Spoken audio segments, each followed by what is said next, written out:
fuck it, we ball becomes far more weighty once we account for the pre-existing axiom that is, ball is life. For the latter effectively transforms the former into, fuck it, we live. And what maxim could be more gravely important than that which urges man to persist at all costs? Oh, holy shit. They just fucking ripped her clothes off. Fuck it, we'll do both. I'll use my tongue. I have no idea what's going on. Oh, yes. Yes, brilliant. It's just like a child. All you need to do is beat it hard enough, and it'll work. Oh, yes, Daddy. No, not that. No, that was the wrong one. I know, Fandral. That's the fucking point. What the fuck? Oh, that was. No, fuck you. No. Woman, Don't hurt her. are we back?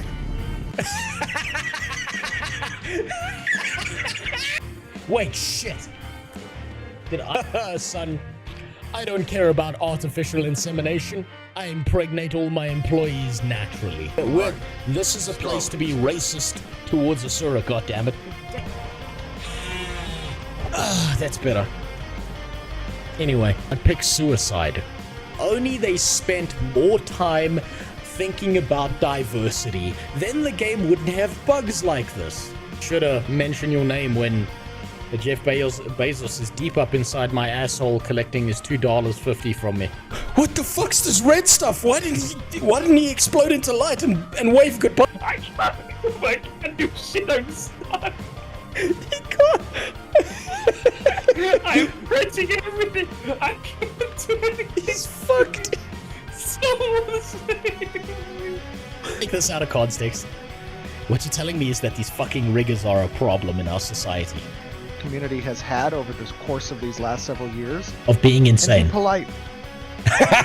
Give them the Get a 24-inch cock around. Retarded's coming back into fashion. I tried to say that without laughing. Oh shit! Really fucking shitty to me. Oh Jesus, fuck. Only the real connoisseurs will understand this one. Fuck them kids. How wide my fucking legs are on this thing. I've ridden a before, it wasn't this wide. His sister drank his pool water. By that same standard, Sawman, you're 100% responsible for murdering ESO. Now, I know that a lot of what I said is very non-acceptable in society and stuff. But there's two things I want you to understand. Number one, a lot of what I do is jokes. And number two, I'm allowed to do these racial jokes because I'm actually mixed race. You see, my dad's white. I wouldn't do that if I were you. And my mother's Italian.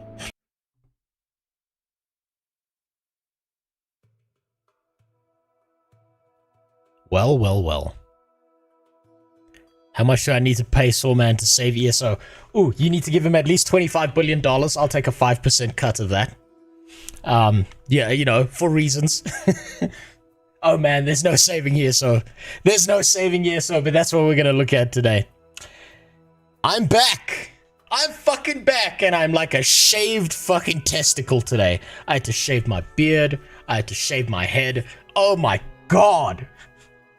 You will not believe the weird fucking comments I got. And you know the only people who didn't comment on how fucked up that beard was the people who worked in a government building. I walked in there with a little square mustache, and none of them gave a fuck. They're just like, another one. Okay, cool. I still can't get over that. I was expecting them to like be angry at me. They just didn't give a shit. It was so good. Now, I apologize for the short charity stream end that we had, but unfortunately I had like a real threat to my house that I had to deal with, which I can't really say anything more than that at the moment, which is unfortunate. It's real unfortunate. But you know what, today we got some Discord reacts to catch up on. I'm gonna start the long arduous journey of trying to figure out how the fuck to get a Griffin in Guild Wars 2 later. But before that, New World's dead. New World died. It's dead, it's gone. It got Thanos snapped out of existence by Amazon. Man, that put like I feel real bad for the people who did actually love that game, but I have no sympathy for all the little bitches who haven't played that game for 2 fucking years and are still trying to glaze it. Where's Rose? He's gone. He'll come back when the beard grows back, Dubba. What's up? Ooh, boy. Oh, man. It has been a wild last 2 days. I don't know what happened over the last 2 days. But the, like, everything de-verified me. I've been de-verified on Twitch, de-verified on Kick and YouTube, so I've had to reset all that up. I still have to get the Kick verification back. That's why it took me so goddamn long. I'll check the VOD tomorrow. Yes, 50% chance of being Guild Wars. I will play Guild Wars 2 tonight. I'm going to go for a long stream. I will go until I'm just about to pass out in this chair. Yes, oh man, it was one of my top 5 games. Hasn't played it in 3 years group. It was fucking hilarious to me. Looking at all the Twitter posts of everyone talking about how much they loved New World. How wonderful and incredible and amazing the game was, and then you check their channel and they haven't touched the fucking game for years. And now they have the gall to compare it to something like WildStar. But there is a little bit of good news for New World players. I've been thinking about this. There's been a little bit of good news for them. You see, there is a chance that New World survives. One chance that New World survives. And it actually might make the game playable. Can you guess what it is? I want to see if you guys can guess what it is. They're still selling it for full price on Steam. What a joke. Of course they are. They gotta milk those little gamer nipples. The chance... It's not even a private server, because I've been thinking about the private server thing, and I really thought... Am I gonna go full demon time? No, I'm not Mizkif. I'm not a Pokemon with a weakness to plushies. If New World is bought out by another company, it may have a chance at surviving. Because I think all the bad wool farmed on New World is actually bad wool farmed by Amazon and Amazon Game Studio. If it's bought out by someone else, there's a small 5% chance that the game can kind of make a comeback. However, if it's bought out by someone else, the problem is going to be the same problem that happens whenever an MMO is bought out by another company. It's going to become a pay-to-win slop fest. It is going to become the most heavily monetized piece of trash out there. But there is a 5% chance that someone grabs a hold of it, pays Amazon for the rights to use it, pays Amazon for New World, fixes it back up, and just lets the server ride and starts developing things. Very small. Very, very small. Unlikely, but the chance does exist. New World isn't on Luna, their own service. Well, yeah, because they're shutting it down. They don't care about it anymore. They've given up entirely on it. I think, personally, it might get bought out and then turned into a pay-to-win slopfest. I think that's the most likely opportunity for New World to survive, but then it's going to become a fucking nightmare. And my evidence for this is if you look at what happened to Rift. Rift was a pretty decent game. It was competing with World of Warcraft. It was never going to survive. It was trying to be a WoW killer. Rift was a fun game, but you weren't going to beat the master back in the day. The only thing that was going to beat WoW was WoW. And WoW has beaten itself into the dirt. It's still beating itself off, in fact. It's likely to happen again. Same thing that happened to Rift. That's what's going to happen to New World. So, we're going to take a look at what MMOs currently exist today. But before that, I've got some story time for you. I've got some real story time for you. So, I ended the charity stream on Saturday, I think, because there was an actual threat to my house. I've been advised to not say anything further than that. The last 2 days I've spent filing affidavits and different reports with the police and blah blah blah and all of that horse shit. And something really fucking funny happened. something really, really, really funny happened. So I went to my regular police station to file all these reports. They told me, listen, you're going to have to go to this other police station. That's like a drive away from where you are. Because the guys who do the reports right now, they're just not in the office.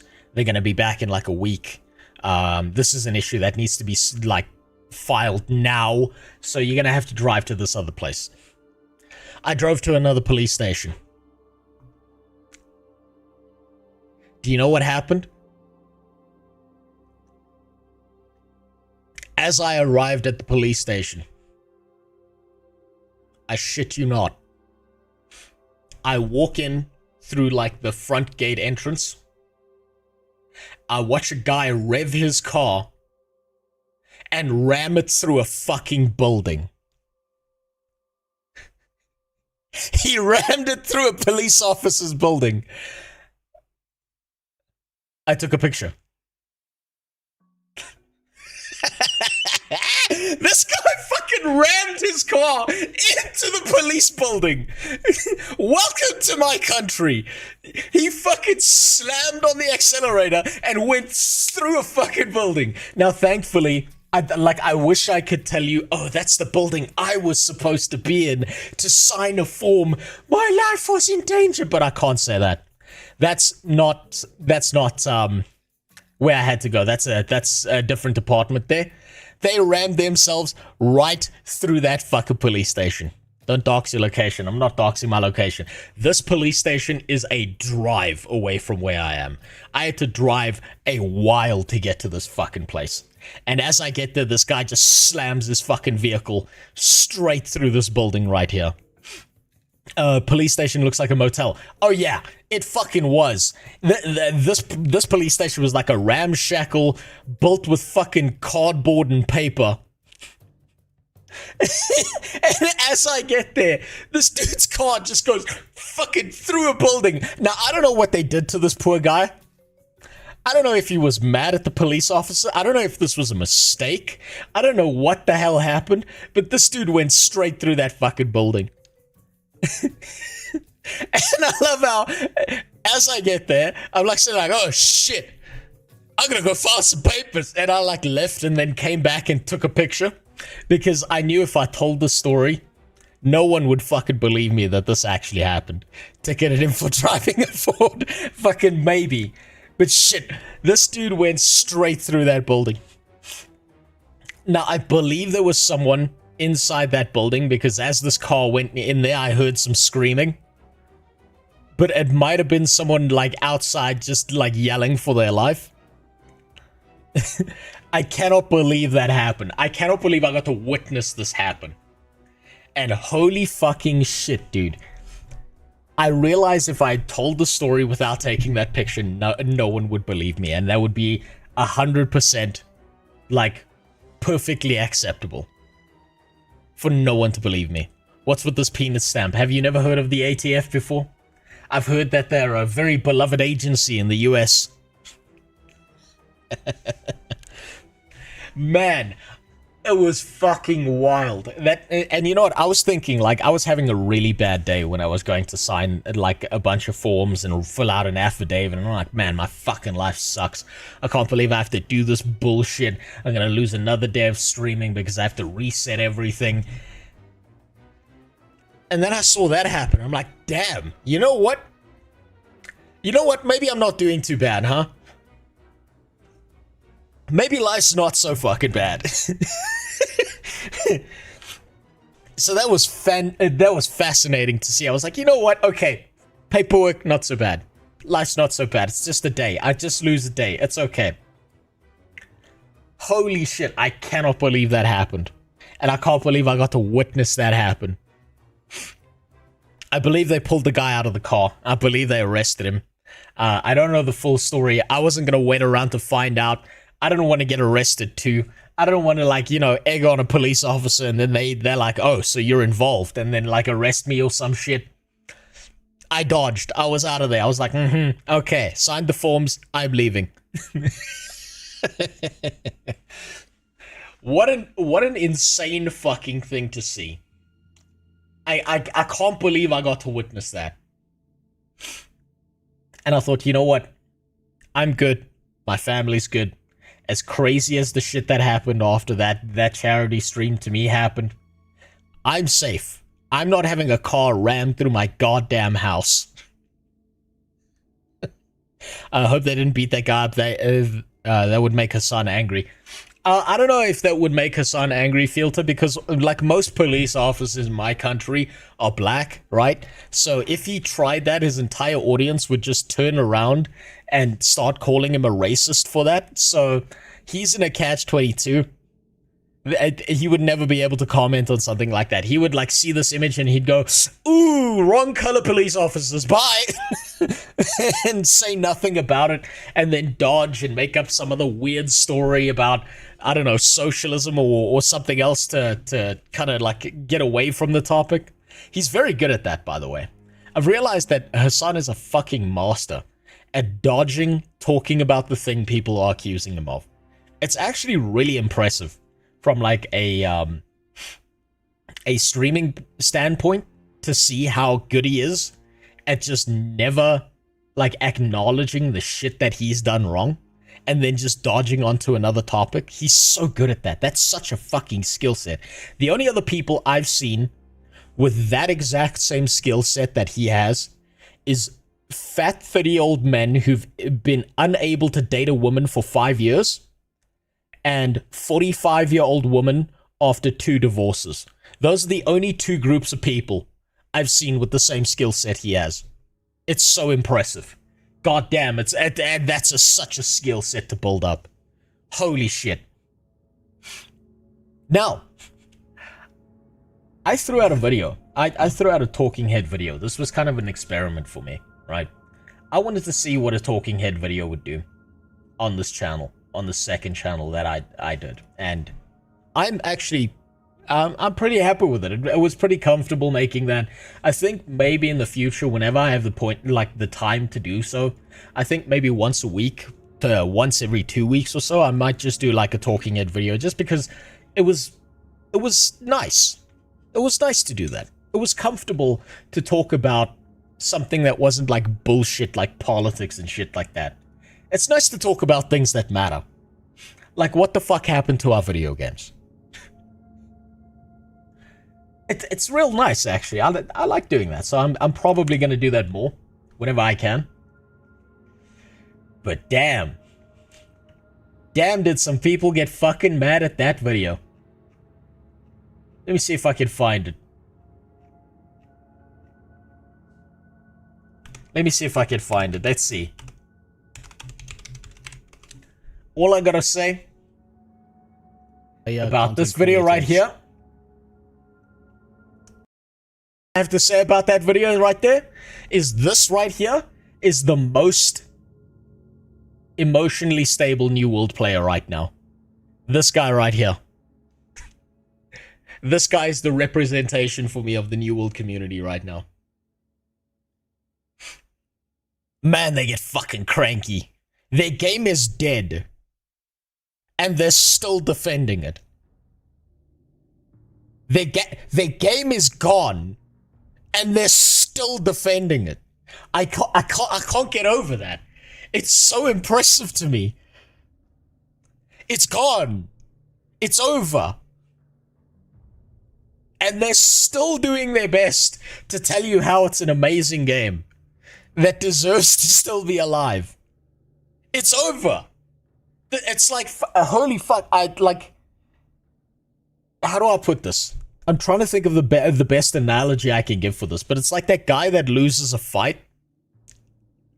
Like, I don't know if you've seen 2 people like have a fist fight in the street, and then one guy loses, he gets knocked on his ass, and then instead of just acknowledging like, damn, that guy fucked me up, instead of doing that,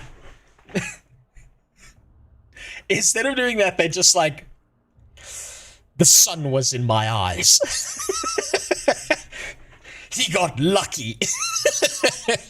I gave him a chance. Ooh. Ooh. Now, I do kind of feel bad. I'm going to be honest with you. I do feel bad for the people who do actually love the game and were playing it constantly up until that announcement, who cared about the game. It's never nice to see that the people who love something, to watch that disappear, that's not that great. But let's be honest, New World kind of deserved it. New World really deserved it after what all the bullshit that they pulled off. Ah, fuck that. Okay. I didn't know that was still active. That's not supposed to be active. You fucking bastard, Joe. I see you. You fucking dick. God damn. Thanks for the follow, Dead Debbie. So, New World's dead. What does that leave us with? What does that leave everyone with? What is left? Because when it comes to the MMO space, it's not about what there is coming up next, it's what's left. That's such a brutal thing to say. MMO gamers are the most delusional gamers. They constantly get fucked over and they always forget when there's mention of a new MMO. Yes, they do. You know what? The attention span of the average MMO player, and I'm saying this as an MMO player, is that we look at a game, we watch it be a complete and continual fuck up, we watch it like fall through the earth, we lose all hope, and then a new 2-minute cinematic drops and we're back on our high. We're back on calling it the best game ever. We're on that copium. We're right back up there. And we are desperate for it to be good again. And we will defend it to our death, despite everything it's done wrong. And I think that's actually one of the reasons why we keep on getting dog shit MMOs. Why am I playing pre-recorded streams, Jimmy? I'm not. I'm not. It would be pretty impressive if I could call out what you guys were about to fucking say. In a pre-recorded stream. Jesus Christ. Now, I'm gonna look at a list of something. I think we need to build up a list. The list is... where do we go from here? What's left? A paid actor. That's fair. Jimmy is a paid actor. Accuse him of that. He deserves it. Wait, is this... Why do you keep on saying this is a rerun?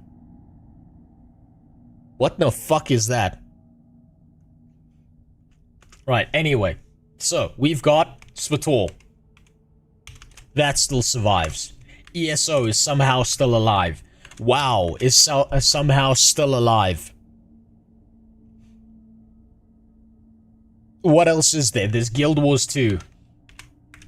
I don't really count Guild Wars 1 as an MMO, if I'm being honest. It's just, it feels like a single player game with like multiplayer aspects to it. It's still an amazing... Star Citizen. Star Citizen's not out yet. Star Citizen's like still in there. It's constipated. It's still sliding out. Need a bit of laxative there. Let's see. So, we got Svator, ESO, Guild Wars 2, Mabinogi, no. Final Fantasy, that's right. What else? What else is there? Jean is not paid actor, because it would meant he have a job, psych. There's RuneScape, that's right. Eve? Is Eve still alive? Is Eve like one of those MMOs that's still out there and is too tired to carry on? Warframe's also not an MMO. Ashes of Creation, that's not out yet. That's also another constipated one. Constantly stuck in an alpha state. I suppose EVE Online is still around, right? It's still playable, there's still people in there. There's still some people having a good time. Damn, this music's way too hard right now. That's better. Lord of the Rings Online, that's another one. Now let's go hard mode. There's Neverwinter. Let's go hard mode. How many MMOs are currently alive and not on a private server that were released within the last 5 years.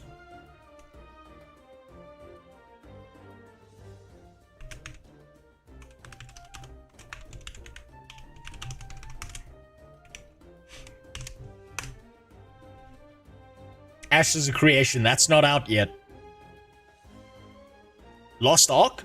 Is Lost Ark still alive? WoW Classic. I'm counting all WoWs as just WoW. Does the food stamp program count as an MMO? Only if you were stuck on it. That's IRL MMO. I know Ion 2 came out recently. I know Blue Protocol got a re-release. Ah, BDO is still there. That's right, BDO. Ship of Heroes. Don't make me fucking laugh, yeah. Lost Ark is still around. That's shocking to me. I figured that would be gone too.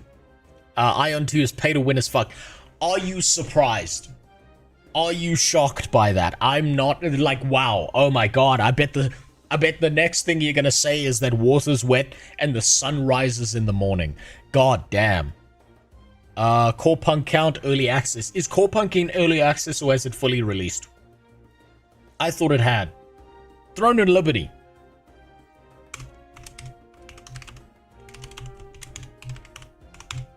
Throne and Liberty. It has 2 subscriptions and a battle pass totaling to about $50 a month. Oh, okay, so they haven't actually done that. They haven't actually pulled it out. Lineage 2. Are Lineage 2 servers still live? Or is that all private servers now? What's up, Nodush? Yes, there's Mortal Online. 1 and 2, that's true. They've at least got double the player count of New World right about now. Quinfall, fuck no. Not putting that on the list. Genshin Impact is not an MMO. What does alive mean? It means that there's an active player base still jumping into it, and it's still on its original servers under ownership by its original players. I mean by its original creators.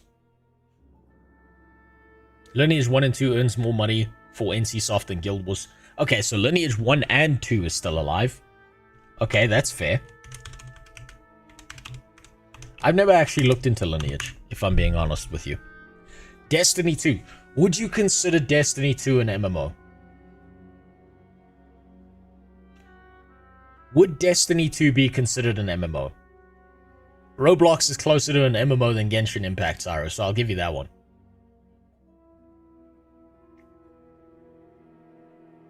Is still being updated to the condition. Yes, actually, Vladimir. That's a good condition. Let's put the conditions here. So, original ownership.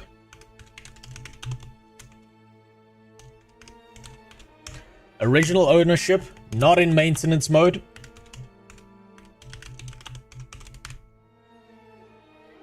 What else?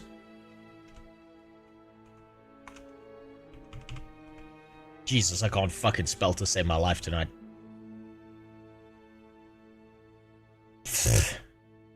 Okay, original ownership, not in maintenance mode. Destiny 2 cuts 90% of its story. Blade and Soul considered alive. I don't know. You see, I don't know enough about Blade and Soul. I don't know if it's like enough in the popular eye to be considered something. There's Lord of the Rings Online. There's the Neverwinter games. I'm counting that as D&D as well. Fallout 76 is not an MMO. Albion. Albion Online is definitely an MMO. That's definitely. Maple Story? I can't believe I'm fucking saying this, but Maple Story is an MMO. You know what we need? We need a Pell World MMO. That's what we need.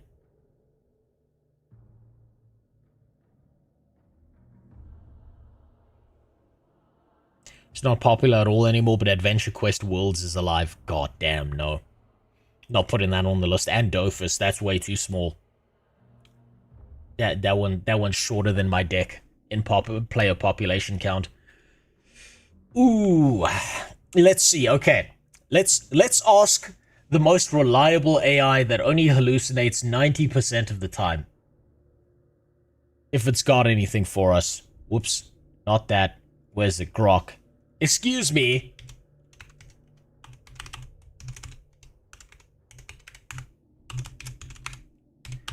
I need a list of still alive MMORPGs that have been released in a completed state since 2020. Do not add any alpha access games, alpha or beta access games,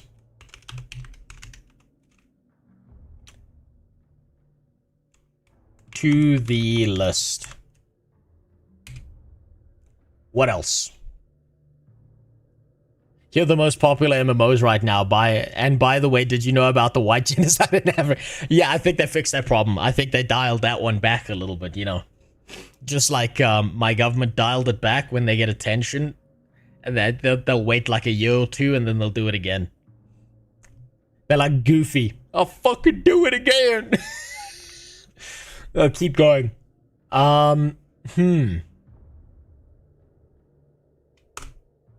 Let's see. Let's see what it comes up with. We all need Big Titty Cat Girl's wife. Fantasy Star Online 2. That is that less than 5 years old? I've heard that it does have a huge player base, so I'll give you that.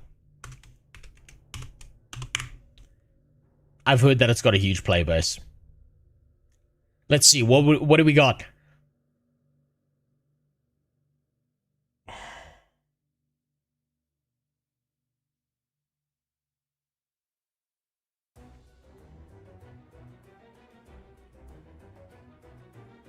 It immediately put New World on the list. Damn.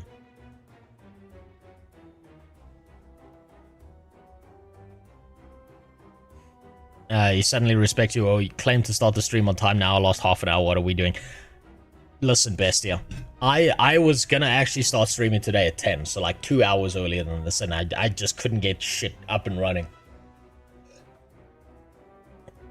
You forgot to tell it not to include sunset. Yeah, you know what? Let's adjust this list. Okay, now eliminate all mobile platform games and also anything that is being sunset or shut down soon.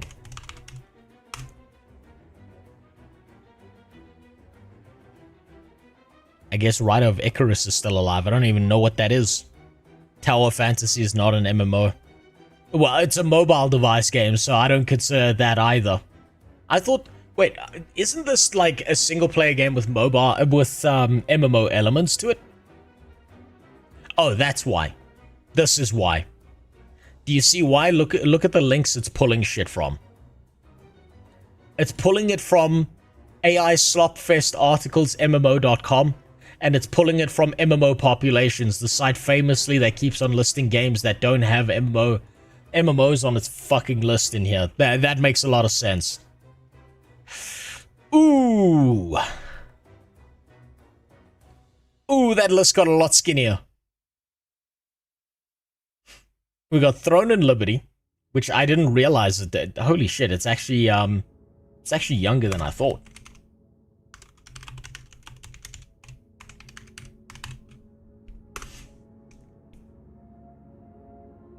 AI lying to other AI. Oh yeah, It's gonna get worse. The resolution of AIs is gonna get worse because there's so much AI slop out there that the AIs are reading AI slop, and it's just AI bullshit all the way down. And eventually this is just gonna turn into a fucking garbled mess. Let's see. Lost Ark, Mortal Online, Throne and Liberty, Raven Dawn. What the fuck is Raven Dawn? Did I already write Throne and Liberty? You're right, I did. You're right, I did. I just put it in the wrong place. I suppose I can put Mortal Online here too, even though I did write it up here. Damn. What's the name of that one game made by OSRS devs? It's a new one. Is that the dragon one? I think it is. I can't remember what its name is.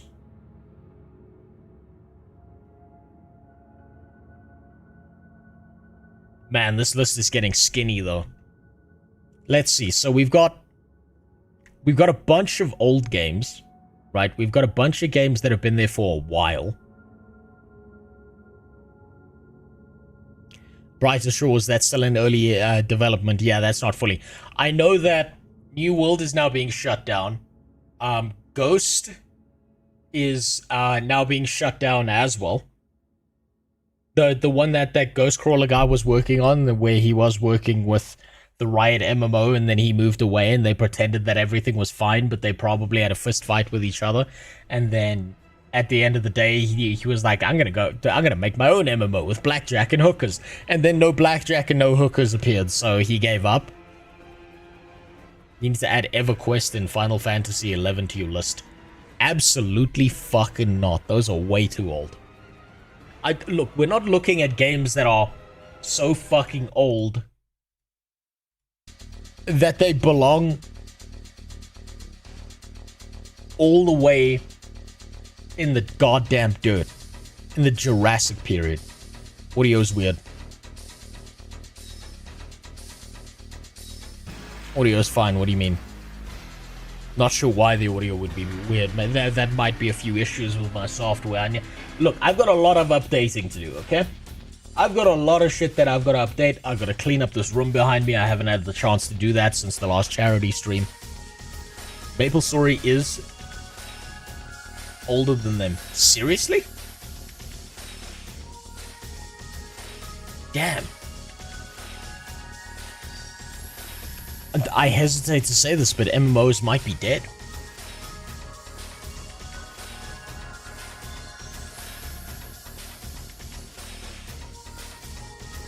Okay, Clippy. Now give me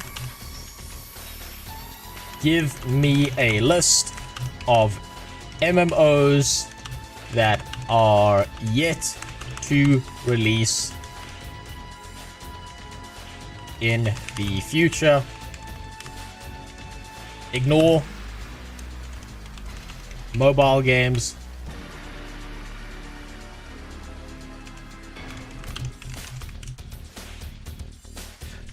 What else should I put here? Ignore mobile games. Include games in early access and beta. What do we have coming up? You just wait 10 years when Riot releases their MMO. You mean 100 years. Still go to Google and search for Ragnarok online private servers. I'm not recommending it, but it says something that there's always a few new ones. Yeah, it keeps coming back, but those are private servers, right? So, what do we got? Ashes of Creation, permanently stuck in alpha. Chrono Odyssey, permanently... you know what? I don't actually know what the updates of Chrono Odyssey are looking like right now. I don't know what they're looking like right now. Camelot Unchained, that can be deleted from this list. That's for fucking sure. Arcade 2. Don't know anything about it. Dune Awakening is not an MMO. That's not an MMO, and that's fully released now, so that can fuck off. This is working off of old information. I can see that this is outdated. Core Punk, I was pretty sure this released. I was fairly certain this one released already. Arcade 2 is nothing like the first game. I never played the first game either. It doesn't list Star Citizen. That's because Star Citizen isn't an MMO. It's an NFT crypto metaverse game that they just haven't labeled it that yet. Once they've run out of money that they've milked out of the people who they're still getting money out of, once they leave, then they're gonna add Star Citizen token to it, and it's gonna moon, and then they're gonna rug pull it, and everyone's gonna lose all their fucking money. And then the devs are gonna come out and be like, we're so very sorry that happened. Also, the game's cancelled. Bye. You know what's really interesting? I've heard good things recently about Pantheon. And I can't believe I'm saying that.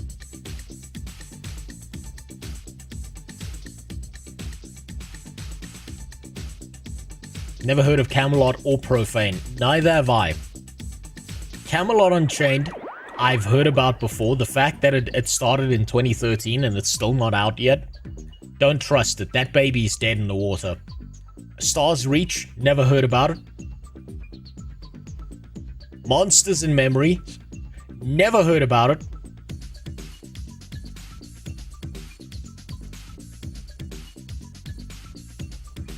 What the fuck is this? What the fuck is Monsters and Memories? That's not... Okay, so this is just giving a list. So this is where it's stealing it from. Core Punk, Chrono Odyssey, which was a fucking disaster.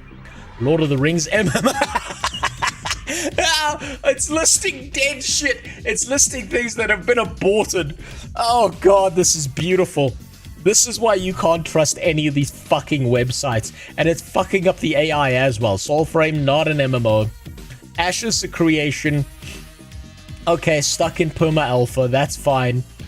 Monsters and Memories. What the fuck is Monsters and Memories?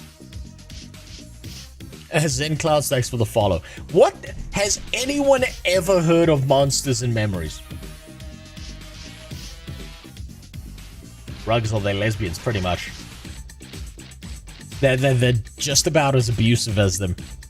Never in my life. Good. Okay, none of you have heard of this shit either. I don't trust this. I immediately don't trust that this is ever coming out. I also don't trust that this is actually an MMO. Dune Awakening, not an MMO. Final Fantasy, next expansion. Damn, these lists are so sparse that we're listing fucking expansions. Riot's MMO. So this is what I'm pulling from this list. When it comes to upcoming MMOs, we've got Riot in 100 years. And we've got Ashes of Creation.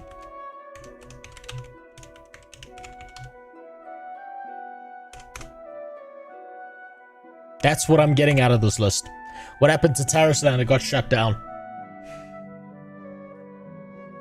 The Chinese squinted at it hard enough that they were like, this isn't working out. This is also 100 years from now. ANET still has job posting for unannounced project. What, Guild Wars 3, the mobile game that's going to destroy all other MMOs because it's a mobile game and you're going to be able to play it on a tablet? That one? And everyone's going to love Guild Wars 3? Don't you guys have phones? Ooh, I'm looking forward to that.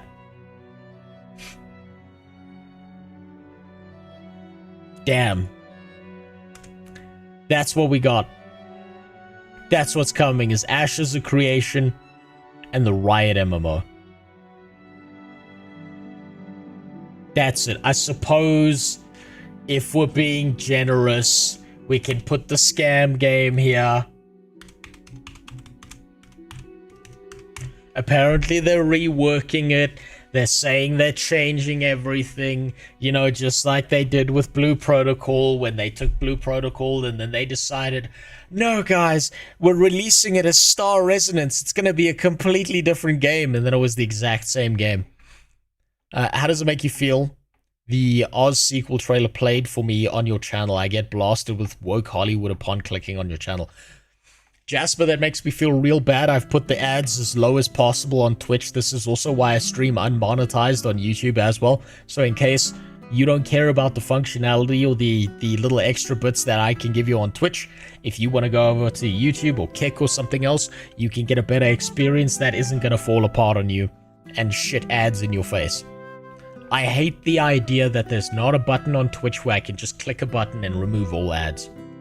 I despise that about them. Technically, people should phase out phones. You just need a Wi-Fi for communication. Yeah, I don't know. I think they'll phase out phones in like 3 generations from now. I think that's for when my kids have grown up. That's when they won't have phones anymore. They'll just have that like AI plug in the back of their head. And they won't go to bed and have dreams. Instead, they'll have advertisements until they wake up. You know, it's gonna be like, buy the new dildo 3000, and it's like just the Tesla robot that's walking around jerking off people, and then they're gonna wake up and be like, damn, I really need to go buy a Tesla robot right now. That's coming. That's the future's problem. We don't get the plug in the back of our head. This isn't the Matrix just about yet. But we'll get there. Out of boredom, I put my ideas together and designed a WoW expansion about Murlocs being an actual threat.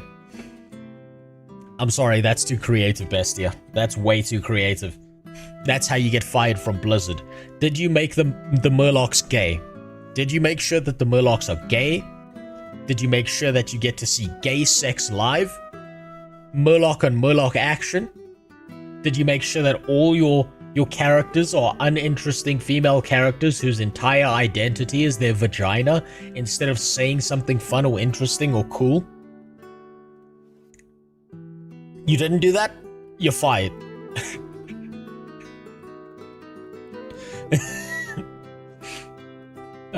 P.S. I got you through Macro's content centipede. Well, I'm glad you enjoyed that. I'd love to do more shit like that in the future, but I like to plan it out so that I don't waste Muckluck's time in the future. I kind of fucked up and went full autism mode once when I was playing with him, and I still feel bad about that. Do young people play any MMOs? No, because there's no good ones. The MMO for young people is Roblox. I'm not even kidding. Young people are playing Roblox. That's their MMO. And it's because we keep on getting all this pay-to-win garbage, dog shit gameplay, no story, no strong gameplay loop, no end-game experience, no leveling experience that's enjoyable anymore. It's just windows that make you buy different fucking gems that change the way your character looks, and you can boost to the maximum level so you don't have to live through the fucking story. And then the dungeons are on a timer, so you gotta pay again. So you can get rid of the timer, but when you pay for it, you pay $10, and it reduces the timer by 10% as opposed to getting rid of it entirely. It's all pay for convenience, pay to win dog shit. Because at some point the devs moved out of MMOs, and the management and marketing guys moved in, and they decided, hey, why don't we monetize the shit out of this? And this all started when... Well, the originator, the Harambe got shot moment in MMOs is when fucking they put horse armor in Oblivion. But more specifically, the windfall moment that made all these people realize that they can over-monetize MMOs is when one mount in World of Warcraft made more money for Blizzard in the cash shop than the entirety of StarCraft 2.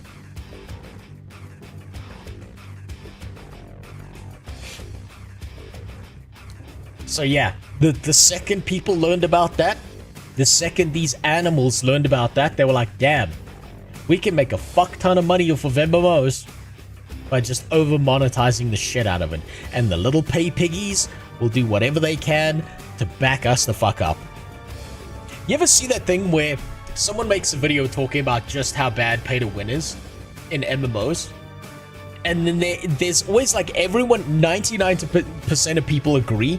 And there's that one bitch, there's that one little cuck with every fucking large corporation's cock in his mouth who can't help himself but tell you, actually, pay to win is really important and MMOs wouldn't survive without them. Yeah, that's why the golden age of MMOs was when that didn't exist, huh? You mean anyone on Reddit? Yeah, that's exactly what I said. Now you're just repeating what I said. If the skins and the gamble boxes didn't work, they wouldn't be implemented. Absolutely. I think it's never going away. I think it might actually be the death of MMOs, the way pay to win's gone. If you mean because of graphics... Oh, okay, you're responding to Tiger. That is a quote from Ferret Software, isn't it? Not sure I would trust that information. It is a quote from Ferret Software, Joe. However, it has been confirmed by other sources, as far as I'm aware. There are other people who have spoken about it and have said that certain cash shop elements in World of Warcraft made so much fucking money that that's what made them desperate to put the game on a mobile device. That's what made them lean towards Diablo being mobile first. It was a lie by Pirate and it was false, and it was confirmed it isn't true. If that's true, I hope to God that's true. The information I'm working off of is that a few other people said that it was true, but maybe they were just parroting fucking Pirate Software and I just believed it. However, it isn't a false statement to say that cash shop trash is the most profitable mechanism in any MMORPG, because 99% of people hate it, and there's that 1% of people who will pay whatever fucking, oil levels of shake money to an MMO to get whatever the fuck they want and get ahead. That's an unfortunate part of it. Watch any pirate short, none of that's true. Okay, well, I hope that's not true. I hope that's the reality. I hope he was caught out, and I hope that was a lie. I desperately hope you're right about that. I don't want that to be the case. I don't want that to be the case where Mount actually outperformed an entire game. But I wouldn't be shocked if it was true, or if it was like 70% of the game. That's the shocking part. So, unfortunately, that's what we got to look forward to.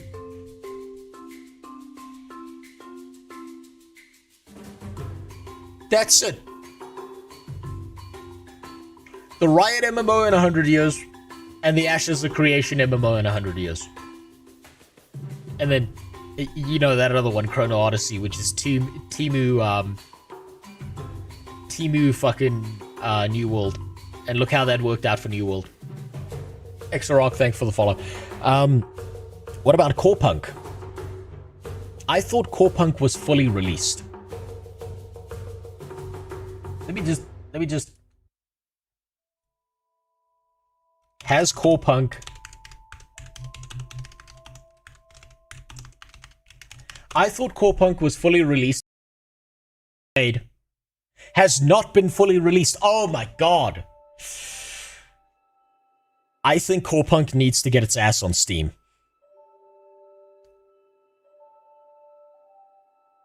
Full release is planned for late 2025. Expected by the end of 2025.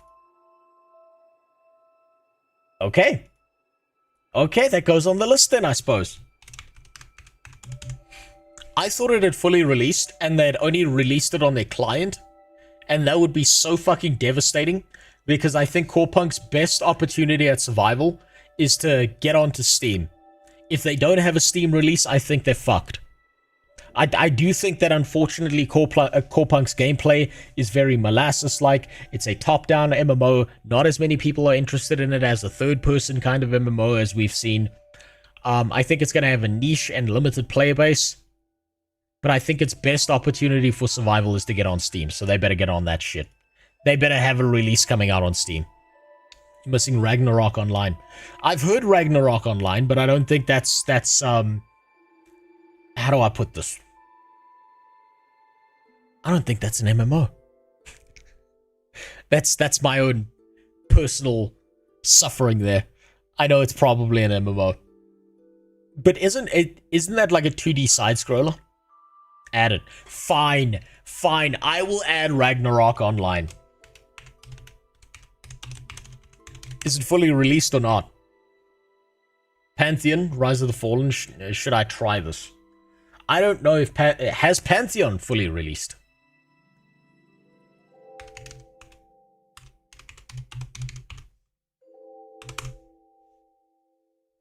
Jeez, I'm typing like a Serbian here. Hold on. No. Pantheon Rise of the Fallen is still coming out. You're not shocking. Of this entire list, I've heard the best things about Pantheon Rise of the Fallen.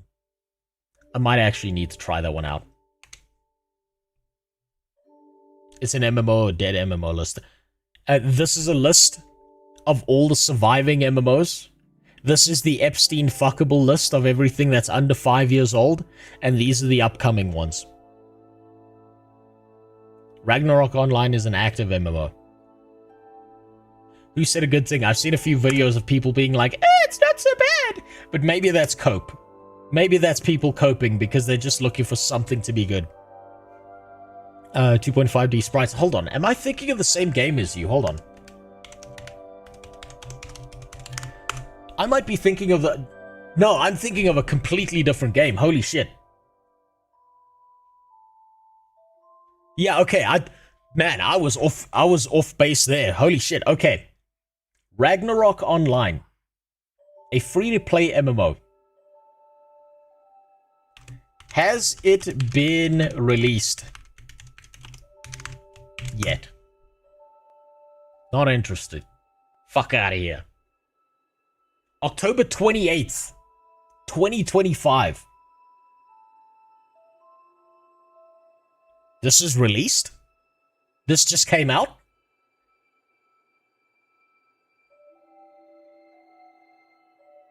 What am I thinking of? There's like a 2D side scroller thing that's trying to be an MMO that's not really an MMO, but it kind of is an MMO that I confused this with. And I can't think of what it is. Ragnarok Online has been released. Okay. That goes on the Epstein list then. Right there. Right there. You're 100% thinking of Maple Story. Maybe I am. Let's see. No, it's not Maple Story I'm thinking of. It's got like a way harder aesthetic. It's a lot of red, a lot of black. Maybe I'm just memory holding like a really old MMO kind of thing that I'm confusing with. Retro Mud is a good text-based MMO. Retro Muds are still alive? Are you fucking serious? Muds are still alive? Holy shit. Muds are the reason that I loved MMOs. Moo Online. What's Moo Online?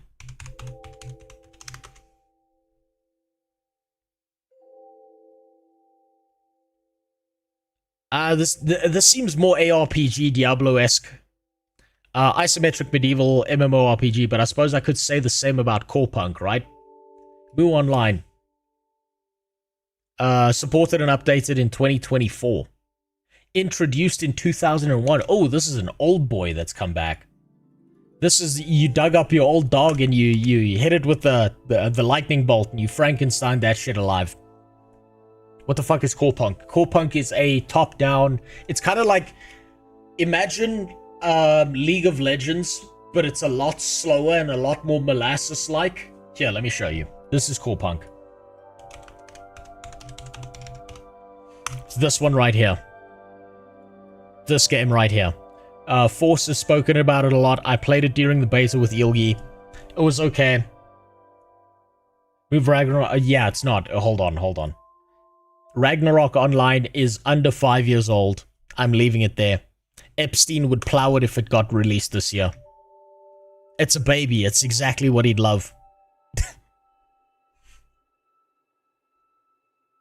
I'm still pretty satisfied with Guild Wars 2 for MMO needs, but if something like Hunter Call of the Wild became an MMO... you know what? I was thinking if Pell World became an MMO, that would be great. Ragnarok Online is 20 years old, then why does it tell me that it got released this year? Damn. Okay. Okay, I'm gonna believe you on this. I'm just gonna take you at word. Atlantica Online. What the fuck is Atlant? Damn it.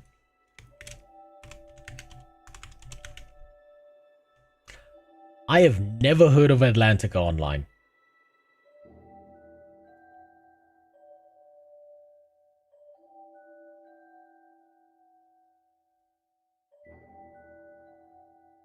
What the fuck is... This is like a Final Fantasy clone. The hell is this? Hope you're doing well. Thanks, James. I'm doing good. I'm doing much better. After watching a man ram his car through a police station. Oh, this is just titties. Fantastic. Definitely going on the list. Definitely going on the list. It's probably an old one.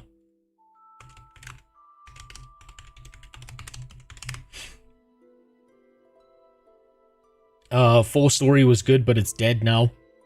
That game, if I recall, is pay to win, has much as Granada Espada.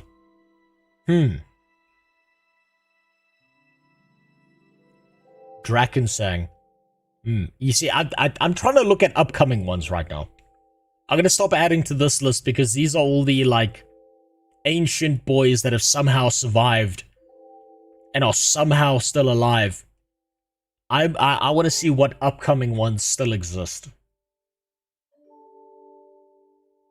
Maybe it's time to troll YouTube. Actually, no. You know what my problem with YouTube is, actually?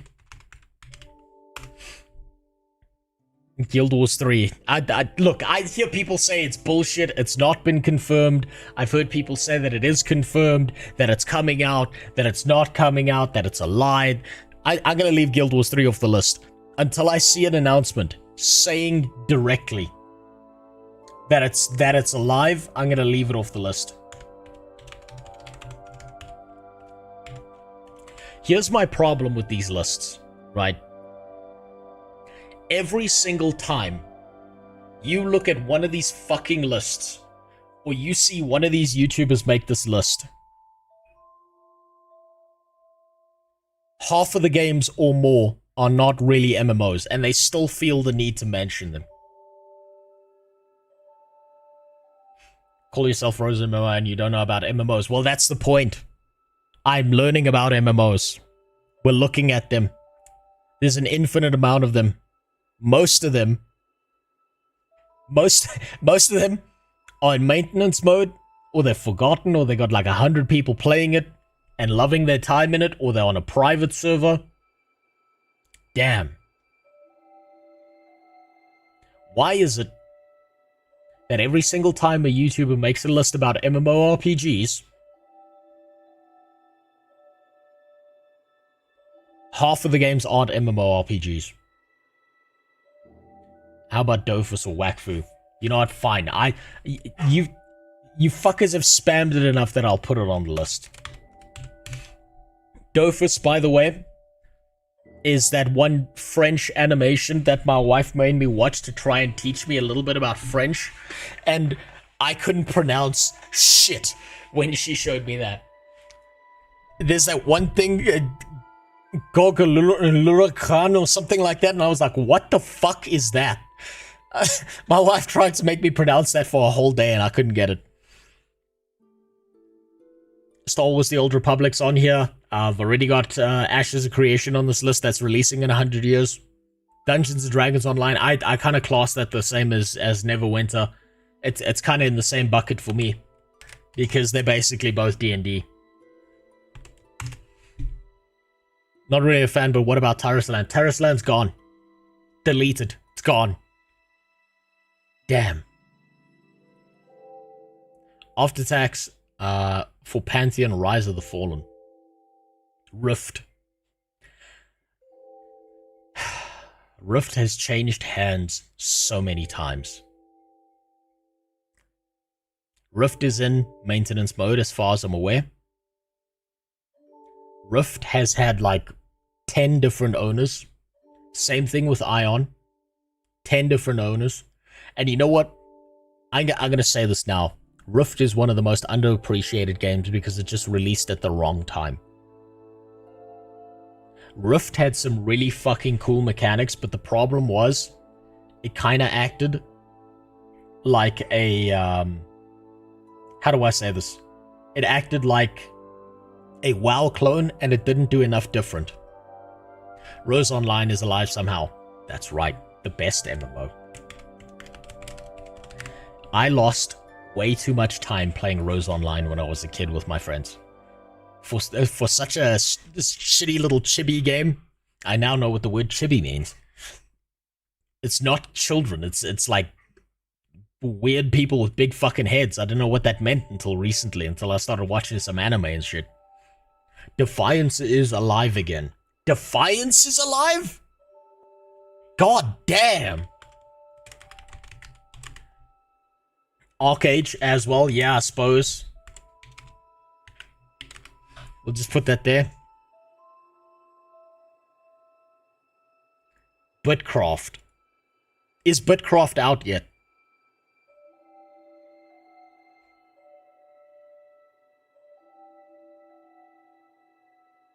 No, it's upcoming. Okay. This list is looking a little bit less sparse.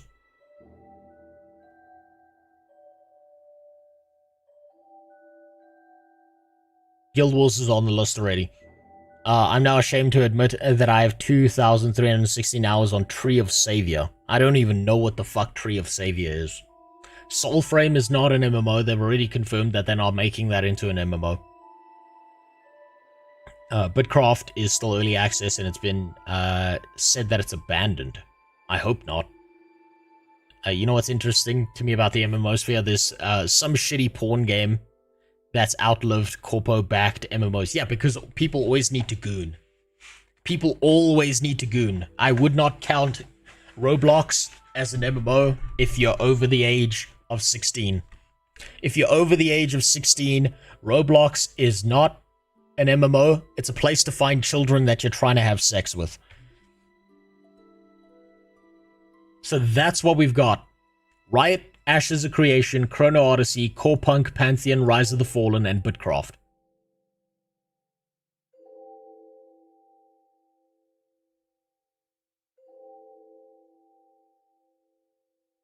Raven Dawn, even though it's mostly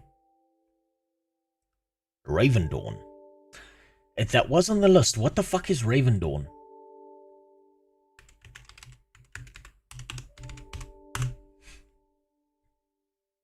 I have never heard of this.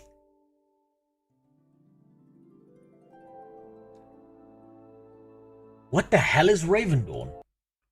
What?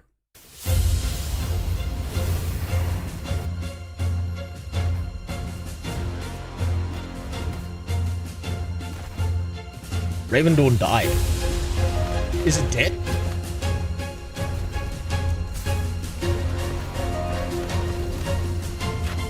You know, I've noticed a trend amongst games recently of returning to this kind of like pixel art style. I know there was that one game that a lot of people liked who used to play MMOs.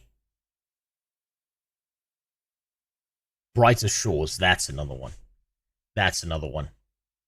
I've noticed this trend where people are returning to the pixel art style. It's not Terraria. I suppose because of the success of Terraria, a lot of like pixel art kind of style games are coming out. God, I'm trying to remember the name of it. Dracantos, I know that's the one. Yes, Dracantos. It's not an MMO, but it behaves a lot like an MMO. Stardew is not an MMO. I suppose people are trying to return to pixel art kind of styles because they're trying to return to Monkey. They're trying their best. They remember the good old days. There was another one I wanted to put on this list now, and I can't remember what it was. I can't remember for the life of me what it was. Seems that we're on the same path searching for a new MMO. We are always on the same path looking for a new MMO. People are tired of UE5 slop. Absolutely. Do you know why people are tired of UE5 slop? It's not because Unreal Engine is bad. It's because the people programming shit in Unreal Engine just click and drag the fucking the presets onto like a a process flow of how things are going to work. They do no like personal work in it. They just buy shit off the store, crank it into their game, throw it out, and then when it comes to marketing, all they say is, guys, it's going to be the best MMO ever. I promise. We didn't just make some UE5 slop, we promise. And then it's UE5 slop the second it comes out. That's it.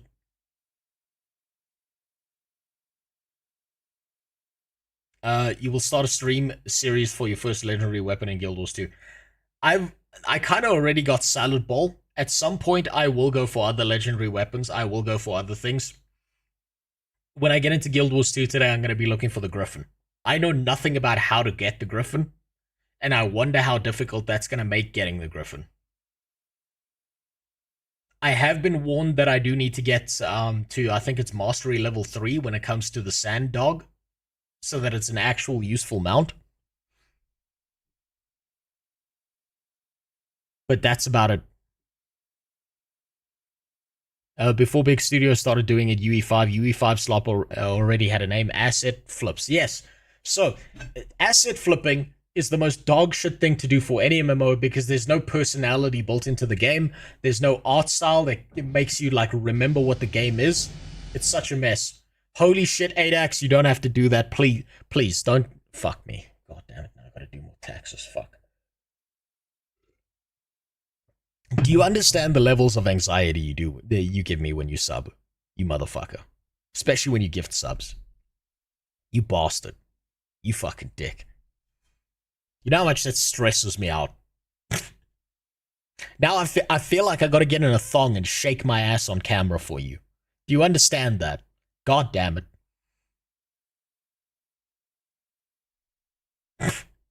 I hope everyone sends you a picture of their penis. To those who got a gifted sub from 8ax, remember to find where he lives, show up at his house, and suck his cock. He deserves it. I'm gonna go on Twitch and sub now. God damn it. No. Don't do it. Don't do it. Save your money. Use it for, like, save your money for something that's actually worth it. Spend your money on yourself. I promise you, you will get more money, more value out of buying yourself a fucking coffee than you will out of subbing to the stream. Oh, god damn it, Sweat Bandit. God fucking damn. This is... I realized something really Hold on, my dog wants to go out. Hey, sweetheart. Wait, you want to go out? You want to go take a fat dump outside? There you go. Come back when you're done. God damn it. God fucking damn it. Do you know how much it stresses me out? I realized something really fucking bad. I tell you not to sub because I don't want you to use your money. I think that you should use your money on things that are actually valuable to you. And I realized that there's some weird element of reverse psychology there, and that fucking... Like, I'm not trying to do that. Please don't. Like, use your... Like, Twitch is the worst place for you to sub to, right? They take 50% of your cash, so it's not even going where you want it to go. And the stream is free.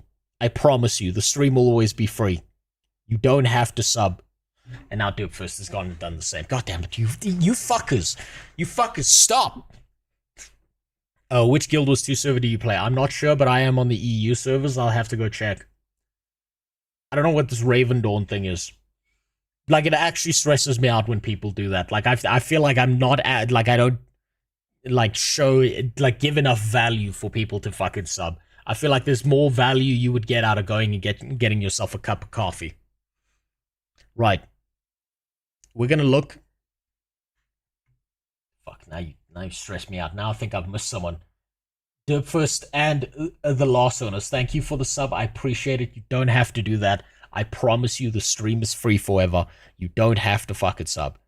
Don't sub. Spend your money on yourself. I'm in NA. Yeah, that's the problem is I can't play in NA because the ping is just too high, unfortunately. As much as I'd love to, It's too high. I've tried multiple times. Your reaction to seeing the size of Abaddon's ascent was priceless. That fucking tower. Who the fuck comes up with these jumping puzzles in Guild Wars 2? I don't know who it is, but someone needs to have sex with that man really quickly before he makes another jumping puzzle. How many subs to movie out of SA?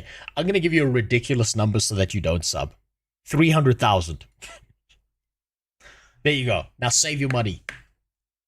Oh. You're missing 2 MMOs for upcoming Arcage, Chronicles, and Bellator. I thought Bellator's was cancelled. Wasn't it? I'm going to just believe you.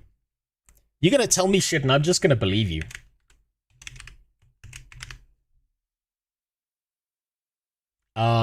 The designer of the Mad Clock Tower is known and has his own wiki page. I bet people show up at his house and try and kill him on the regular, and he deserves it. That fucking bastard. You know what? I realized I kind of fucked up in the charity stream that I did. I fucked up royally. You know how I fucked up? When I was doing that charity stream with that shock collar around my neck, every time I think about the clock tower, I get a tingle in the side of my neck. From when you fuckers shocked me by donating to charity. I can't think of the word clock tower without getting like this weird like twinge on the side of my neck now. I've Pavlov dogged myself.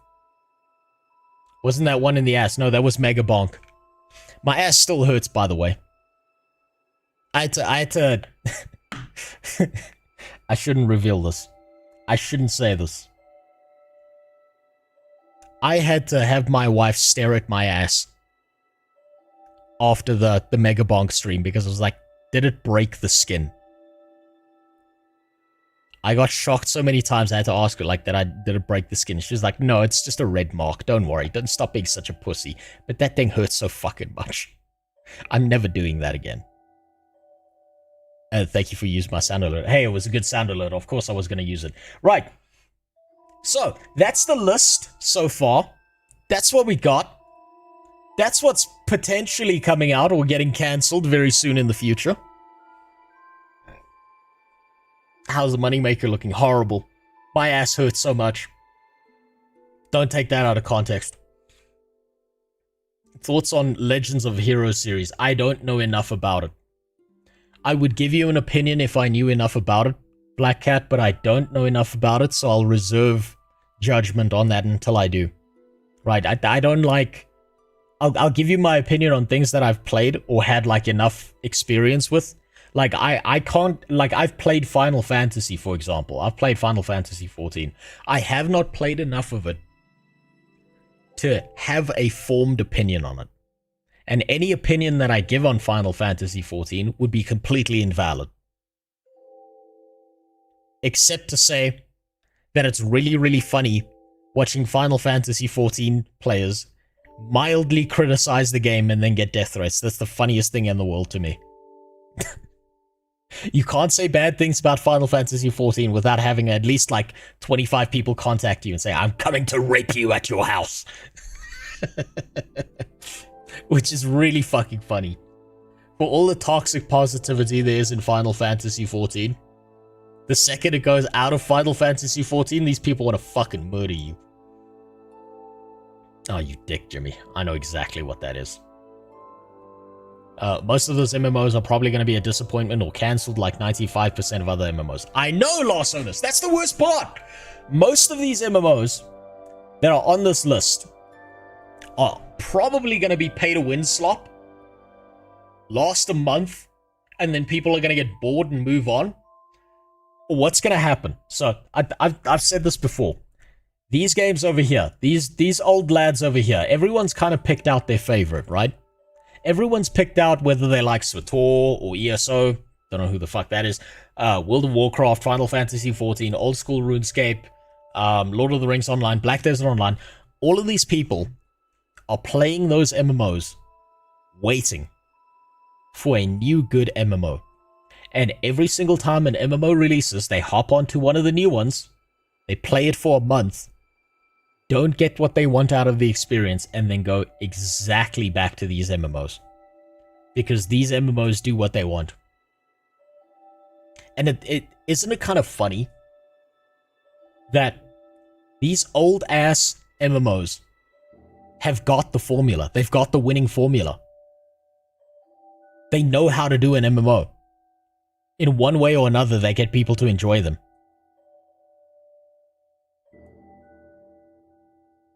Which means that the blueprint for making a new MMO that would be a fucking banger already exists.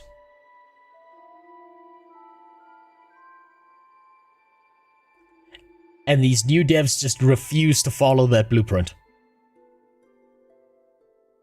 They can't help themselves. They over-monetize it.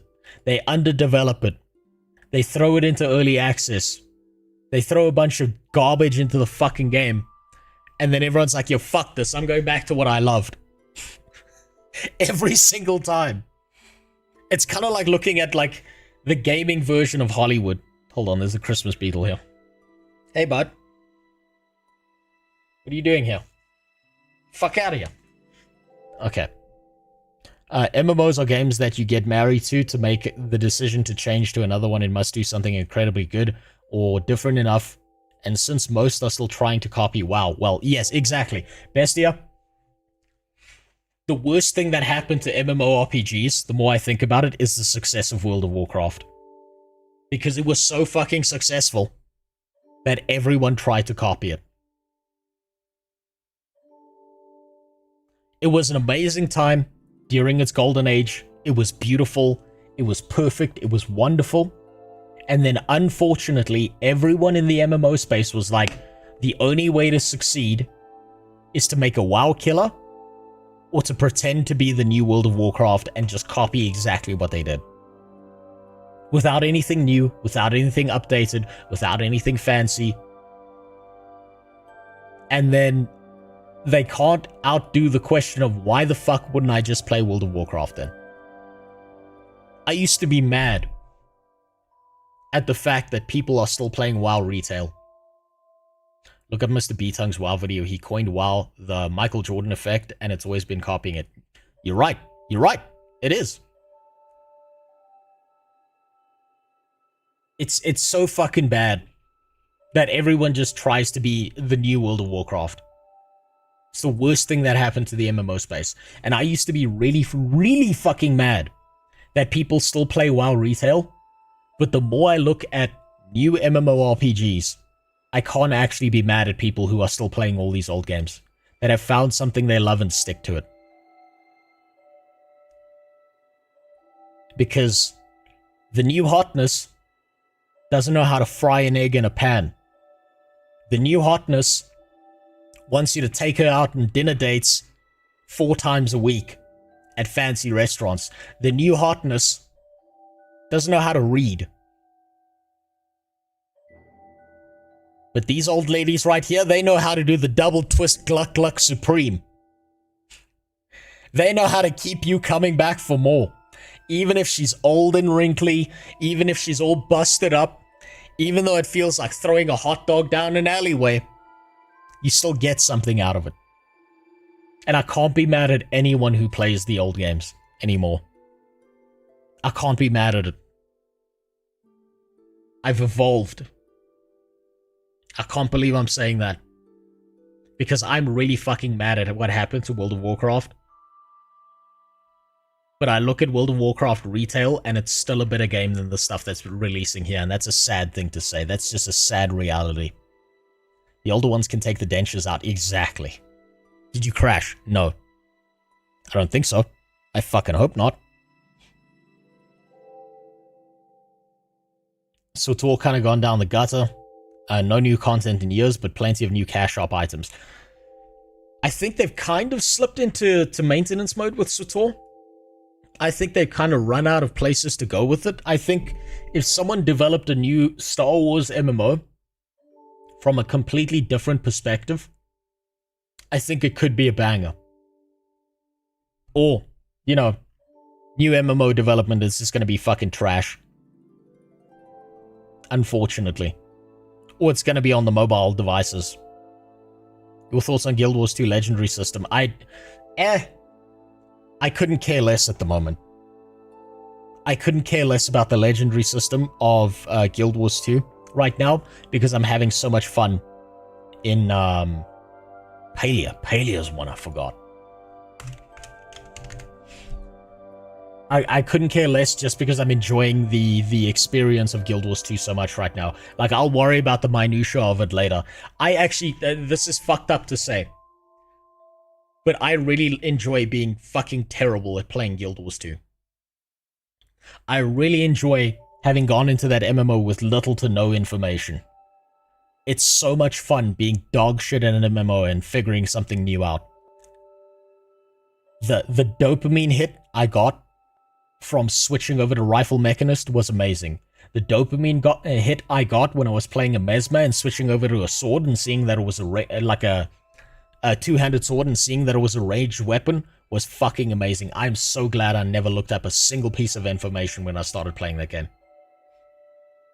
It's just so much fun.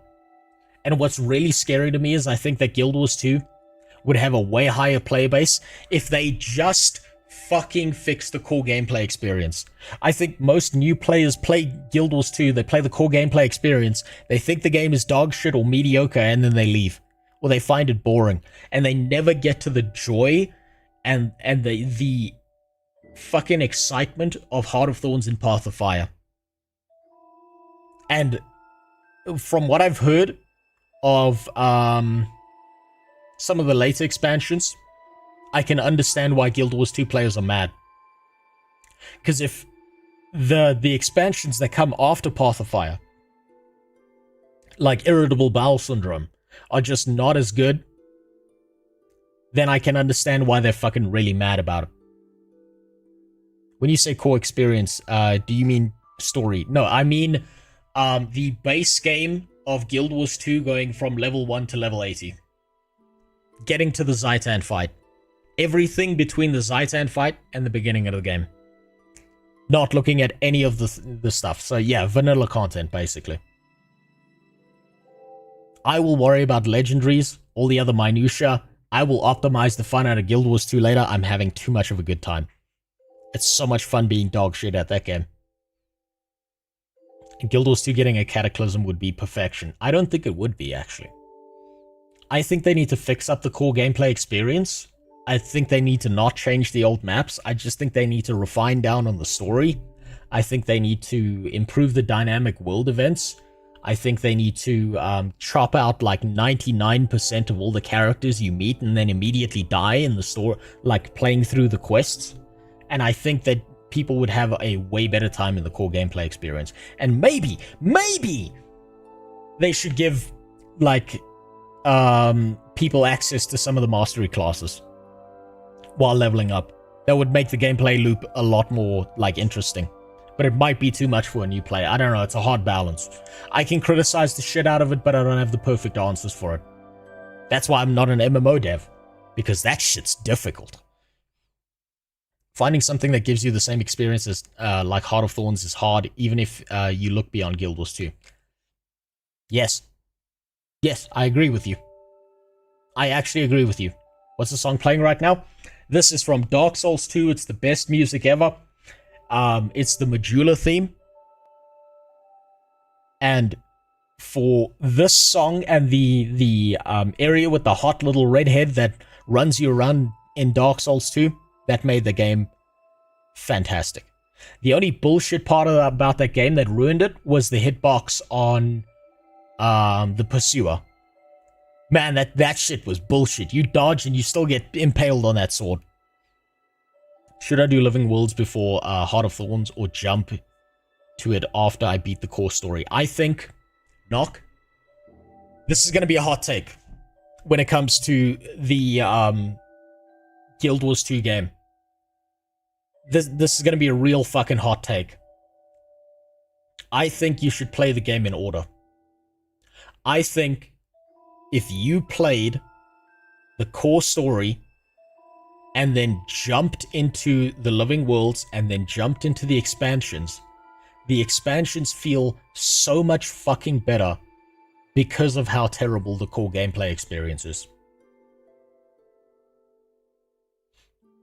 I don't think you should skip any of it, because you get to watch this MMO go from being mediocre to being exceptional. And I think if you jumped into the expansions first, it'll be like a 7 out of 10. But because of how bad the Zaitan fight is, how bad the core gameplay experience is, how lacking Living World Season 1 is, if you play those first, you might just fall in love with the later expansions. It's weird to say that. It's really weird to say that, because I don't like the core gameplay experience, especially after experiencing Heart of Thorns and Path of Fire. But I think because of how fucking miserable the core gameplay experience is, it'll make you fall in love with how much of a fucking re-up they did with those expansions. Even Living World Season 1. And you should play the Living World Season 1. You should play the Living World Seasons as well, just for that hot piece of ass called Scarlet. Man, what they did to her was a disaster. Now then, let's look at some fucking videos. Let's see what there is. We're gonna start here.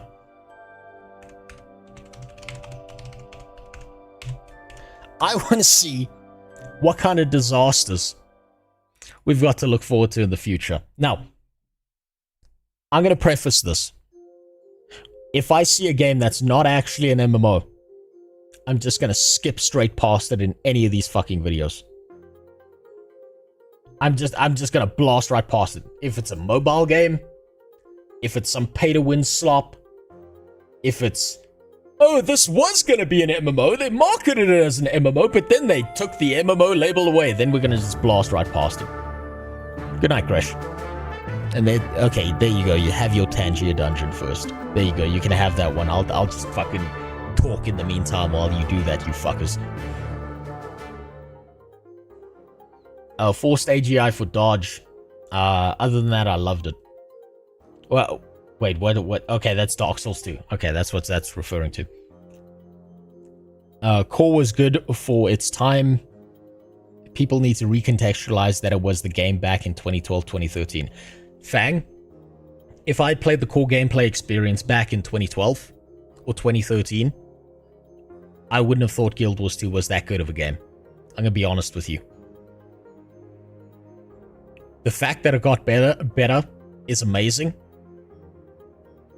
And I think one of Guild Wars 2's biggest mistakes is its core gameplay experience currently.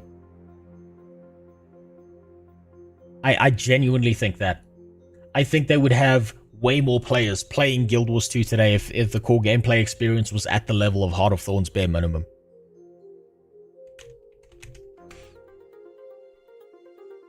I think it's terrible. And I'm very impressed by the fact that they improved the game. I love that they improved the game. I'm so impressed by it. That the fact that they could take something that was mediocre and make it exceptional like that, you don't see that very often in game development. But it does hurt my feelings that that's the first experience that anyone gets when they're playing, when they're playing Guild Wars 2. Having played Guild Wars 2 in 2012 myself, it wasn't great. It had good foundations with meat, and the meat came later. It did. So, this is the thing that I've noticed about a lot of MMOs that really actually hurts my feelings. A lot of MMOs have a lot of potential. A ton of potential. But very rarely do MMOs live up to that potential. That's what hurts my feelings. Guild Wars 2 had all the potential in the world. It had strong bones in the core gameplay experience and didn't live up to its potential. And then it began to live up to its potential when it hit like Heart of Thorns. When it hit Path of Fire. It showed what it could do. It fucking put its cock on the table and told everyone else to suck. But the problem was half the people left the room by then. Core was interesting and fun enough for me to stick with it. Also, the lack of subscription made me play it so much chill. You know what? I'll give it that. I'll give it that. I think it was a genius decision for them to make the core gameplay experience of Guild Wars 2 into something that's free for people to try out.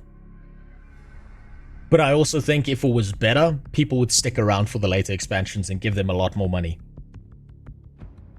Another reason Guild Wars 2 never got popular is because it was trying to be the anti-MMO, thus the MMO audience didn't touch it. In a way, I suppose so. But I think... I think Guild Wars 2 couldn't fully realize the ideas it had. It did something very different from most MMOs. It had a lot of unique and interesting ideas, and then it just didn't live up to that. Now, enough fucking about. Let's see what bullshit we're looking at here. I immediately don't trust this channel because I just see anime tits everywhere. MMO bite. Fuck it. Okay, I'll give him a try. We'll see. We'll see. I did want to watch this. I had this open on another tab, then I had to restart my PC. I have watched the first 2 minutes of this. Let's see why MMOs are failing. That's a good idea. 10 new games I'm most hyped for. That's not going to be MMOs. 13 huge MMOs on the way. No, I don't trust Lucky Ghost. Top 10 MMOs you'll actually play in 2025. Fuck it, we'll give him a try. Why not? I don't know who that is. The dude is so fucking fake. MMO bites. I don't care whether he's fake or not. I'm gonna be honest with you. I care about output. I care about whether the information's good or not. Like, I'm beyond getting mad at people for shitty kind of games. Yes, that was Command and Conquer playing there in the background. I've got to be careful. There's 1 or 2 tracks in there that are actually copyrighted. So let's see. Let's see what MMO's got. New World is deadish. Maybe. We'll see. Its future is tentative. I think it's got 6 months on the chopping block. Someone might buy it. And I think all the bad wool farmed by Amazon might be put to the wayside, and the game may have a chance of surviving. But let's be honest. It's most likely going to become a pay-to-win slop fest if someone else takes it over and cranks out all that pay-to-win shit into it. It's going to get much worse. I think that they need to replace the character adventure guide that gives extra XP to just having the 1 to 80 story giving enough XP. I think that they need to rework the 1 to 80 leveling. I think the story, I think you're right about that. It should give enough XP to get you from 1 to 80 in the core gameplay experience. They shouldn't be doing this weird like level 10 gating thing that they do. I think they need to get rid of that. They need to get rid of the black line chest keys that they get in the core gameplay experience, because I think that prevents people from farming it. And I think, Jimmy, I'm going to click on that link, and I swear to God, if that's some bullshit, I'm never trusting it. Another thing you say. Hot wizards in your area. I don't want love. I've I seen just this want before. sex. See my orb. Click here. Bibbity bobbity, bring that sweet ass over to my tower, baby. Yes, where's the wizard sex MMO? We need one of those. We do need one of those. We do actually need one of those. We need an MMO that's focused just around wizards. At the level of Guild Wars 2 or Path of Fire or better. Isn't that Final Fantasy 14? No. Final Fantasy 14 is about your gender and your pronouns. I said at the level of Guild Wars 2, not Wizard 101, goddammit. Right, let's see what this man's got to say for us. Please don't fuck me over like you usually do. Buddy, give me some information. Please. please. Genre has been kind of, for all intents and purposes, kind of crap for the entire year, especially when it comes to new releases. There have been so few that players have been thirsty, hungry for something to satiate that appetite. There were a few releases this year, like Grand Saga, which shut down within like 3 months, Odin Valhalla Rising, which was a perfectly solid mobile MMO, but didn't really cut it as a PC MMO. Ship of Heroes actually just launched 28 days ago as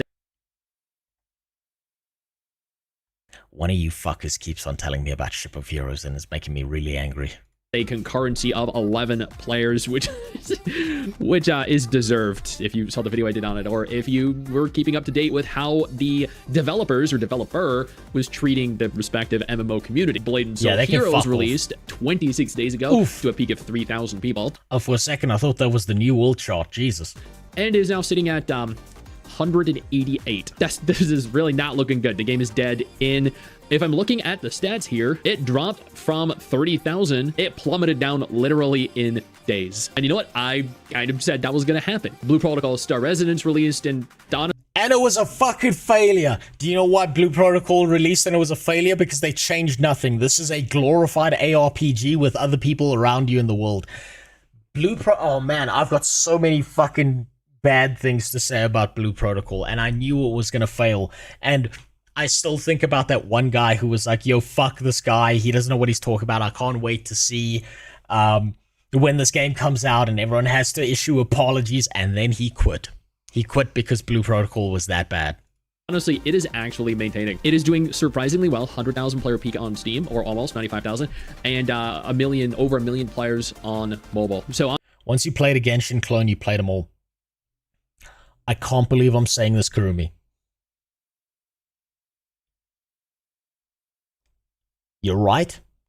However, Genshin Impact has more to it than any of these Genshin clones. You would have a better time playing Genshin Impact than any of these MMOs that are trying to copy them. It's like they took all the elements of Genshin Impact, removed like 80% of them, and then just threw it out there and thought it would survive because it's multiplayer or it's online. That's what hurts my feelings about it. You would think that if they saw Genshin Impact, they would have made Genshin Impact, they would have made it 10 times better and then made it multiplayer. And then made it like an MMO game. But they just didn't.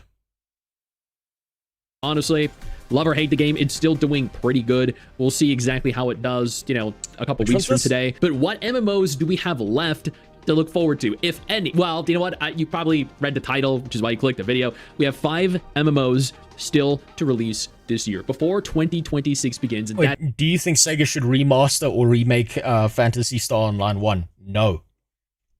I think Sega should go out of their way to take all the elements from Phantasy Star Online that were really, really good, that all the players loved, and then amplify that, double, triple, and quadruple down on that, add in new elements, make it new gameplay, keep it off of mobile, keep it PC specific, and make a new IP using those mechanics. And I think that would bring a lot of people into playing a game. That is what I'm here to let you all in on, to kind of walk you through what the games are and when they are releasing. We're going to start this off here with Raven 2. I've actually done a dedicated video on this. This is a cross-platform MMO. Not all the games here are.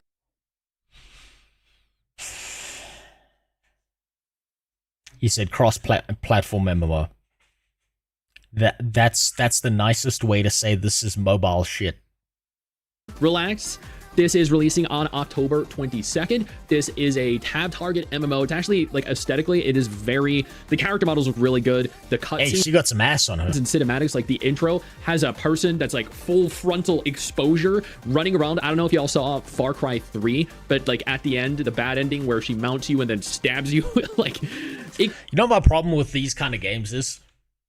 The second that I hear that it's on mobile, I imagine that the gameplay is this. Oh yeah, guys. Oh my god, I'm so fucking good at this game. Oh, I'm tapping so good right now. Like that's it. That's all mobile gameplay. It is visceral. It is very gruesome. Sword of Justice is the Justice Online MMORPG that people have been waiting years for, although it comes with a bit of a twist. The twist is admittedly the fact that it is now cross-platform compatible, where before it was not. I know that is definitely going to turn some people away because, like, I'm going to be honest, it very much so is a mobile MMO first, PC MMO second, but not in the traditional sense. You don't have to go out and kill hundreds of monsters. It's not an autoplay, auto-grind MMO. I think if you look at the video I did that is titled something akin to the Sword of Justice MMO. Sword of Justice came out today. Oh, I might just look at that. You think it is, you'll see that it's a very different kind of game. It is very story heavy. It is very emotionally driven. It has the most diverse dungeons. The style of the art presentation and everything for it just blew my mind. How interconnected everything is. The dungeons and raids. My problem with these high fidelity AI like anime games is they all look the same to me.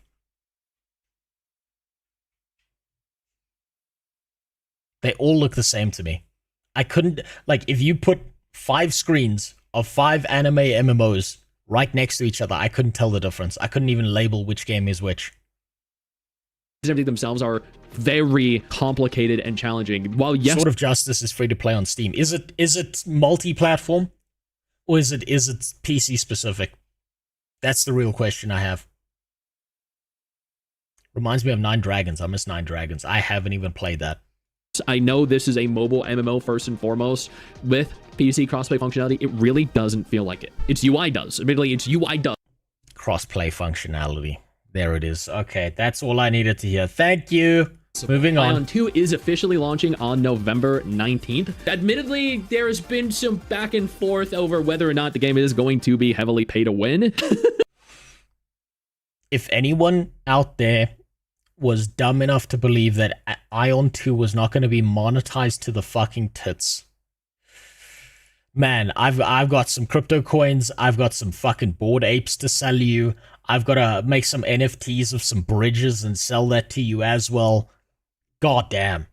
This is an NCSoft game. Like, bro, this is an NCSoft game. This is going to be the most obscenely pay-to-win MMO probably of the last several months. So, yes, this is going to be pay-to-win. But yes, this game is probably the second most beautiful upcoming MMO release.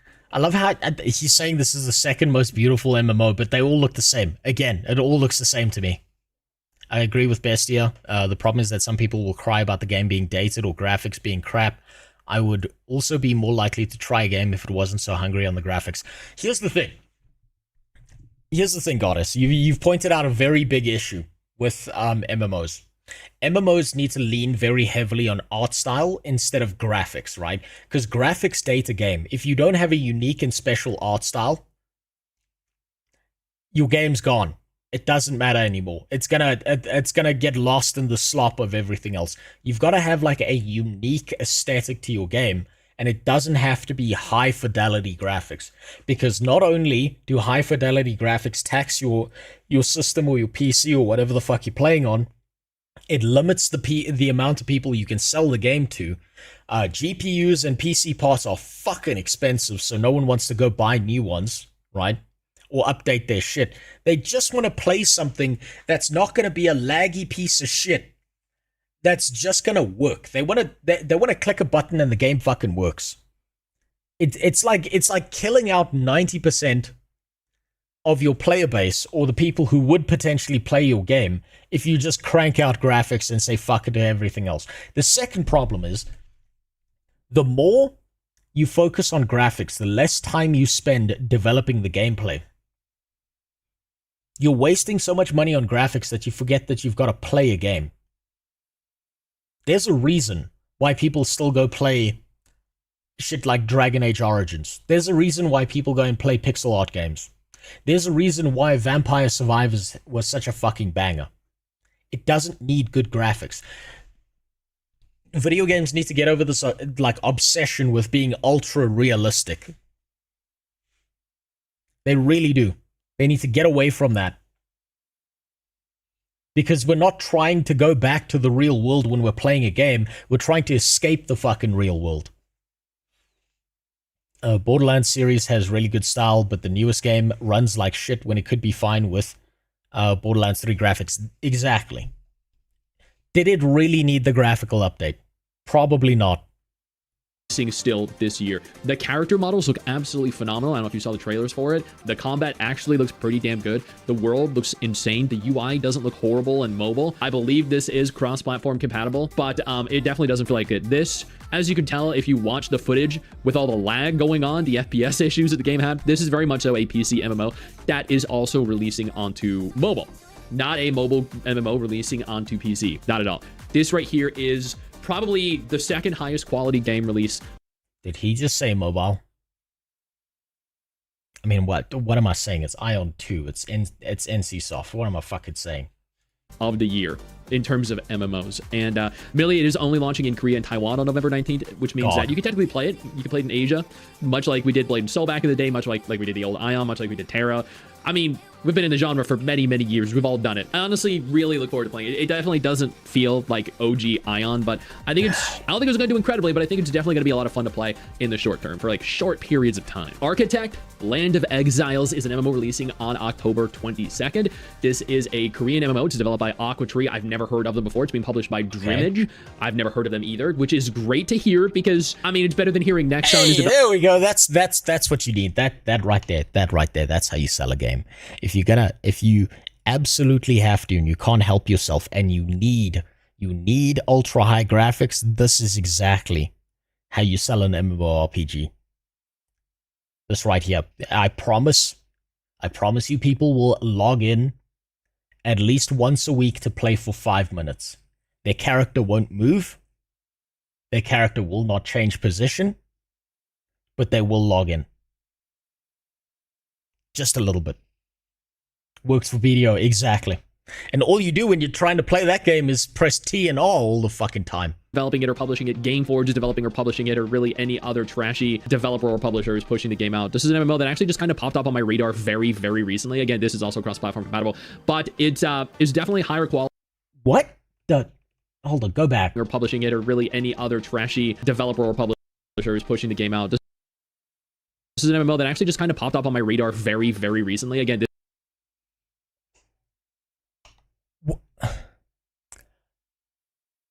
Why is the distance between her eyes the distance between fucking California and New York here?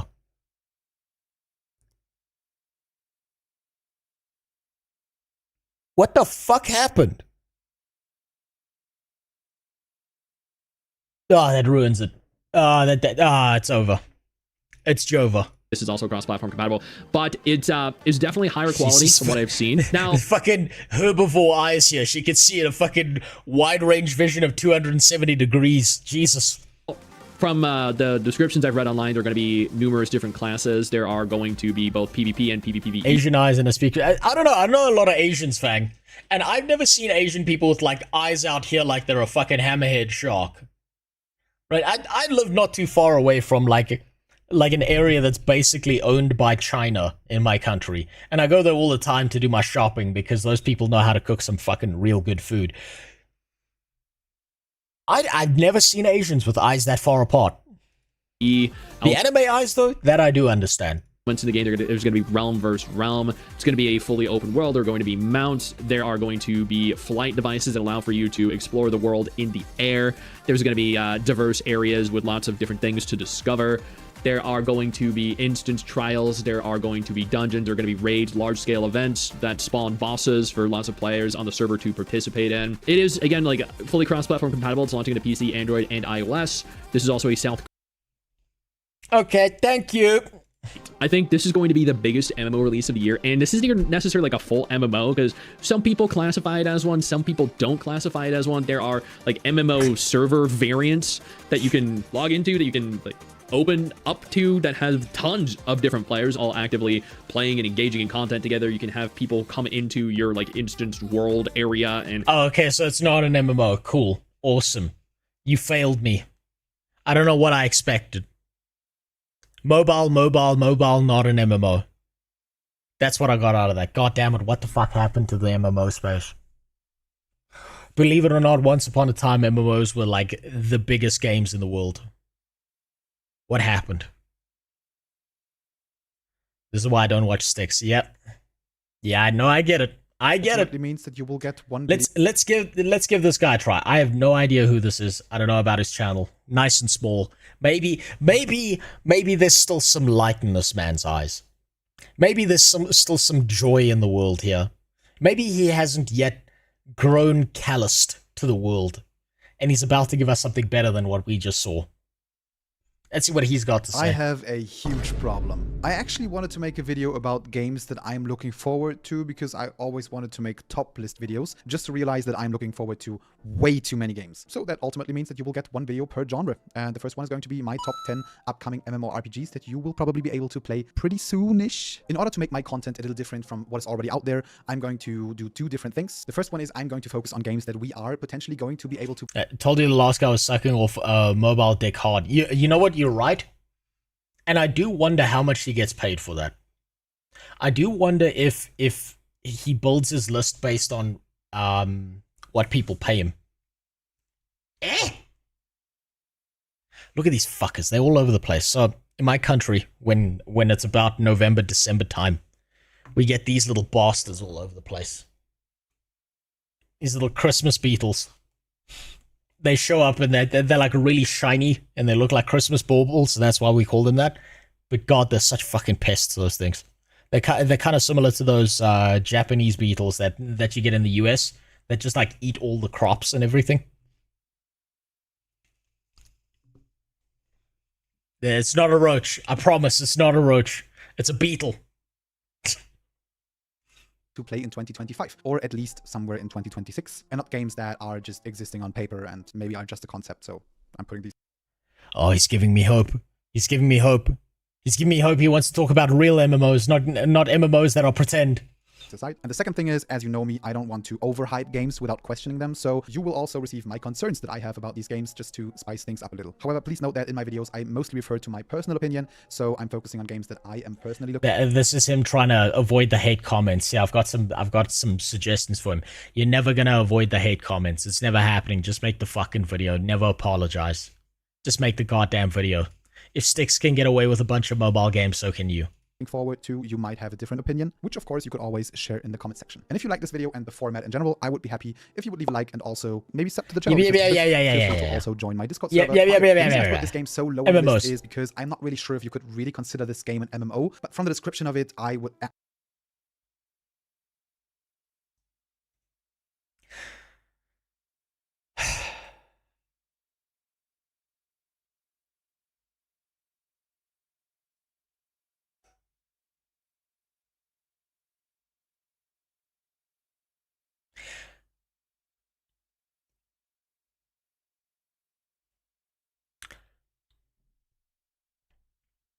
Now, I don't know if this is just me, but every time I walk past my bathtub,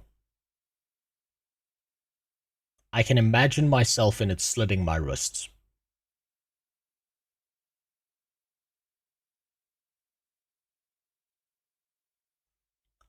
I just got the same feeling. That's why I take showers, because I can't get in a bath.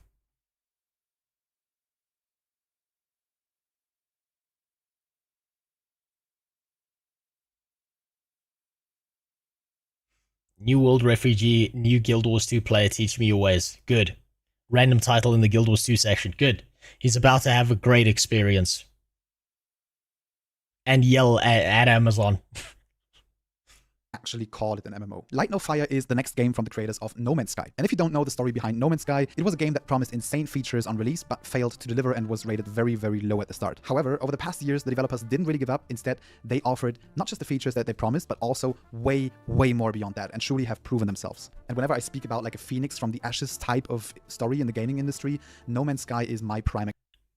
That's all good, but talk about the game you're actually here to talk about, not the other game. Example. Like, this game went from one of the lowest rated games to one of the most successful sandbox sci-fi games to ever exist. And every update that they actually like No Man's Sky is the exception that proves the rule to me. That you shouldn't trust a failed game to ever come back from the grave. No Man's Sky is the one singular example of the case where people gave Sean Murray money, and he actually took that money and put it back into the game instead of running away and living on an island somewhere, like he should have. like a morally responsible dev would have done. The fact that it's made by Hello Games gives me hope. I think they've learned their lesson. I hope Light No Fire is good, but I don't know if it's an MMO. Can't wait to do my MMOs to play in 2026 video. Yeah, I know you in the Illuminati meeting out there, so man, it's all of you. You're going to release the same video within like a week period of each other, and it's going to be really fucking infuriating because it's going to flood my suggested with that. Hold on. How I feel about MMOs.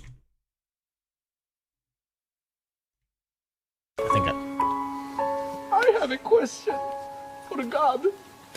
Why? Yep. Every time. Every fucking time. Did was free, which is crazy. Now they are working on their next game, which is Light No Fire. This is basically an open world multiplayer fantasy game with practically endless content. Instead of having an infinite number of generated planets and moons and systems like in No Man's Sky, they instead created a game world that is the size of a single real-life planet like Earth, which... Make one of these videos yourself, top 10 upcoming MMOs that aren't MMOs at all. Fuck. It's tempting. It's like the One Ring, bestia. It's like the One Ring. After all, why shouldn't I make it? But I'm not going to do that.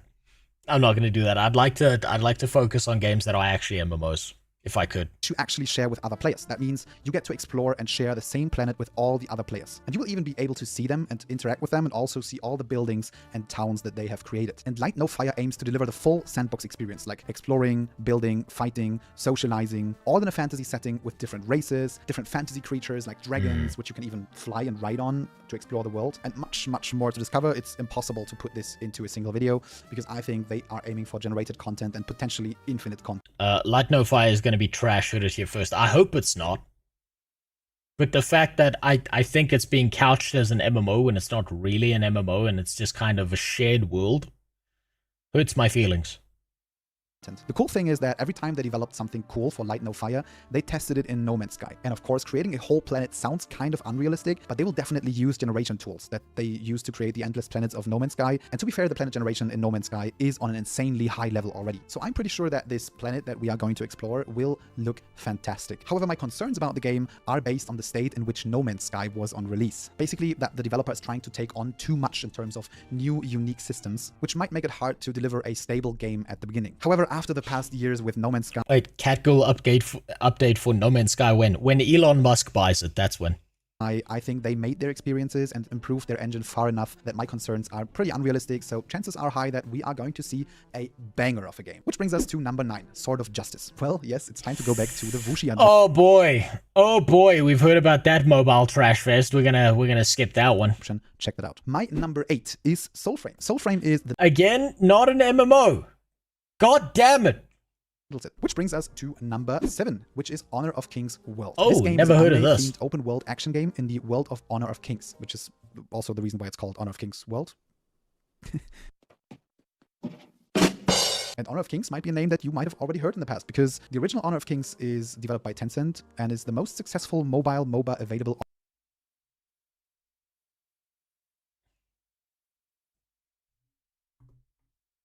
Do you mean League of Legends?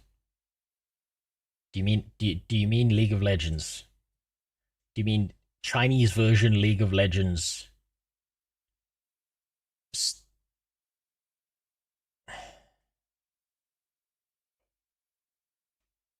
Am I asleep right now?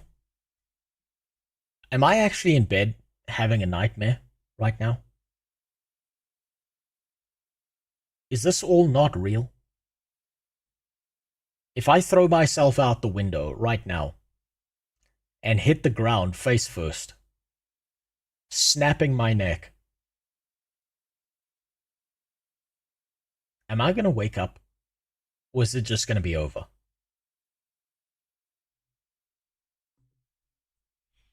On the market at the moment in terms of player count, and especially very successful in the esports sector. And due to its availability on mobile, it actually has more players than League of Legends. So technically, on paper, it's the most successful MOBA in the world right now. Now, they basically pulled the Riot move and promised to create an open world game in that lore, but unlike Riot, they are almost finished, and the game looks amazing from what I've seen so far. They have already shown 4-player raids and confirmed some large-scale multiplayer modes of the game. 4 players is not a raid, that's a dungeon. So if it actually will be an MMO is still to be fully confirmed though, but it looks like an MMO. And it will have multiplayer, and they made some statements So it's not even confirmed as an MMO. God damn it. that they are aiming to create an MMO, so I hope it will be an MMO. Honor of Kings World features action-packed combat and a class system where you combine 2 classes in a single character, swapping between them mid-fight, and also swapping between multiple characters, which allows to create very long and unique combos and playstyles. And the bosses that they have shown so far already looked very promising and fun to fight against, and the combat also looks decent and like it will be one of the most enjoyable parts of the game. They also confirmed that the game is not It looks okay, but it's concerning that this is just reminding me of Blue Protocol now. going to have any pay to win and will only feature cosmetics to buy, so this is a good thing, and I really hope that they will keep their promise. However, of course, I do have some concerns, as always, and one of them is the lack of the final confirmation if the game will actually be an MMO, because otherwise it might end up like Wuthering Waves or Genshin Impact, where you mostly roam the free world solo, and you can play with other people, but it's not really worth it. So, not an MMO, mobile slop, not an MMO, not an MMO. Buddy, you're losing my faith real fast here. Besides for a few game modes. Beyond that, another concern of mine is that the game is actually also planned for mobile, which impacts the potential complexity of the game and comes with a typical mobile audience-tailored issue like multiple currencies, stamina systems, and hundreds of windows with pop-ups. I wonder what an MMO even is anymore. Well, the problem is that the definition of MMO has become so widespread. It's like too little butter spread over too much toast, and so everything is now an MMO. The term MMO has become synonymous with the term live service game. It's no longer a term that describes a certain type of game. It's a marketing terminology used to try and trap old MMO players who want something new that works like the old stuff in their game. That's why if you go and look at Dune Awakening, and you go back to the Wayback Machine and you look at all their marketing, they always make sure to mention the word MMO, despite the fact that the game's not a fucking MMO.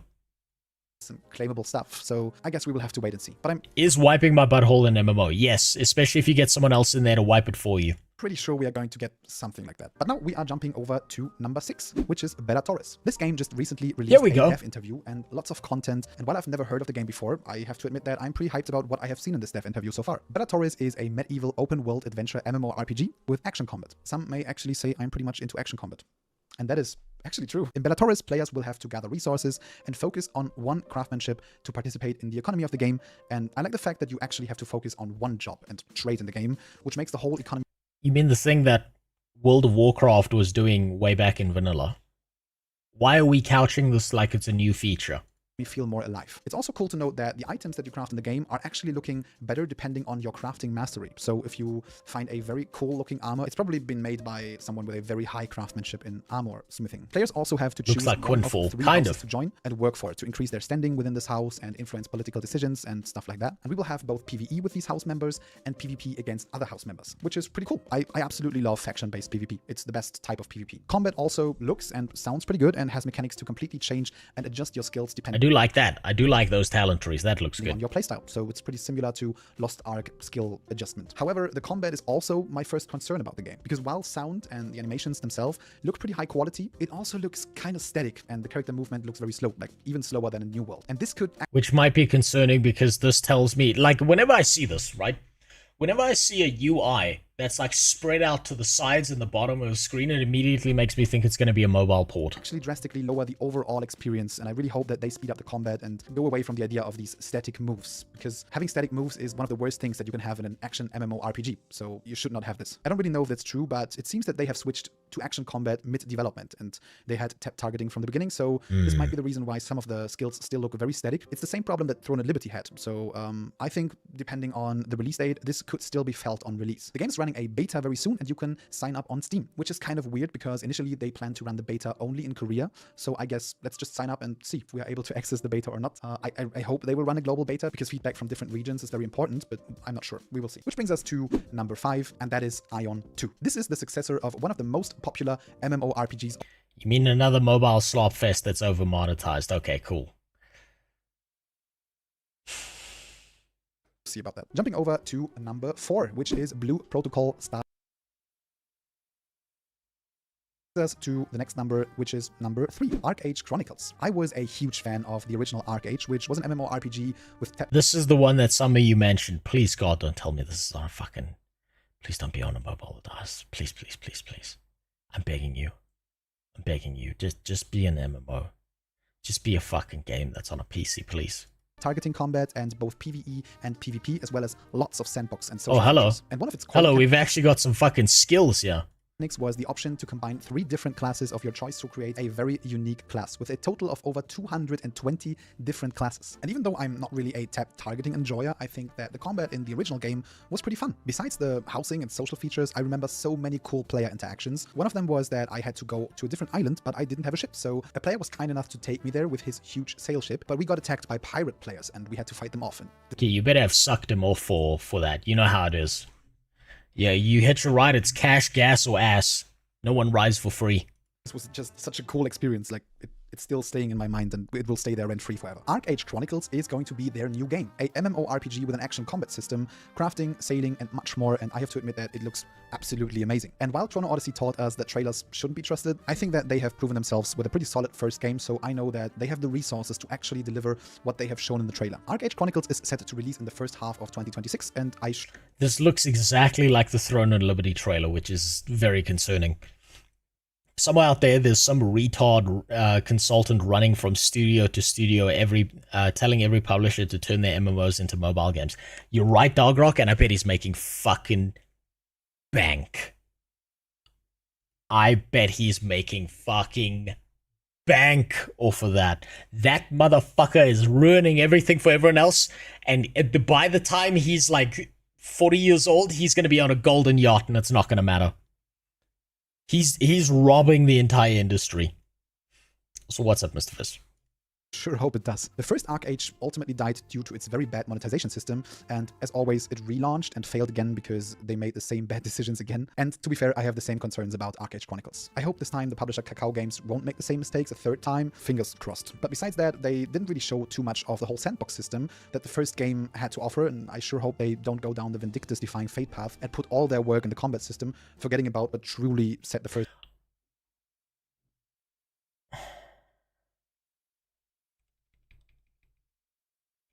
Can any of you tell me what is wrong with this right here? What's wrong with this?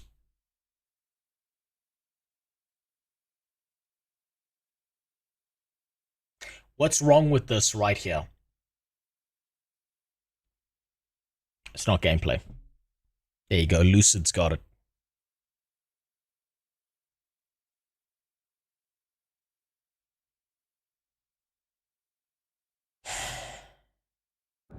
Every time. Every time. Thanks for the sub voice, Sludge. You just made my taxes worse, you bastard. Oh, God damn it. Why? What happened? What happened to the beauty of MMOs? God damn it. Set the first game apart, so I really hope that they bring back all the sailing and the sandbox, the housing and stuff like that. But let's jump over to number 2, which... Don't bother. Toasters are way too expensive. I'll instead just... I'll put some tin foil around my dick and I'll find the nearest electrical socket. I'll stand in a bucket of water and just jam it in and out until the MMO industry gets better. Is Where Winds Meet. You might have already expected me to list this game, but of course, I am hyped about Where Winds Meet, especially since I am a huge fan of wuxia games. I think I already said that. And I've already made 2 videos about the game, so if you want to find out more about the game, just feel free to check out these videos. I've never heard of this. Let me quickly summarize what it is. Where Winds Meet is a wuxia action RPG with Sekiro-like combat. It's a game where you basically create your own martial artist that combines weapon arts with other abilities to create your very own fighting style. The game has 2 different game modes that are both played with the same character and the same progress. And the first one is the offline mode, which offers the exploration... Wait, this is... You see, this is what I'm talking about when I say that a lot of the Asian aesthetic MMOs, I can't tell them apart. All these games look the same to me. Styx already mentioned this one. Did you look at the new NG spec? I looked at it when it was released. You know, the Terminator from Thingy, from the first Terminator movie, the one that's chasing down John Connor. That one, it's cool as fuck. I'm gonna try that one out next. MMO offline bot. Yeah, okay, sure, buddy. Have you noticed that? Have you noticed this? Like, they'll use the term MMO, and then the next words out of whatever marketing fucker's mouth is, it's the exact opposite of what an MMO is. The T1000, that's it, yes.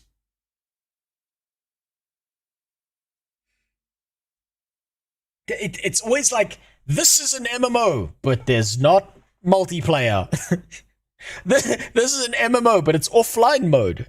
This is an MMO, but you can only see other players when you go into the little multiplayer thing that we've strapped on the back of its nuts every time. The MMO mode. So if you want to test that, make sure to sign up right now. I will put the link in the video description. Which finally brings us to the number one, and this is Ashes of Creation. This game is oh boy. It took him 1, 2, 3, 4, 5, 6, 7, 8, 9. 9 games before he hit something that can be considered an MMO. Oh, fuck off. Ashes can suck a dick. So, man, I thought Ashes of Creation was your favorite MMO. What are you talking about? I saw those 5 videos where you glazed the game, where you were like, Ashes is the best thing coming out ever. Don't lie to me. By the way, Sawman is a huge Ashes of Creation enjoyer. He loves the fuck out of that game. It's like his favorite thing in the world. I've seen him glaze the game on Twitter. I've seen him say nothing but good things. I saw him say that he was going to go into the back room with Steven Sheriff and let him enjoy his asshole. Man, he loves Ashes of Creation so much. Sawman is like the Giga fan of Ashes of Creation. He loved paying $500 for an alpha ticket. It was his favorite thing. Where can I post screenshots on Discord of my non-mommy? There's a Guild Wars 2 specific thing. There's a Guild Wars 2 specific tab. Throw it in there. Aiming to be the next big MMORPG and has raised an absurd amount of money to become exactly that by giving paid access to different alpha testing phases that are persistent. You have the biggest Ashes of Creation video in 2025, by the way. I know. You did a good job with that one. Will be accessible up until the final launch of the game. And these phases were mostly meant to showcase the mechanics of the game, like the classes and the combat system, in different PvE and PvP scenarios. Have you noticed that whenever anyone talks about Ashes of Creation on YouTube, like 99% of the people who ever list it always show the trailers and never show the gameplay footage? They always show like the predetermined footage. They never actually got out of the way to show what the game looks like when you play it. Curious how that happens, huh? Hey, does anyone remember the Chrono Odyssey trailer? And how good that looked? Does anyone ever notice that the gameplay and whenever they do cut it together, it's professionally cut together with like little slices of combat that are no longer than 2 seconds? Strange how that keeps happening, huh? It's almost like they're lying to you without lying to you. Creation is aiming to reshape the MMORPG genre by going away from the classic follow this main story quest line idea. Instead, they encourage you to write your own stories through PvE and PvP interactions and truly going on a journey with your friends. That means group play and classic MMORPG feeling. By the way, I heard Pirate Software loved this game though. It's his favorite game, right? And I mean, he's never wrong. He worked at Blizzard, did you know? He's never had a wrong opinion in his life. Moving in a party, combined with a very active and skillful tap targeting combat, lots of skills to equip at the same time, just like in classic MMORPGs, and the holy class trinity. And the game world already is pretty huge and allows for journeys that can take up to a few days. And the game also features crafting and trading. You know what this game makes me think every single time I think of Ashes of Creation? It makes me think of a man who was bullied off the internet by the Ashes of Creation devs, who was bullied off of the internet by Pirate Software, who was brigaded ruthlessly. And I think Sawman knows who I'm talking about. Also, what's up, Wojciech? The stash is gone. Let's see if you can guess. There is a man who shilled Ashes of Creation relentlessly for years.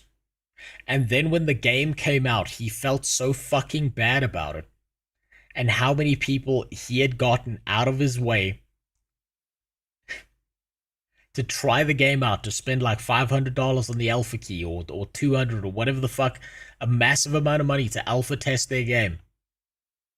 And then when he started saying that giant chunks of the game that were promised were missing, he got bullied off the fucking internet. And the weird part was, he was a really fun guy. He was really entertaining. He did cool shit. Yeah, that's right, Narc. By the way, there is still one video up of Narc, for anyone who doesn't know. I'm gonna pull it up quickly. Right, this is one of the last remaining videos of Narc.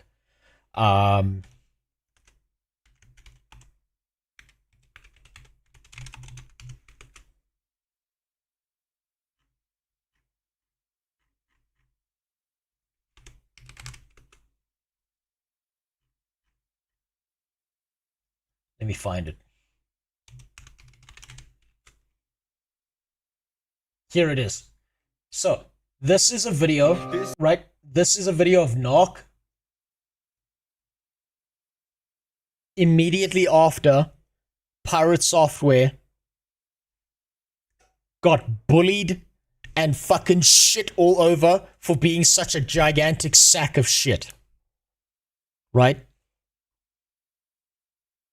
This is the last remaining video of Narc on the internet. Also, thanks for the follow, Will. I want you to keep in mind that this man was bullied ruthlessly by the entire Pirate Software community, by the devs themselves of Ashes of Creation. And when it came out that he was right after he deleted everything, there's only one remaining video of him. And it's this one. This is my kingdom. I gotta cut that out because, yeah, you know, copyright. There we go. That was Narc. He just exploded with cum when he found out what happened to Pirate Software. And building up nodes that can become big cities over time, which is similar to the very first concept of New World. And you can do a lot of stuff like caravans with your friends to get items from node A to node B that can be attacked by other players and guilds and much more. And no, he gave up. Narc's gone. He deleted his channel. He deleted everything. The devs were bullies too. Yes. Steven Sheriff called him fucking mentally ill. Steven Sheriff was like, look, buddy, you're obviously mentally ill. You need to take a break and fuck off.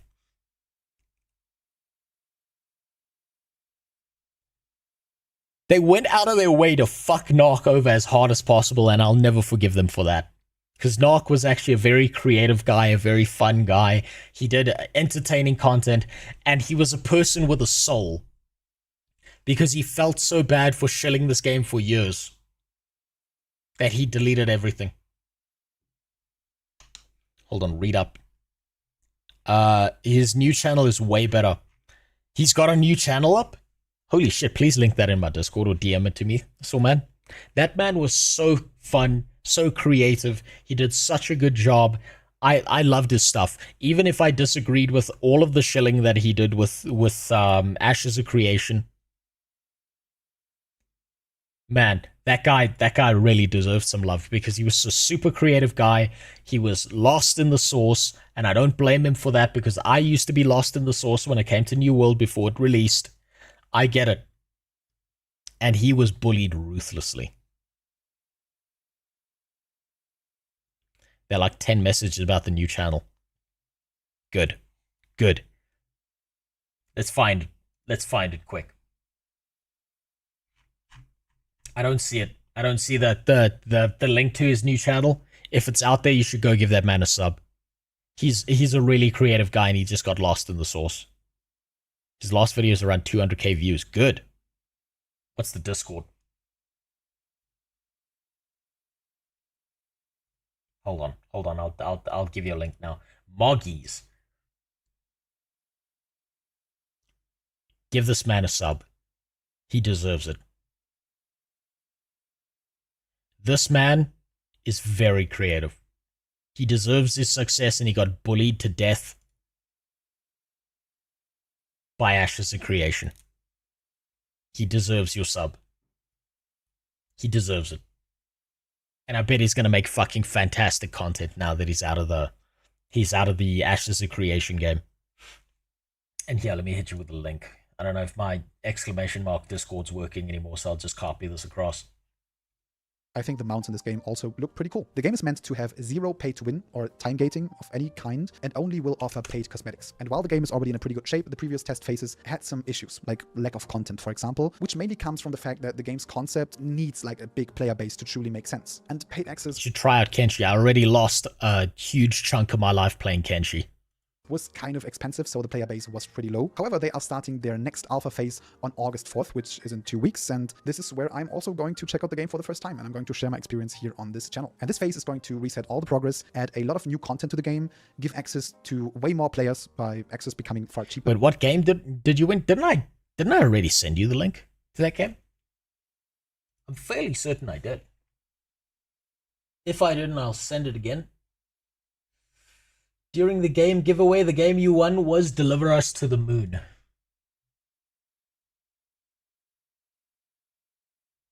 Wait, did he just say he hasn't played the game?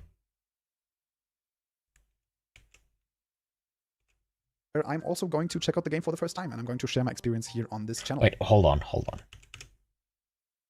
Mainly comes from the fact that the game's concept needs like a big player base to truly make sense. And paid access was kind of expensive, so the player base was pretty low. However, they are starting their next alpha phase on August 4th, which is in 2 weeks, and this is where I'm also going to check out the game for the first time, and I'm going to share.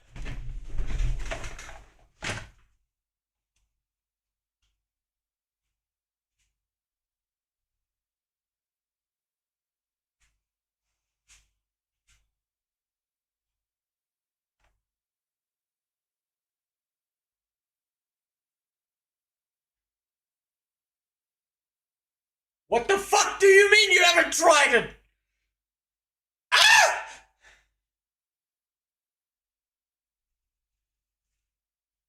I'm losing my fucking mind here. I'm losing my fucking mind. I'm losing my goddamn mind. Shit. Oh, fucking god damn it. What the fuck?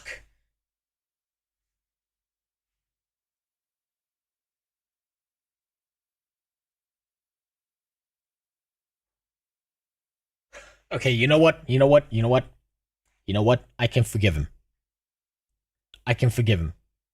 Because he was smart enough to not pay them $100 or $200 to playtest their alpha. I can forgive him for that. He's new at this. 2K subs. I can forgive him. He didn't waste his money. It's okay. It's okay. It's okay. He doesn't know yet. He doesn't know. When is the next Ashes Alpha? I would like to try it myself just to confirm. I think he says so here. On August 4th, which is in August 2 weeks, 4th. and this is where I'm also going to check out the game for the first time, and I'm going to share my experience here on this channel. And this phase is going to reset all the progress, add a lot of new content to the game, give access to way more players by access becoming far cheaper, and they will make some major changes to allow more PvE and PvP interactions to happen. My biggest concern... It's already been and gone. Yeah. How old is this video? Oh, it's 3 months old. Okay. Okay, maybe he's got a newer video where he's like, yo, maybe this was a bad idea. About the game is that it could potentially end up in an endless development cycle, just like Star Citizen, by adding more and more content, but never really closing that circle to a full game and a full release, because the paid testing access is in fact... Oh, an endless development cycle, you say? Scope creep, you say? Bunch of shit sold to people that was never then put in the game yet? Oh, oh, man, fucking holy shit. Maybe he can see the future. A pretty solid financial concept. I hope that I'm wrong about that though, but we are still in the alpha phase, so which means that the release could even be in 2027. But that is it.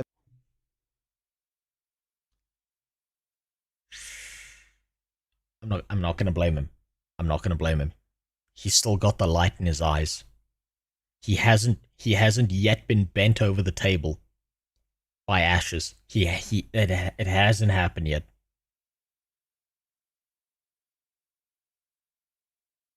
about my top 10 games. Beyond that, I wanted to add His asshole is still tight.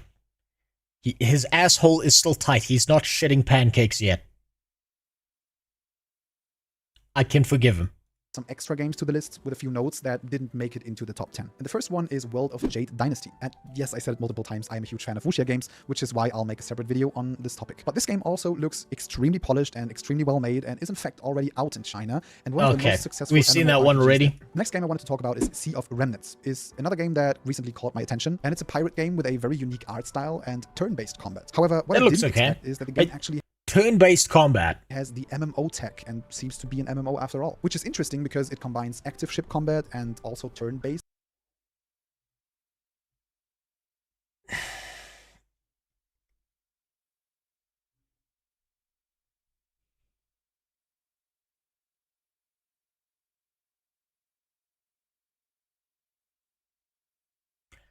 How do you make this into an MMO?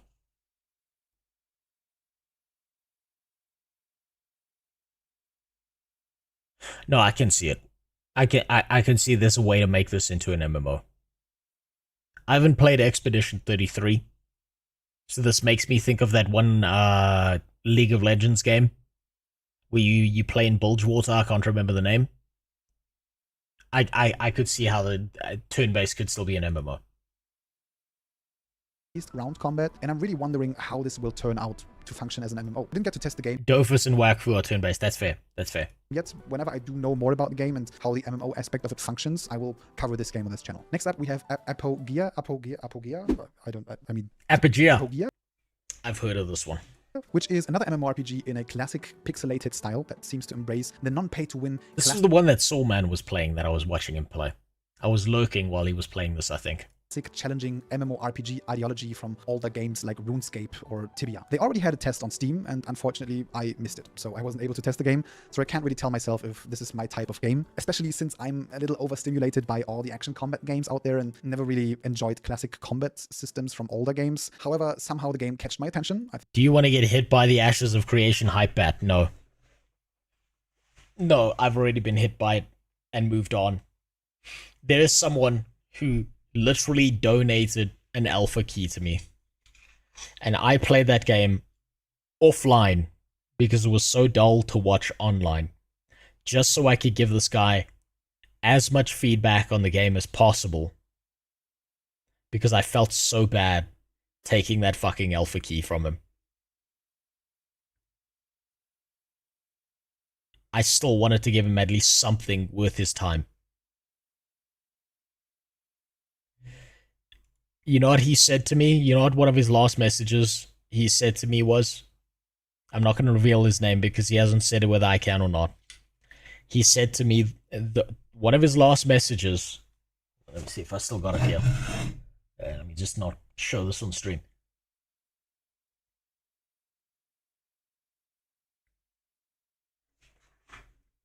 There.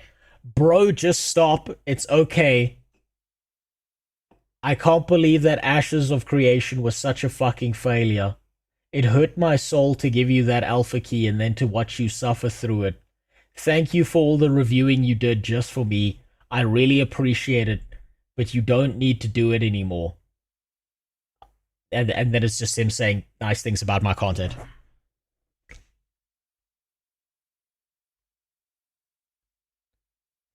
Just close that out before I accidentally show that on stream. Poor guy, we should do a GoFundMe for him. You know what? I might do that. I feel really bad for him. He spent, I don't know how much he spent, like, I don't know if it was $200 or $500, but he spent like a bunch of money getting me an alpha key.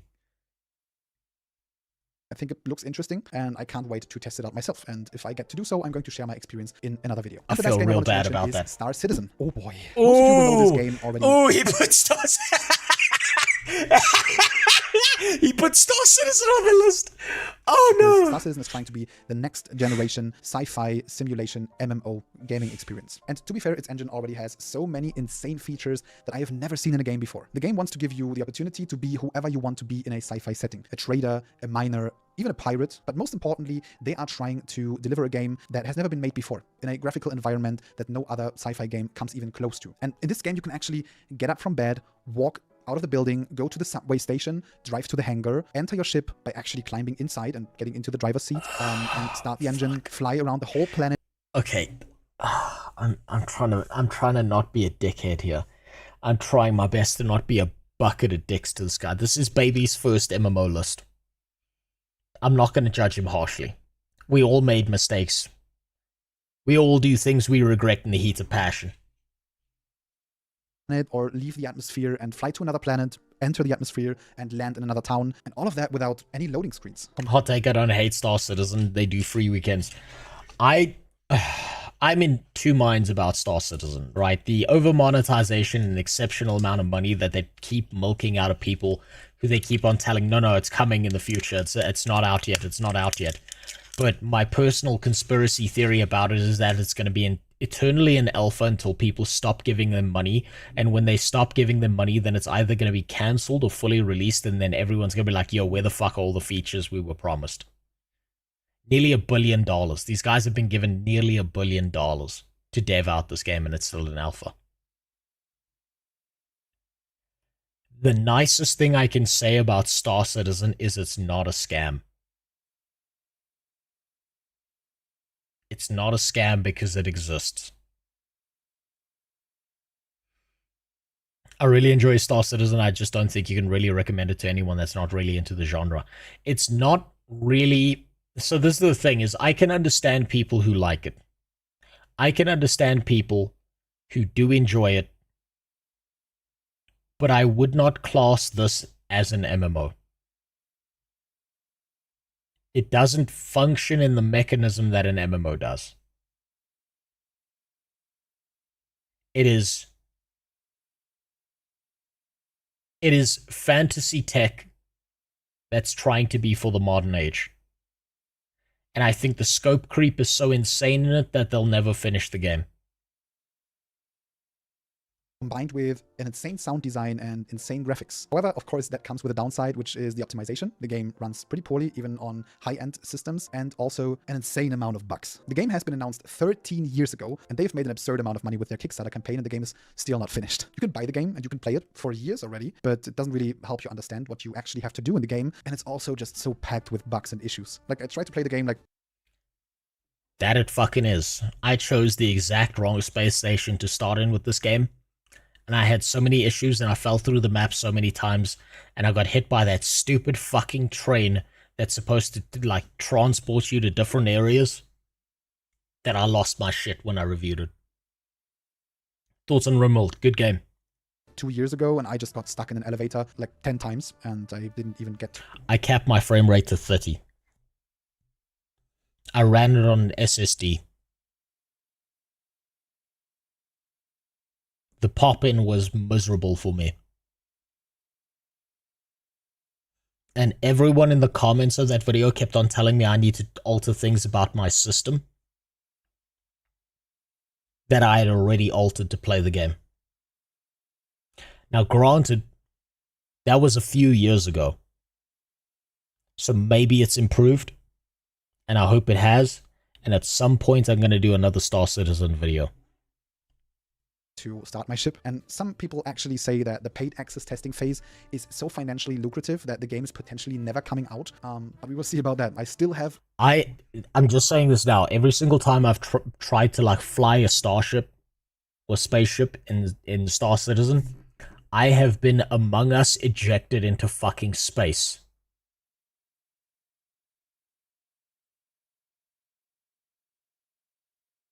At random points in time.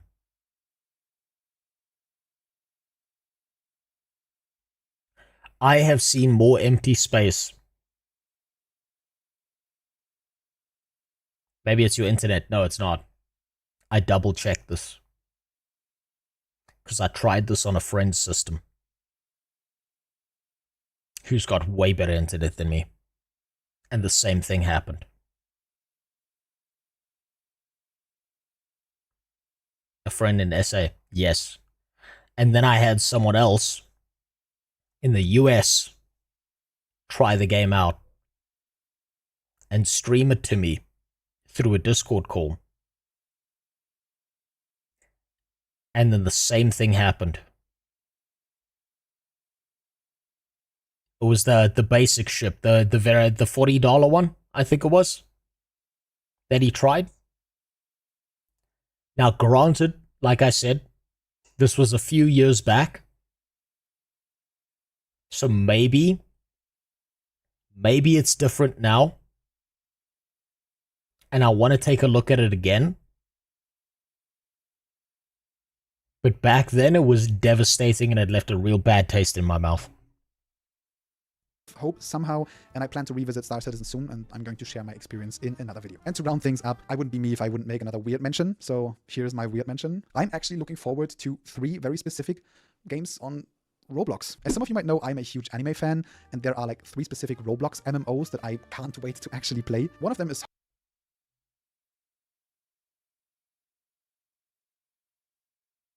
What the fuck did he just say? In another video. And to round things up, I wouldn't be me if I wouldn't make another weird mention, so here's my weird mention. I'm actually looking forward to 3 very specific games on Roblox. As some of you might know, Someone contact the FBI. Contact the FBI now. He needs to be put on a list. This man is definitely not under 15 years old. On the list. Now, come on, chop chop. On the list. On the list. Come on. Come on, you gotta go around to your neighborhood. You need to tell them you're living in the area. You need to stay at least 500 feet away from every school and playground. Just for the rest of society, just please. I'm a huge anime fan, and there are like 3 specific Roblox MMOs that I can't wait to actually play. One of them is... I'm being full of shit. I know nothing about the Roblox MMOs. Holy War X, which is a game inspired by 7 Deadly Sins, and you get to fly around, you have PvP and PvE, you have naval combat, and so much more content in this game. And for a Roblox game, it just looks so cool. The second one is Rel Seas, which is going to be a one-piece MMO with actual factions, which are the pirates and the marines, and you have Haki and so much more. Like, again... What's shocking is this kind of looks like it would be better than most MMOs out there. That's what's devastating. Maybe there is future for the MMO space for kids. It's just hiding amongst the predators. Sadly, there are some popular MMOs on Roblox. I've considered doing videos on them. Just make sure that you tell everyone that you're 12 so that they'll groom you. Again, offering PvP, PvE, naval combat, transformations, and so much more. And lastly, I'm also waiting for Project Slayers 2, which is the successor of Project Slayers 1, which was a Demon Slayer Roblox game with an open world and PvP and PvE, which was really cool. Like, you could become a demon or a slayer, and both factions fought against each other. And the second game is going to build upon that. And that's a cool concept. Just make a better version of this game, and I spent so much time in the first game, so I'm looking forward to the second one. But the problem about these 3 games is that they offer paid access to test phases. Again, a financial, very lucrative idea, and it feels like they are just running test phase over test phase and never really coming out because they are earning... Oh boy, they figured out the Ashes of Creation model. That's genius. Money with these test phases. I hope they will come out soon. I can't wait, but I thought that these games are going to release in 2024. Now we have 2025, still no sights of release dates, so no idea when these games will ever come out. I hope sooner than later. So that's the end for this video. Let's come to a conclusion. I know I didn't include Vindictus Defying Fate, and I also didn't include Chrono Odyssey, but to be bloody honest, I've tried both of these games and made a video about them, and I just didn't really enjoy what they've offered so far. Yeah, they weren't good. Of course, that might change in the future, that might change upon release, but for now, my hype about these 2 games is pretty low at the moment. And I also know that there are some other big games on the horizon, like the Riot MMO or like the Lord of the Rings MMO. Yeah, okay, he's just gonna go through the other ones. That doesn't matter. As far as I'm aware, Roblox has proximity voice chat, so that'd make a fun MMO. I can't believe I'm saying this, but Roblox might be the future of MMOs. I cannot believe I'm saying this, but that little segment there was better than the rest of the stuff on this list. 2 biggest MMOs were made by furries and pedos. I suppose you do need a certain level of degeneracy to start, you know, deving out MMOs. You need to be like real fucked up in the head to do that. I mean, you know that just like having sex with a child, starting development on an MMO is a bad idea. So there's got to be some damage there that pushes you forward.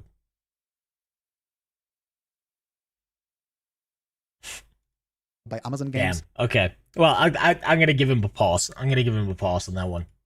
It's his first list. It's his first one. I don't blame him too much. That's baby's first MMO list. He's figuring it out. He'll get there when he plays Ashes of Creation. When the light leaves his eyes. When the fucking Voldemort of alpha MMOs hits him. He'll be jaded like the rest of us real soon. Saw my son play a Roblox game based on Attack on Titans and it ran smooth. That's what I'm saying though. Based on that little clip at the end there, those were running a lot smoother than anything else we saw. And it was actually real gameplay as opposed to some shitty trailer trying to hide a bunch of trashy stuff. He'll get there. He'll get there. He's new. He's new. He just walked in. He doesn't understand why we're all like huddled in the corner crying. This guy in the back room in the shower, like just, huddled in the fetal position. He hasn't got there yet. He'll get there. How close are you to fully unlocking Mechanist? I've fully unlocked it already. Right. So, I think that kind of, kicked me in the nuts a little bit there. So I think this is the MMO list that I'm looking at right now. This is what we got to look forward to. And I can't believe I'm doing this. I can't believe I'm fucking putting Roblox on there.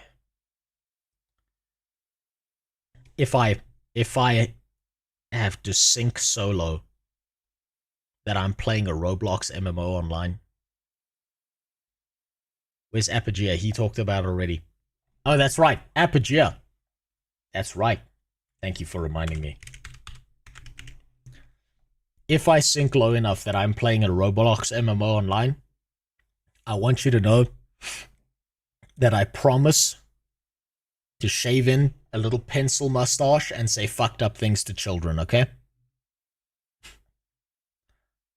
I promise. We'll groom a few kids while we're in there.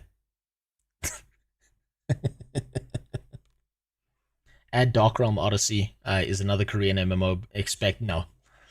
If I look into it and I see it, then I will. Okay, now let's find out instead why every new MMO falls the same way. Now, I've watched 2 minutes of this video. Kind of because I opened the tab and I left it open and it was just playing in the background. And then I was like, wait, hold on. I meant to save this for the stream. You should roleplay the FBI whenever you run into an adult man. Better yet, I'll roleplay as a pedophile and I get him to give me all his information. And then I'll send that off to the FBI. Excuse me, Mr. FBI, but I was playing EDP online. Please don't arrest me, but arrest this guy. That'll go over great. Right, let's see what Theorywise has to say. Why has every new MMO failed in the same way? I know he's going to talk about New World based on the thumbnail. I know he's going to talk about other failures in the space, probably Chrono Odyssey. I'm curious to see if he hits the nail on the head here.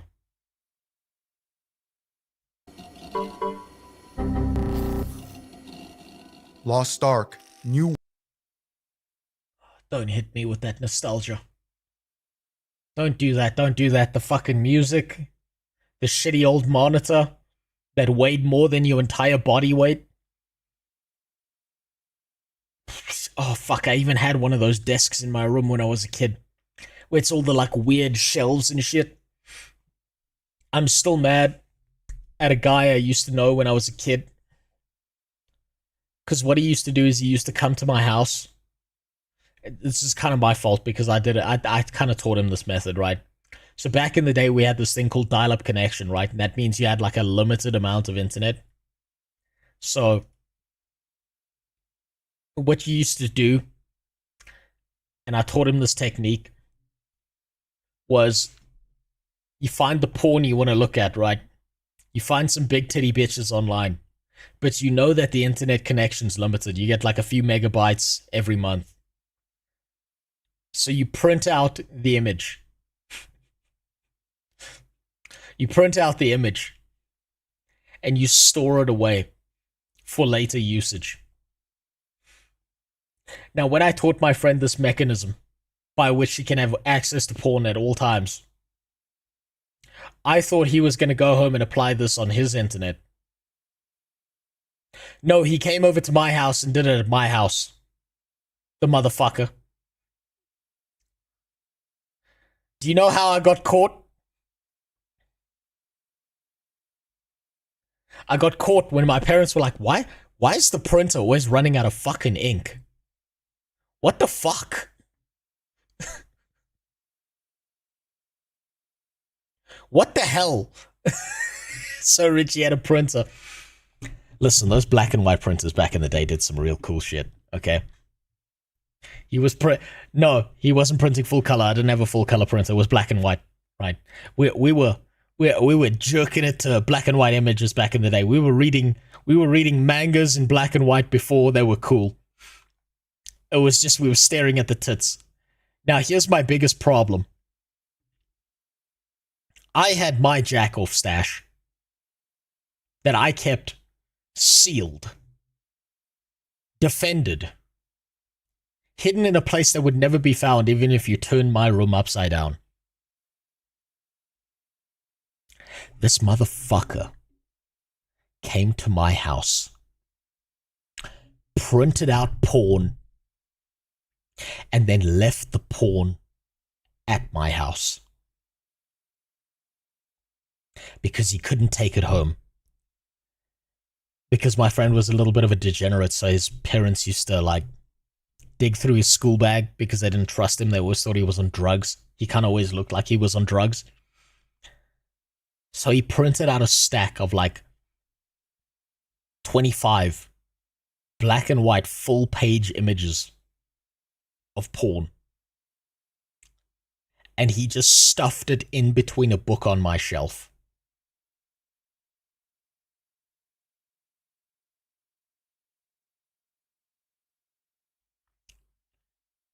And then my mom found it. And my mom was trying to, like, be all, like, you know, she was trying to be like the adult and give me the birds and the bees talk and shit like that. But do you know how that talk started? I came home.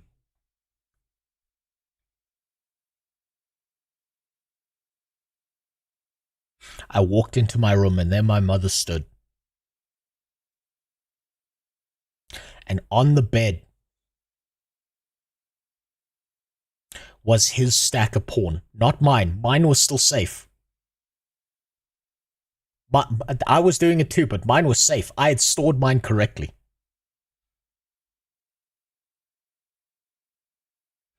And you know what the worst part was?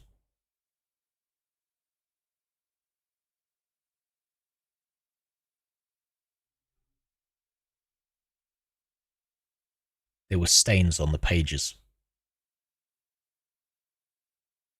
The pages were warped. Some of them looked like they'd been dipped in water and then dried.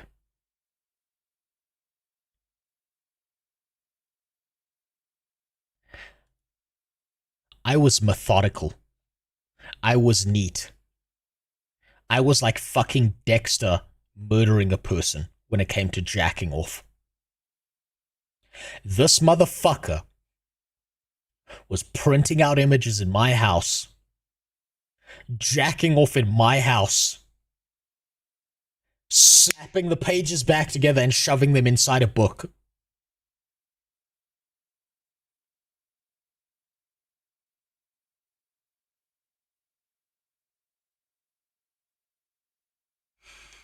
And do you know what book he hid it inside of? I still remember the book because it was my favorite book as a kid.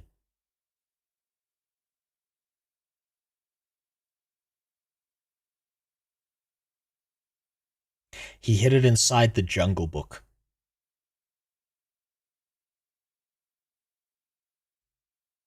This motherfucker hid it inside my goddamn, like, limited edition Jungle Book where you press the buttons on the side and it makes animal noises.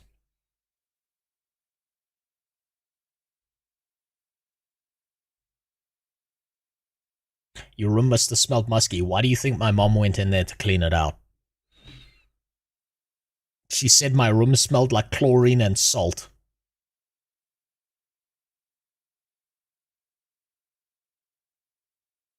Now, I didn't know that was the scent of semen that had grown old until that day. Where was your stash? So my stash, I had expertly hidden. So here, let me see if I can find you an image of what I had going, right? So,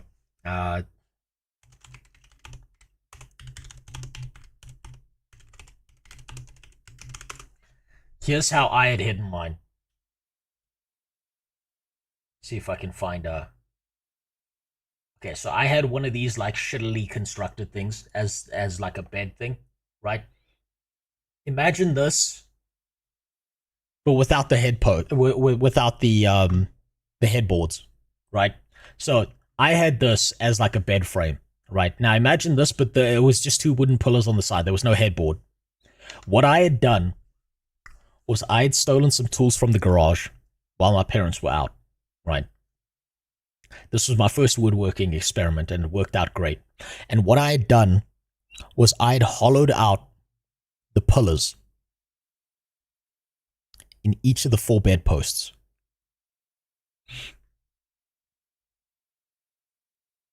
And then I'd kept, because there was like a circular saw, so I'd circular sawed out the top and then used a wood chipper to carve out a cap, right? And I'd roll it up and I shoved it in one of the bedposts, right? And then I'd put the cap back on. And you couldn't tell because I'd sanded it flat and you'd need like a screwdriver to like clip it out the side.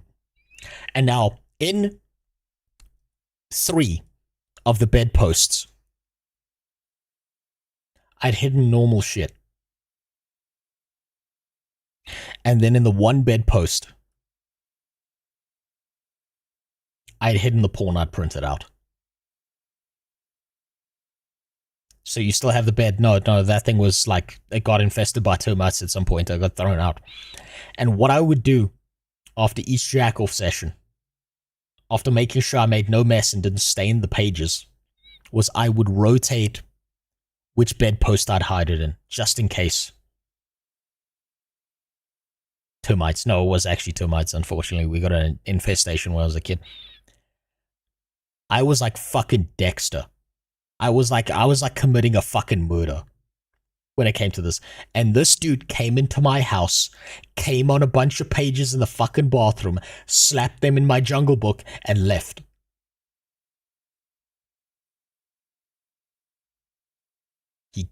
He got away with it. For weeks.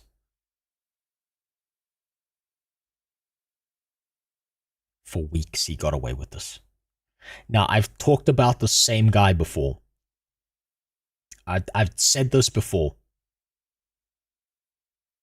This guy was like the ultra gooner, right? Now, in school, he got caught jacking off in the bathrooms, and I thought it was pretty gay that some other guy filmed him doing it.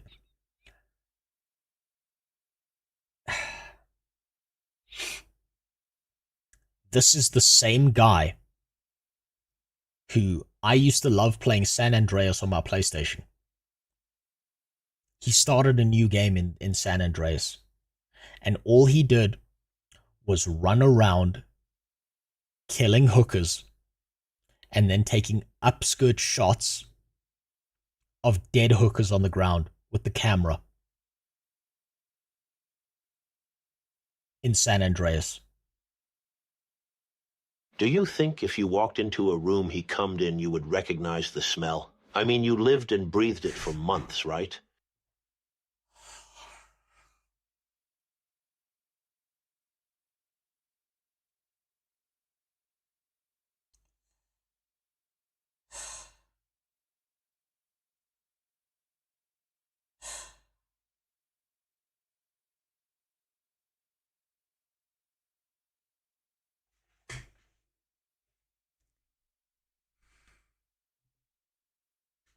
Yes.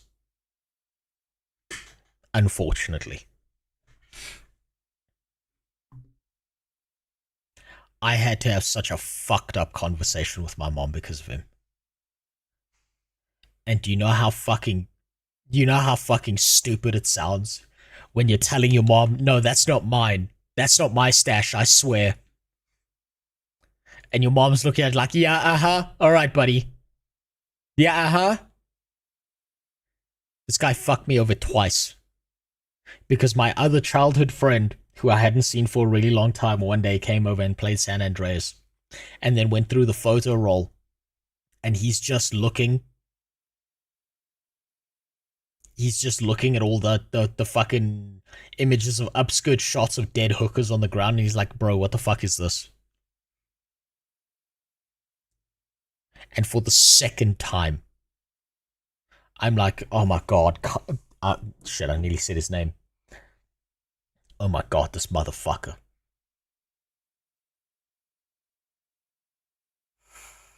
And now the guy I've known, the guy who's like my best friend, who I've known since before we could speak. He was my childhood friend before I could form words. Was over at my house, looking through the San Andreas photo roll, wondering why there's a bunch of upskirt shots of dead hookers.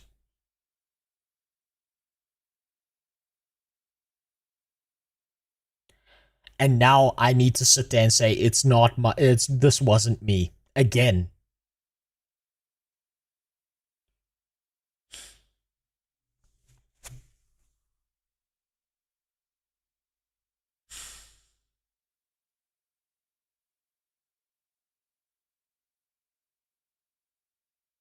Have you ever been, a loved one been infected by cum lung? You may be entitled to compensation. It was so fucking bad.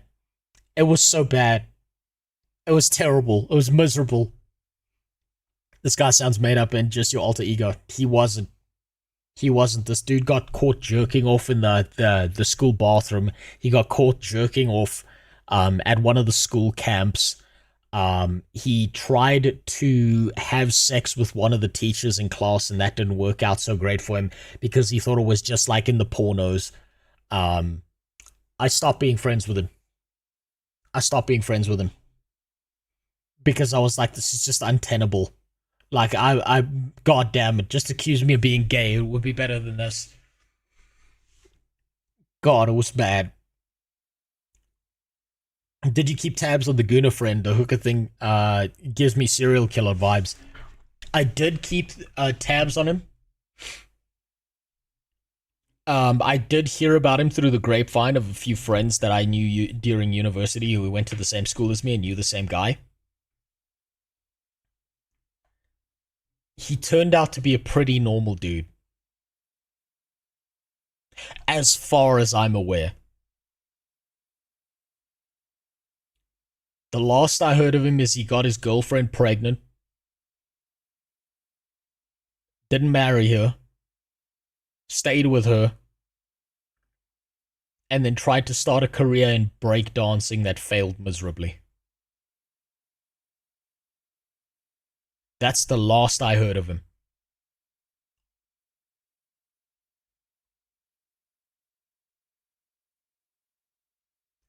But this fucking man busted nuts all over my house, and I'm so mad about it.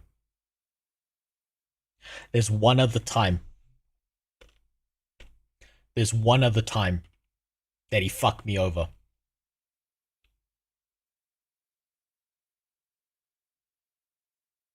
He didn't get caught, but this was some real sick shit. How the hell did he get a girlfriend with such behavior? I don't know. Maybe he grew out of it. Maybe she didn't know. Maybe she was into it. There's some girls out there into some real sick shit. The worst gooner I used to be friends with ended up taking too much LSD and beating up an old lady. Not joking, he had a news article written about him. Well, that's better than what I had to deal with. At least he just beat the shit out of the old lady instead of raping her. The last thing he did in my life that I remember that I was so fucking mad about him was he bought a bunch of VCR tapes of porn over to my house, and I have no fucking idea where he got this. And on my birthday, in my house, he went to the TV room in my parents' bedroom, took 5 other dudes, and they watched a porno in my fucking parents' bedroom, and they all had a collective jerk-off session together. On my birthday!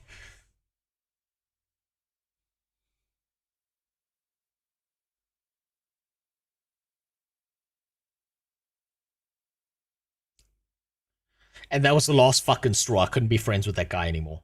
Did you watch? No, I walked in on them. I was like, yo, where did like half the people at my birthday go? And I'm like, maybe they started like, because we were going to do like a game of like hide and seek where we were going to like hit each other with like water pistols and stuff in the garden. And I was like, maybe they're hiding in the house. And then I went to like my parents' side of the house. And there those fucks were, with their hands down their goddamn pants, rubbing their dicks.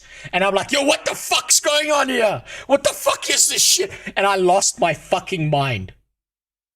I think from that day forward, that's the day I started, like, hating my birthday. You sure your birthday cake was really a cake? No, my birthday cake was fine. My birthday cake was fine because it was, like, kept in, like, a fridge on a higher shelf. And my parents were hiding it away so that, like, you know, the cake doesn't get ruined or someone doesn't eat it in the fridge. That motherfucker jerked off with 5 other dudes in a goddamn bedroom, my parents' bedroom, watching a VCR of a porno that he brought to my house.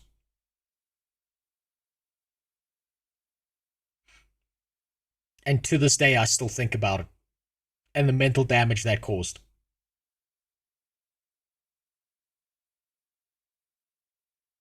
I was astounded when I found out later that he wasn't gay.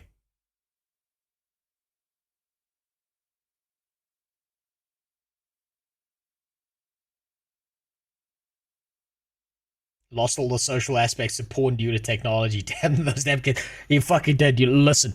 VCRs were bad enough back in the day. I don't even know where he got the porno. I don't even fucking know. I just remember I looked at the screen and saw the biggest bush I'd ever fucking seen in my life. That shit looked like a creature from Alien. What the fuck is a VCR?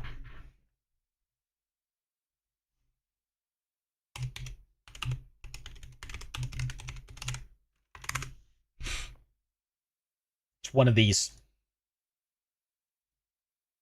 It's this thing.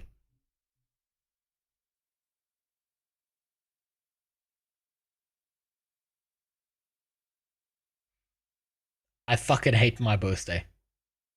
And I think this is where it started. Under your dad's bed. No, on top of my dad's bed. I don't even want to know where they left stains. I was just really fucking mad at them. Like, all of them ran out the fucking room. He didn't even apologize. They just scattered.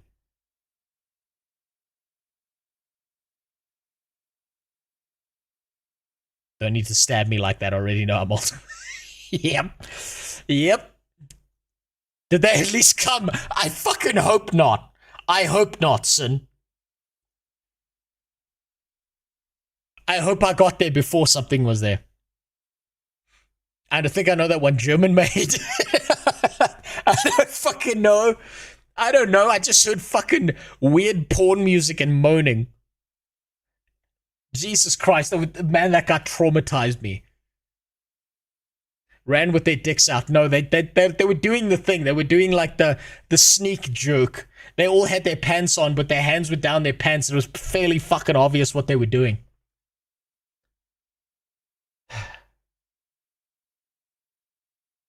Never trusted that guy again.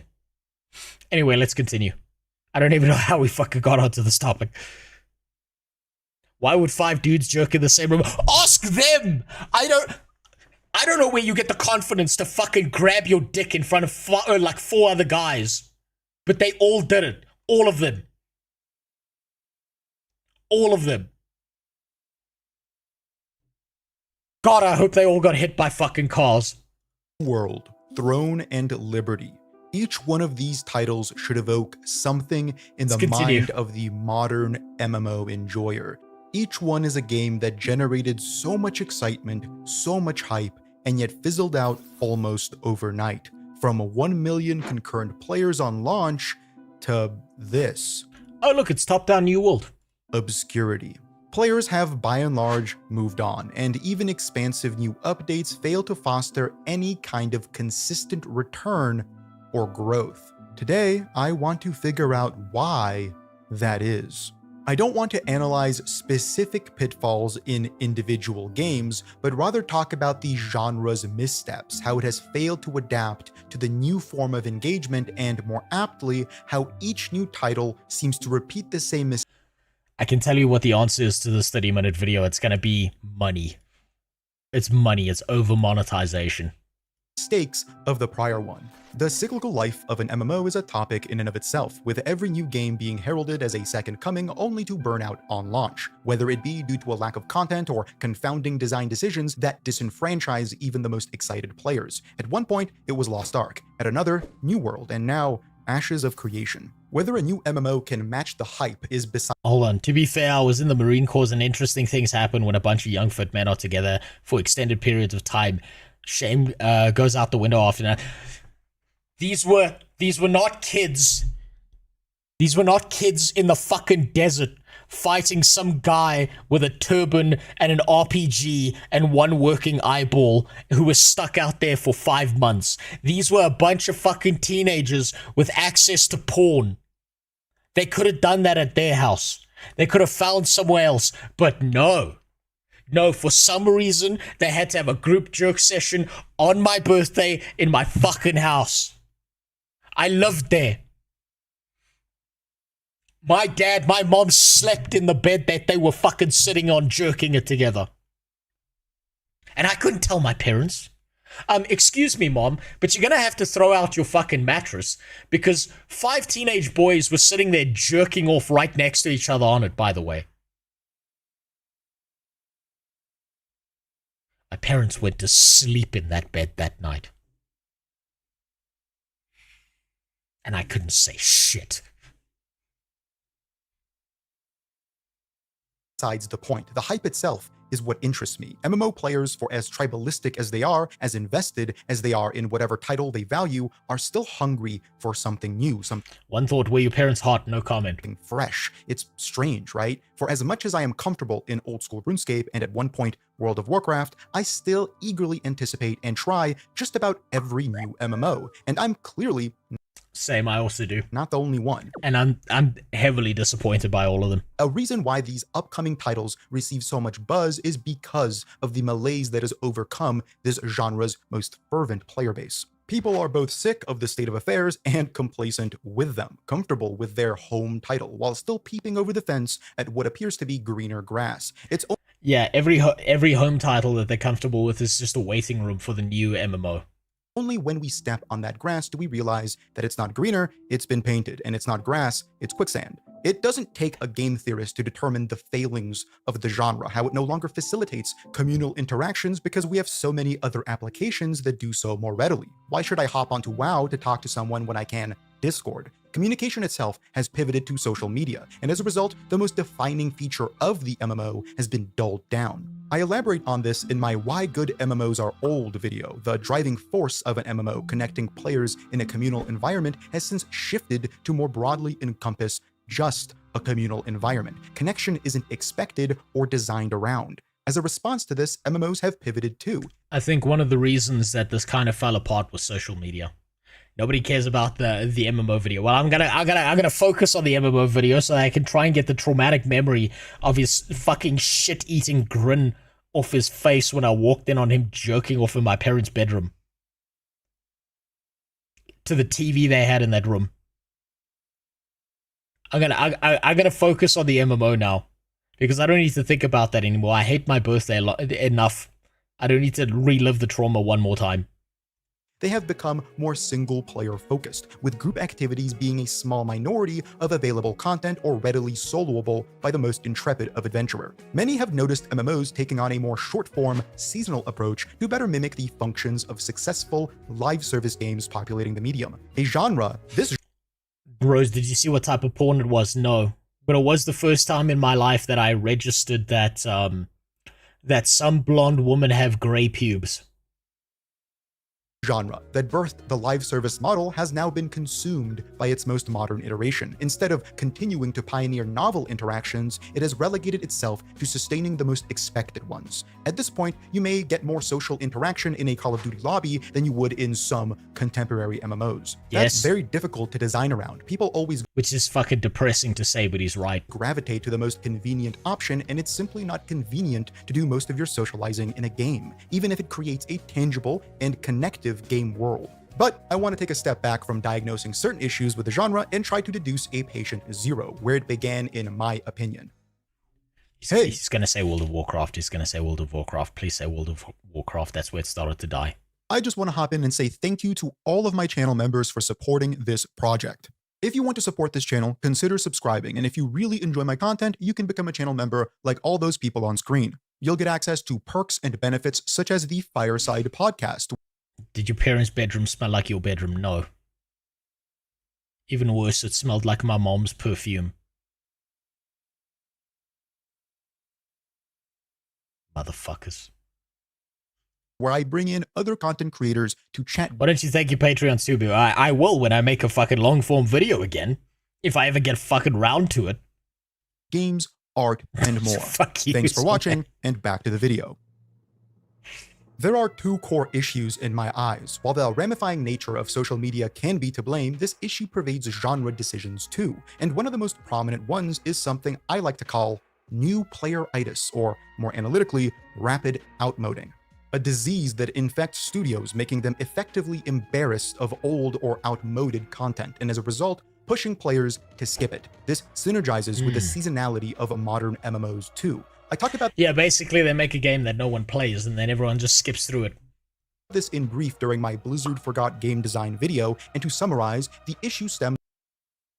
I haven't watched this video, but this is all about that stupid fucking little button that they put in the game, and now that Microsoft owns World of Warcraft, they're pushing it onto mobile devices because you can just tap the screen. WoW is now a one-button game. It's a one-button game. From the self-cannibalizing nature of the theme park subgenre, which has become the standard for most MMOs. Just about each new one, and even a large portion of old ones, are theme parks. You skate from attraction to attraction, zone to zone, and in doing so devalue the preceding one, making them one-time experiences, which forces developers to release content more frequently to fill the gap created. And due to the demand for a more frequent content cadence, that content ends up foregoing novelty, innovation, and evolution in favor of expected cycles and repurposed systems. Take a look at World of Warcraft's retail version. Each update is essentially identical to the last, barring the new skin slapped onto whatever zone players are. He's wrong. It's not identical to the last. It's always smaller. The next piece of content is always smaller on a smaller island with less things to do in a more focused way on a high end of things, because they keep on listening to all these high performance players as opposed to the general player base. And when they try and listen to the general player base, instead of implementing features that are fun and interesting, they just copy paste a lesser version from another MMO. I really like this format of streams. I don't, after what I just said. I never should have told you that fucking story. Funneled into the same kind of raid, the same kind of dungeons, the same kind of gear, and even the season-specific concepts like special pieces of customizable jewelry are just reskins of systems that existed before. Compare Yep, it's the same treadmill. that to old school RuneScape's smaller content releases, which bring with them entirely new gameplay ideas. OSRS has 3, soon to be 4, raids, yet each one drastically differs from the last, not just aesthetically, but mechanically, philosophically. They are different gameplay experiences, from the roguelite-inspired chamber. Imagine being fucking styled on. Imagine the entire MMORPG genre being styled on by what is effectively a browser game.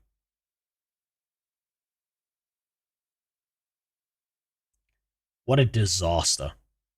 Chambers of Zarek to the boss gauntlet of the Theater of Blood. They can afford to take these risks and deliver novelty because there is a community-wide understanding that this piece of content will last for decades to come, not for a single half-year season. To return back to WoW for a moment, the expansion model is similarly static. On launch, you'll get a few raid bosses, 8 new dungeons, and 1 or 2 game systems that they're testing out. In Midnight's case, it's housing and the prey mechanic. This attitude creates bloat, a malady that pervades just about every MMO at some point. But theme parks are built for it. They are bloat machines because every new piece of content added stacks on top of prior devalued content. This process creates a bizarre ecosystem where new players must chew through irrelevant bullshit to get to the newest ride. If any of you have tried to play World of Warcraft retail, never having played it before, and you played it today, the game is so nonsensical and fucking confusing, you have no idea what the fuck is going on by the time you hit max level. You have no clue, no fundamental understanding.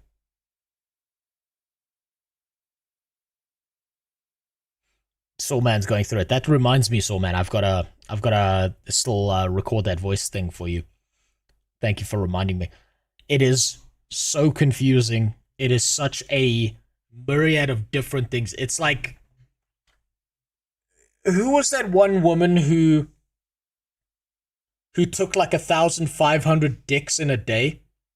She got fucked less than a new player coming into World of Warcraft. By a large margin. Bonnie Blue, that one. Not my mom. My mom's dead. No one's fucking a pile of ashes. God damn. She took less dick than your average new player in World of Warcraft. To experience what everyone else is, but not really, right? When's the last time you had to do an old raid to get to a new one? And that's something we'll talk about in a moment. Not to spend too much of— Never. Raids are perennial content. Whenever there's a new expansion, this is how it works. I've described this before. This is World of Warcraft. This right here is all of the content you do to get to level 80. This is the new expansion. There is one raid, maybe 2. Maybe 3. This is all that matters. And every other piece of content, every other expansion, every leveling component, every story component does not fucking matter. And with each further expansion, the square gets smaller. Because you've got this massive fucking world. This gigantic world, and none of it matters. None of it matters. I wonder if a snatch smells like a bit. I don't want to know. I bet it smells like a fucking fish market. this video glazing up old school RuneScape. I have more than enough of that kind of content, but that's kind of where OSRS succeeds and why the game has been growing as of late. There is no rush to catch up to an arbitrary point because the entire game is the game. You're playing for the early game just as much as you are the mid and late game. You value the process of doing Cook's Assistant at that point just as much as you do late game raids or bossing, because their value is determined by your current status as a player, where you currently are in your progression path. On the other hand, in a theme park, the barrier to entry incrementally increases with new level caps and zones to chew through before finally being caught up. Studios took note of this and developed— Yeah, this is the horror of vertical progression. Vertical progression puts your game on a timeline. It puts it on a timer that's counting down. And eventually, when you get far enough outside of vertical progression into like the new expansion, it becomes such a loss for every other component of the game. Think how big the world of Azeroth is, and think about how much of it is relevant to your average player who's at max level. It's like one city and one tiny little fucking island, and nothing else matters. Developed catch-up systems in response. Again, we don't want to do the 37 raids that no one is really doing. We want to do the one raid that they just released. Allowing players to quickly hop into the game, even if it's mid-expansion, and join their friends rapidly is the point of these quote-unquote catch-up systems. World of Warcraft is another great example of an MMO figuring out ways to combat its own self. I remember this raid. I remember Ulduar. I played a shaman healer. I was a god. I got the Ironbound Proto Drake the right way. In like the first week with my guild. I was a god of healing. Every other healer was a retard who died, and somehow I kept the entire raid alive. It felt so good. But even then, even in Wrath of the Lich King, the second North Rend was released, nothing else mattered. Perpetuating bloat. The level cap was cresting 120 by the time BFA came around, so they exponentially shortened the leveling experience by reducing the cap back down to 60 for Shadowlands. But this was more a psychological change than a literal one. The amount of time it took to level up remained around the same, but it created a more approachable experience. And it remained the same, but it looked more approachable, and you could skip gigantic chunks of content. You didn't need to go to Pandaria, if I remember correctly. You could kind of be there for like 5 minutes and then leave. in the next few expansions, they're probably going to do the same thing again. MMOs within this space are like Hollywood models, constantly aging and doing their best to mask it by hacking away at their body and stapling back sagging skin. The process isn't being reversed, it's just being hidden. It's as expected as death that eventually the byproducts of theme parks will rust over and need to be replaced or given a new lick of paint. Just recently, when asked about the unwieldy nature of the current World of Warcraft talent trees, WoW's lead essentially said that they aren't too concerned. They're prioritizing fun right now, and if they need to get to a point where they're too unwieldy, they'll strip them back once more. In fact, that's exactly what they're doing with class design in the and they're gonna keep doing it. And they've dug such a deep hole that I think the only way out for World of Warcraft is to sunset World of Warcraft and make World of Warcraft 3. Skip 2. You can't do 2. Whenever like Blizzard or anyone on that dev team does a 2, like Overwatch 2, it fucks up. Just skip to 3. Time skip us. Change the story. Give us a StarCraft MMO, something else, please. Their next expansion, Midnight, kicking to the curb dozens of abilities in an effort to simplify rotations and synergies that have since become, supposedly, too complex for the average player. To anyone familiar with World of Warcraft's history, they may be reminded of the Warlords of Draenor expansion that went through a very similar kind of development philosophy, in response to a very similar kind of apparent bloat in the prior expansion. And if the game survives another decade, we're sure to see it repeat for a third time, except on an even more withered and dilapidated body. The same applies to the way they handle damage scaling. Everything in the game is designed to scale linearly, and due to this, they can essentially dial down a number. I'd love for Chromie Time to not suck and be a real system. Yeah, it's gonna get worse. It's gonna get worse. It's kind of like a sunset system that they refuse to let go of, so they'll keep on bringing it back with all that timey-wimey shit that the Bronze Dragonflight keeps on doing to try and keep things relevant and interesting. Do you remember when they did time walking dungeons where it was like, hey, remember when we did cool dungeons and then took you back and then like leveled you down so you could go through those cool dungeons back again because they couldn't figure out how to design new ones that were interesting? It's gonna get even worse. There's no fixing it. 4% with a modicum of accuracy and lower people's damage output from millions to thousands or hundreds without immense balance issues in the endgame. Additionally, you also get level skips. This is where the new player itis, the rapid outmoding, hits a fever pitch. Instead of worrying about issues with scaled content balance, as the world constantly changes and hurls in its power scale, Blizzard has instead opted to grant free and paid level boosts to Do I think down leveling's bad for a dungeon? No, it's contextual. It's highly contextual on how it's being done. It's the fact that they took the dungeons, they down leveled you, and it was all the old dungeons. It was all the old shit. Right? They didn't down-level you so you could go through dead mines with your buddy who just started playing the game. They didn't down-level you so that you could go run RFK with your friend who was really cool. No, you're max level, and he's level 5. And if you take him through RFK, or no, not even level 5, he would have been like level 17 or so. And if you took him through RFD or RFK or fucking Dead Mines or something like that, you were just going to piece up that fucking dungeon and he was going to stand there with his thumb up his ass watching you do it. And get zero experience out of it except a level boost. if you down leveled when you went into dungeons with your friends, you could have a much more fun time, because then you'd need 5 people to complete it. Instantly skip players to the most relevant new release. I discussed many of these issues of tutorializing in my video on this subject, so today let's just focus on the... In my opinion, the optimal scenario would be if they reworked all of WoW into a single-player RPG with co-op, force you to play through every expansion, but make each way less grindy. I don't think the gameplay loop and the abilities of the game are enough to keep people around in 2025. This would have worked back in the 2000s and the 90s, but the way the gameplay loops of standing and hitting and then every now and then you slap a button to make something happen, I don't think that's enough. I don't think that's a strong enough pull for it.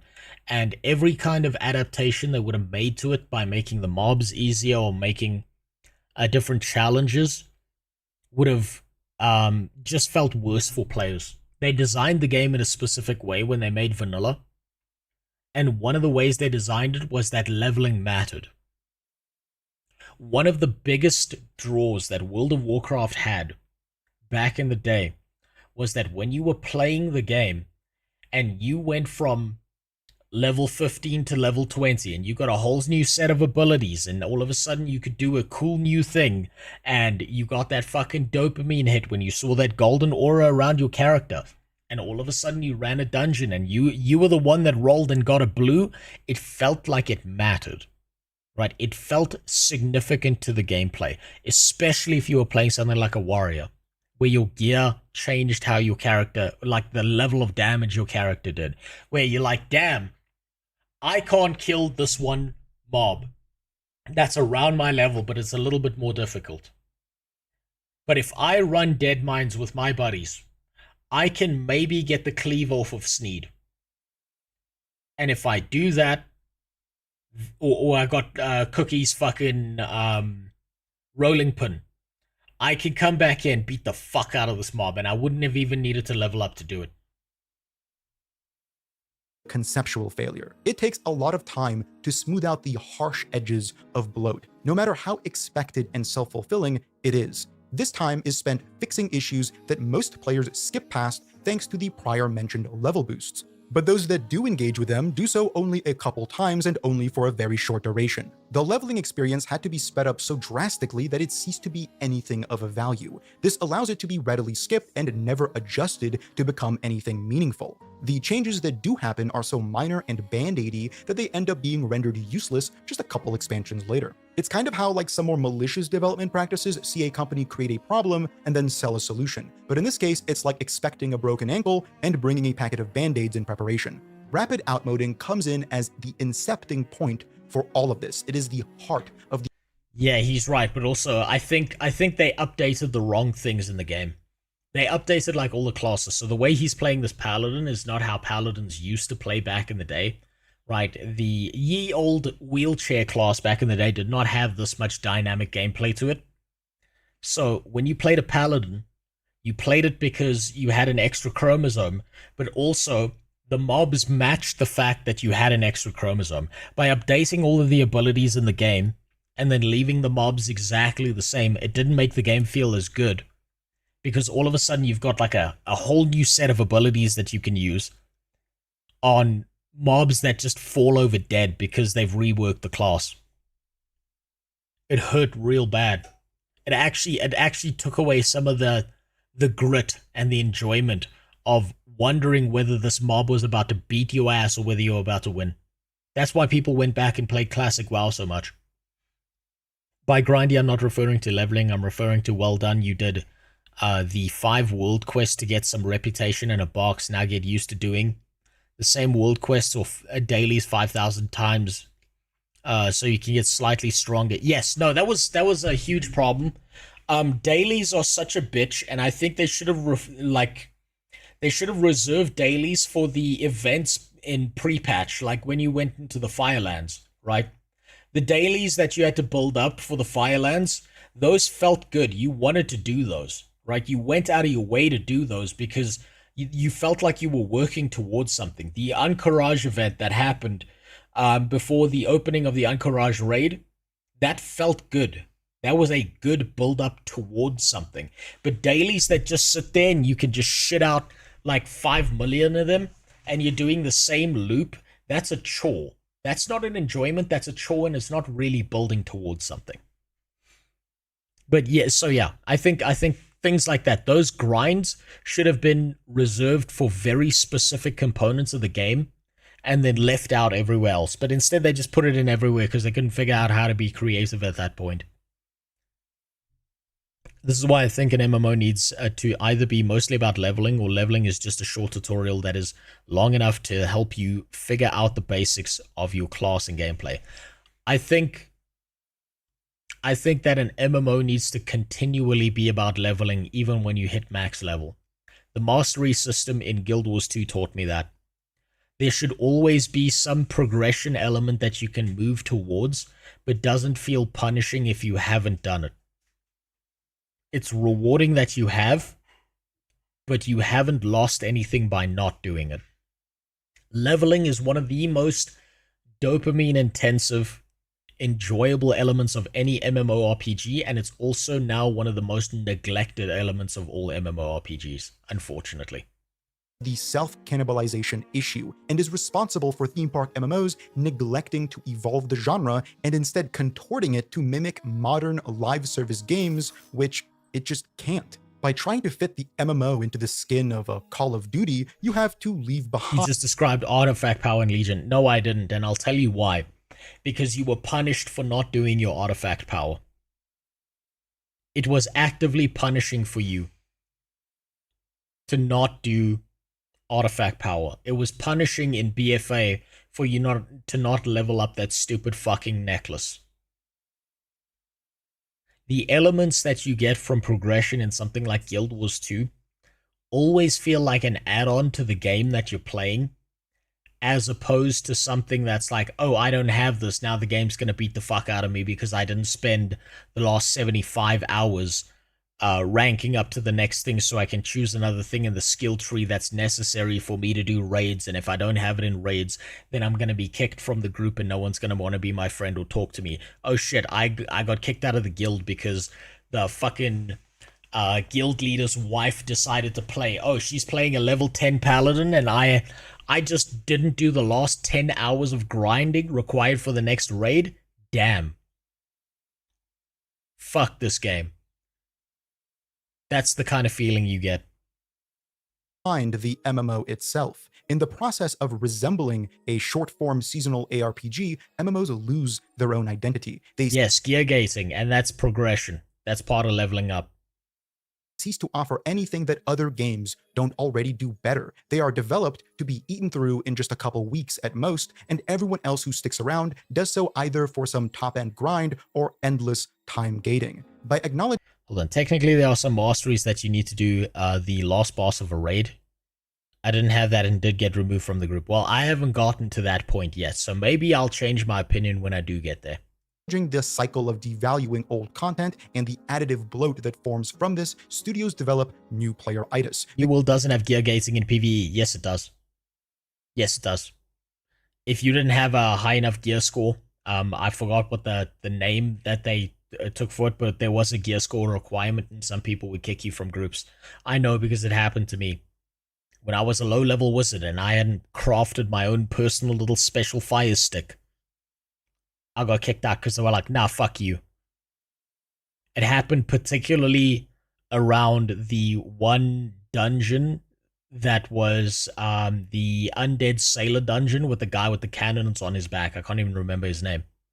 Because old content gets neglected, it no longer resembles the game as it is right now. Do you see how it is an Ouroboros, a snake eating its tail? Each issue stems from a solution that is a byproduct of that same issue. It's so odd. Over the course of Blizzard's time developing World of Warcraft, it initially snuck up on them, but eventually became expected and accepted. They are all well aware that in a few expansions, they'll have to take a buzzsaw to the leveling. They know that in a few expansions, they will need to either rework all the talent trees or remove the system entirely. They know that in a few expansions, classes will become unwieldy once again, and they will need to spend precious development time coming up with new ideas to eventually throw out. It's funny that World of Warcraft's perceived fault half a decade ago was its over-reliance on borrowed power. Expansion-specific power scale systems like artifact weapons from Legion.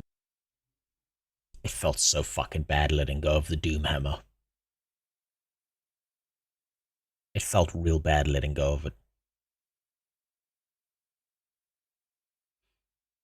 I liked the way the Doom Hammer felt for a shaman in Legion.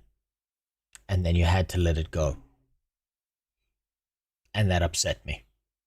That alleviated this issue of bloat because once the expansion ends, they can remove the system and bring player power down to more appropriate levels. Yet they are still doing exactly the same thing, just under a different banner. Not only because it's seasonal and therefore borrowed inherently, with every season being a harsh reset of player power, but also as a more general game design philosophy, where every few years they need to redesign all that they built for their classes because the very nature of a theme park MMO is developing around future bloat. Recently, I hopped back into Lost Ark to see how it's holding up and how it has changed in the past few years that I haven't played. It's another theme park MMO with all the kinds of tropes you'd expect from the region it stems from. Copious pay-to-win mixed with satisfying top-down combat and some seriously...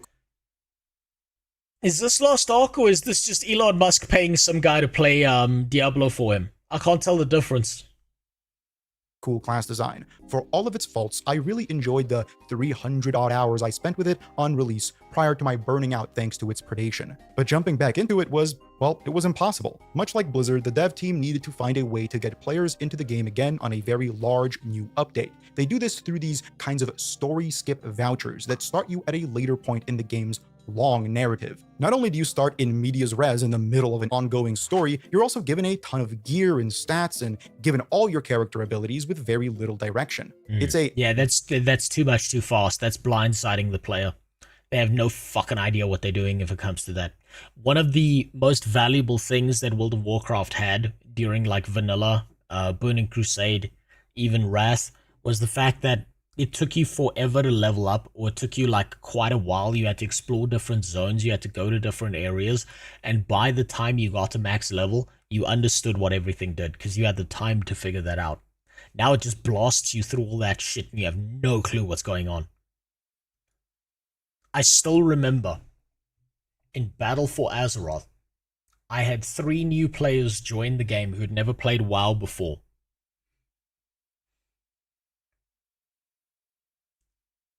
I got asked by one of them, if I max out intellect on my warrior, is that going to make me better at the game? Is that going to make my character do more damage? He didn't know what the stats did in WoW, because it blasted him through the experience so fucking quickly that he just wore whatever the fuck he could on his character to get it to as high a level as possible. I had a guy playing a holy paladin who thought he was DPS. And the third guy did something really fucking stupid with his druid, but I can't even remember what it was. I think he was switching into bear form for damage when he wasn't the tank. But he was like, no, but if I'm in bear form, then I won't die and it's easier for the healer. Because he didn't understand threat management. At all. Way for you to experience the newest stuff and forego all that has... And yes, he did growl at every mob he could. ...come before. Sadly, the system is under-designed, and that's thanks to another trope of these kinds of MMOs that isn't as present in games like WoW. Stuff. Lots and lots and lots Too much of stuff. Too much shit. Everywhere. Stuff you don't understand. Guild Wars 2 has the same problem with the inventory. It's just shit being thrown at you all the time, and I couldn't care less about it.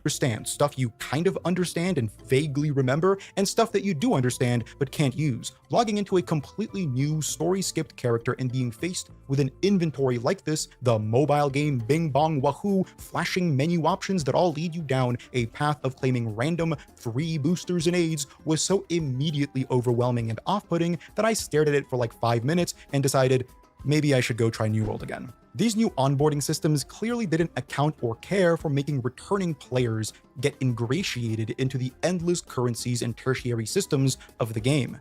They're more likely to use the story skip because the game kind of pushes it on you. It makes it seem like the appropriate thing. Yes, which is, from a money-making perspective, fucking genius.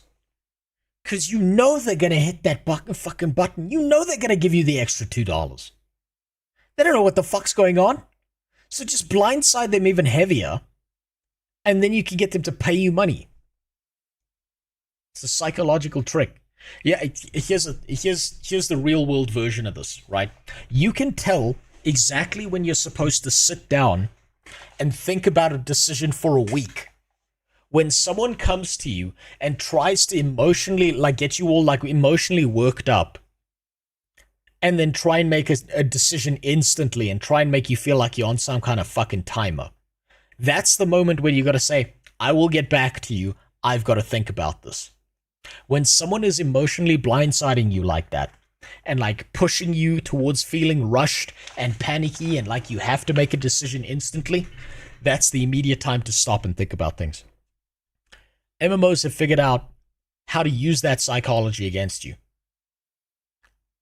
So they just, number one ingredient in phishing emails. Yes, exactly. So what MMOs have figured out how to do is, if you push enough shit on the player that they have no idea what's going on, but you make them feel like they need to move forward somehow, you can then get a certain percentage of the player base to go out of their way to spend a bunch of money to skip through all the shit.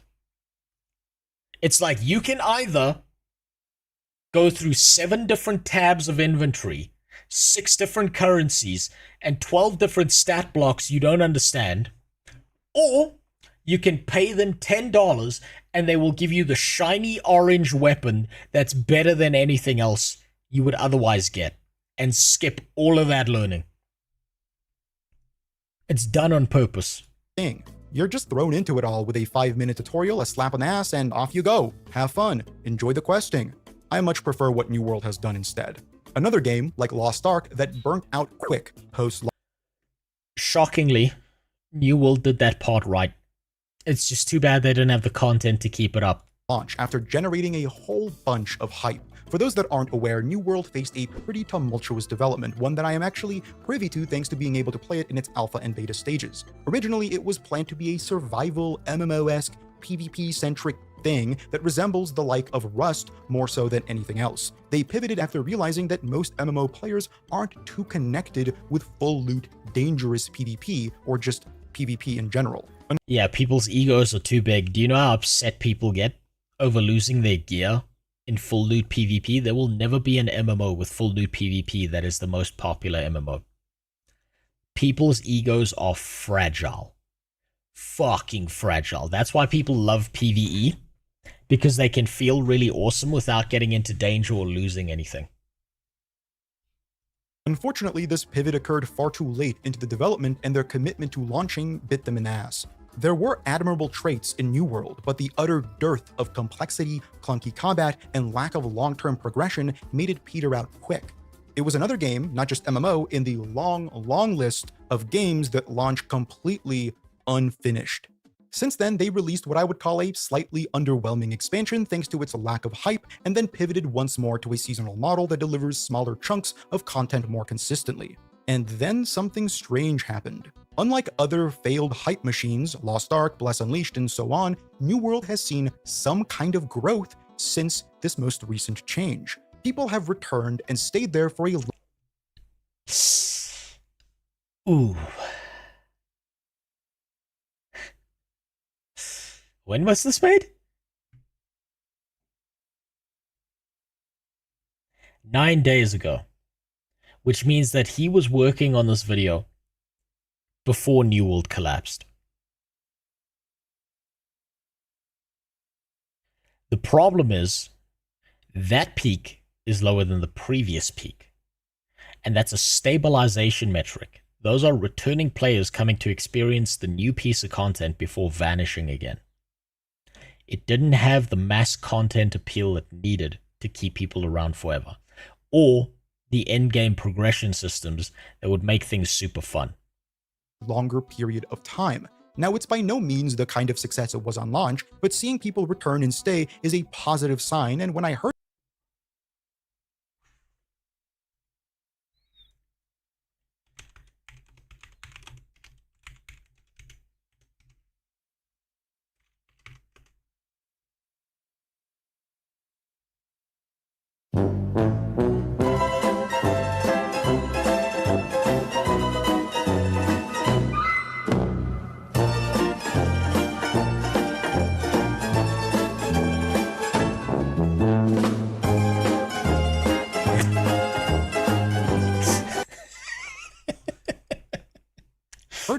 I instantly put it back on the menu. Entering New World again with a new character was interesting because it instantly showcased a different kind of developer attitude to the new player experience. This was an enormous issue on launch, and it has thankfully been remedied somewhat. They spent a lot of time creating a cohesive story to follow and actual quests to do before you were. They did fix this up, but it was too late. They burned all their goodwill on their initial players. He's right about this, and if New World released in the state that it's currently in, no one would be complaining. Everyone would just be going through the content and enjoying themselves. The issue is that they'd burned through like 900,000 players worth of goodwill that were never coming back. Were snagging tasks from a board and killing some generic zombies, now you are tracked onto something more tangibly narrative and doing something with that. Rather than allowing players to skip to the new season's most exciting mechanics and then worrying about onboarding later, they reworked the onboarding experience altogether, and in the process laid the groundwork for increased value and longevity.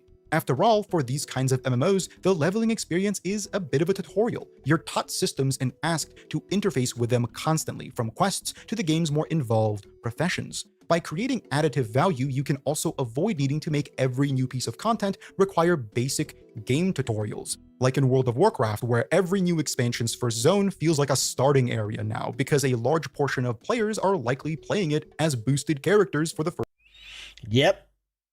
Yep, everything's a starter zone until you get to the max level.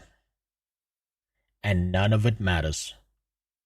What's that soundtrack again? That's the Curb Your Enthusiasm soundtrack. First time, with little to no modern experience. It's weird and kicks you out of any immersion the game has built up to that point. Meanwhile, in New World, the progression feels better. The questing is more exciting, albeit linear and generic, and the professions are integrated seamlessly. Now pair that with one of the best looking MMOs on the market, and you might have something here. But it's still flawed and has a long way to go. The combat is very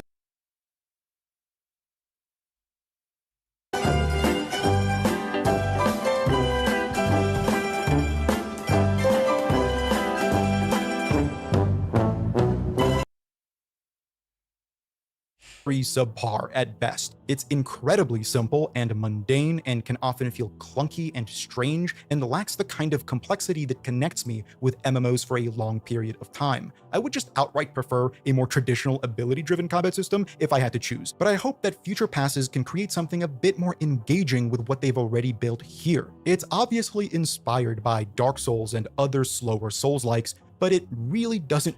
But it didn't have the nuance or skill or style of Dark Souls. This was dumbed down Dark Souls without any of the minor mechanics. The problem with New World was it was simple on the front end and simple on the back end. If they wanted this game to be something people fell in love with, then they needed to emulate Dark Souls more, where they would have had simple on the front end, complex on the back end, where the skill really comes out the more you understand about the game and the longer you play it. Do those things well at all. There aren't enough animations, the movesets for weapons are boring, the talent trees are horrific. I really hope they put the time necessary to revitalize something that you do so often in the game, the combat. But to return back to the topic at hand, clearly the very... So everyone ready for the highly complex gameplay of AI Snoop Dogg in court? Fuck me. Isabella was supposed to be New World's Arthas, but it was such a lame and boring fight. Isabella was meant to be this big, scary monster that at the end of the game, and she was such a fucking disappointment. She barely showed up. She barely showed up in the story. She was such a letdown. She was such a cock tease in all of the trailers, and then was just never there until the very end. She should have been a threat from level 1 all the way to like level 65, where I suppose it was 60 at the time.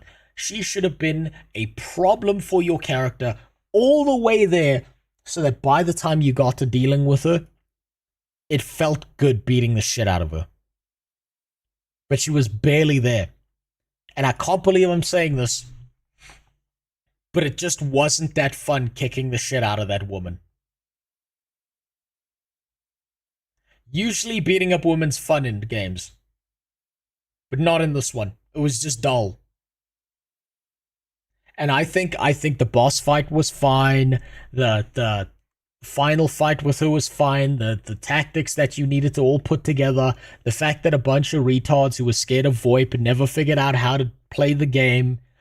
Watching all those groups just flounder was funny. But she just didn't have that hit. She didn't have that build-up.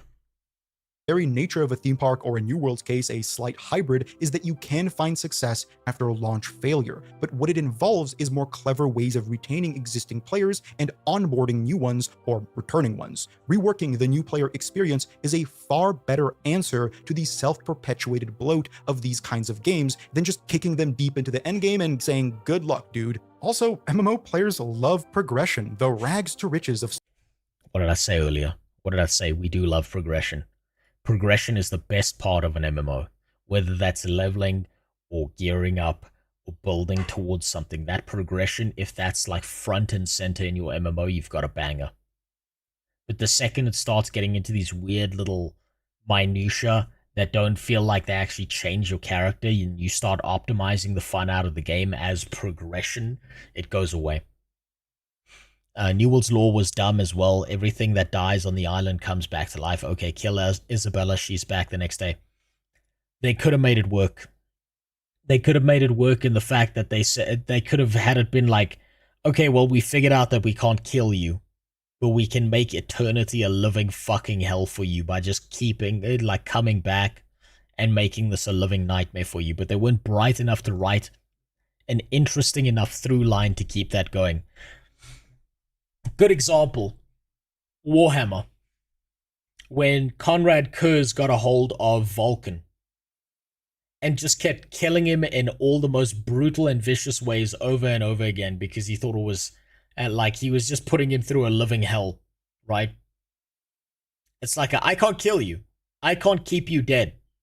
But I can make every day of your life a nightmare until you break.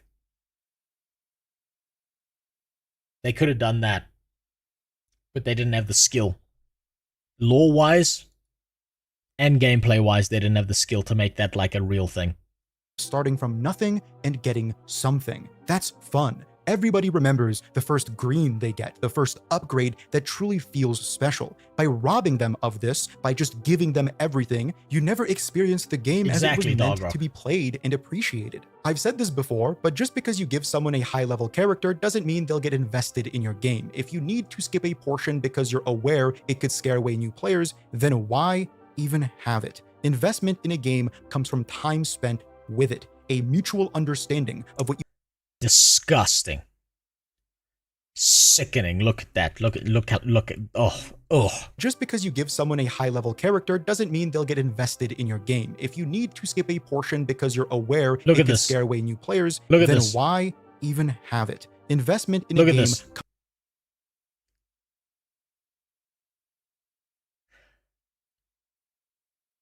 There is no opportunity for this guy to lock this guy down and start beating the fuck out of him for having his PvP on. But instead, we all play a nice little fun time on the New York subway, and we just walk past each other. Sickening. He should have got off his horse and beat the fucking brakes off of that guy. Comes from time spent with it, a mutual understanding of what you achieved and what you can achieve through playing it more, not just from having a big number next to your character's level or being able to play with the newest, shiniest thing. Developers need to try and foster... There was no open world PvP. I fucking tried hard to find some open world PvP, and I found it in small groups. I had a lot of fun when, whatchamacallit, Thingy was released. Brimstone Sands, and I used to burn people to death with my Flame Mage because some people were like, you know what, fuck it, let's do some PvP. Outside of that, everyone was too scared to do open world PvP, but they left their PvP flagged so that they got the extra bonuses. It was real sad. Through a culture of players that appreciate every aspect of the game they play, even if they aren't explicitly excited about each one.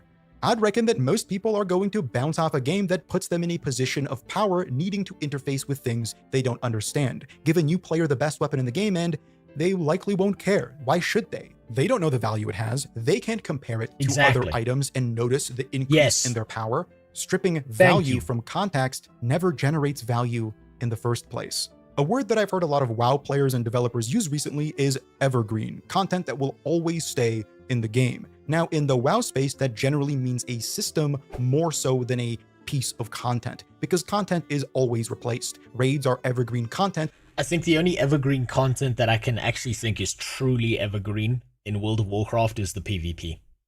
That's it. But every new raid instantly devalues and renders the prior one irrelevant. So what they mean when they say evergreen is that the system of raiding is a permanent fixture, but individually raids are replaced every 6 months. I think the new player experience of New World, the refreshed leveling journey, is evergreen in a more intuitive sense. It can always exist as it is with minor tweaks. Favoring this kind of clever and forward-thinking mentality is crucial in establishing the framework needed for growth. The first expansion didn't do much for New World, but it did lay a foundation by reworking an experience. Now, years later, they can begin to reap those rewards. That is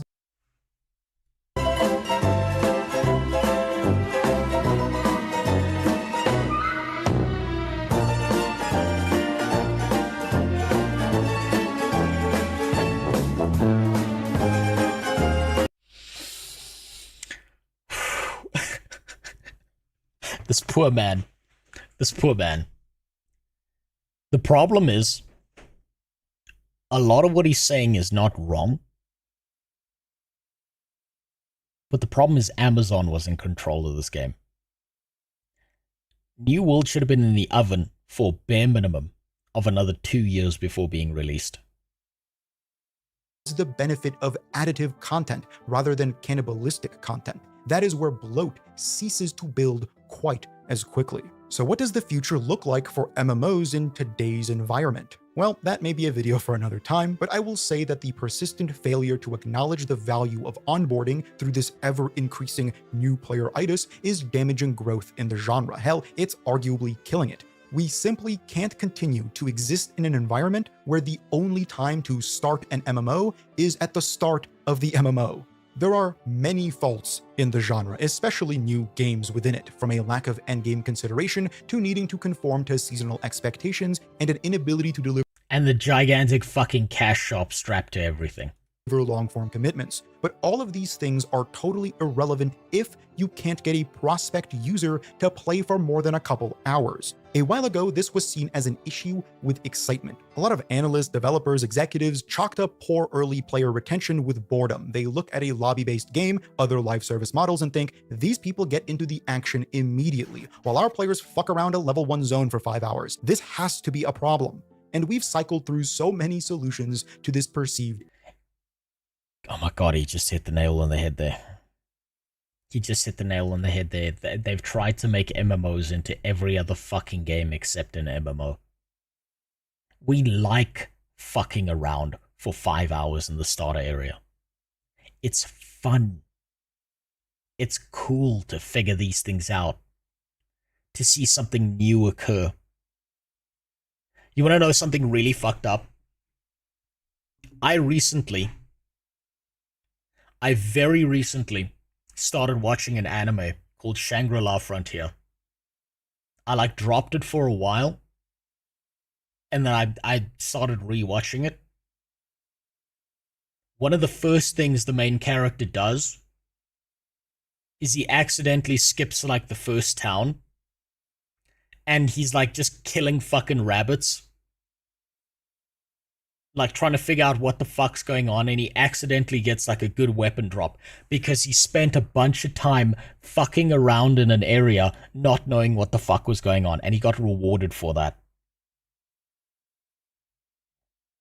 It has its ups and downs. Well, I'm not far enough into it to see its downs. But I don't understand how an anime has a better sense of what an MMORPG is supposed to be than MMORPGs. I sometimes just sit around and chat and map on starter zones for fun.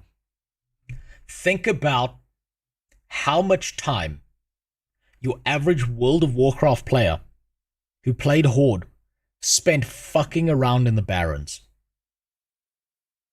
Think about how many weird fucking conversations happen in the general chat because people were just fucking around having a good time.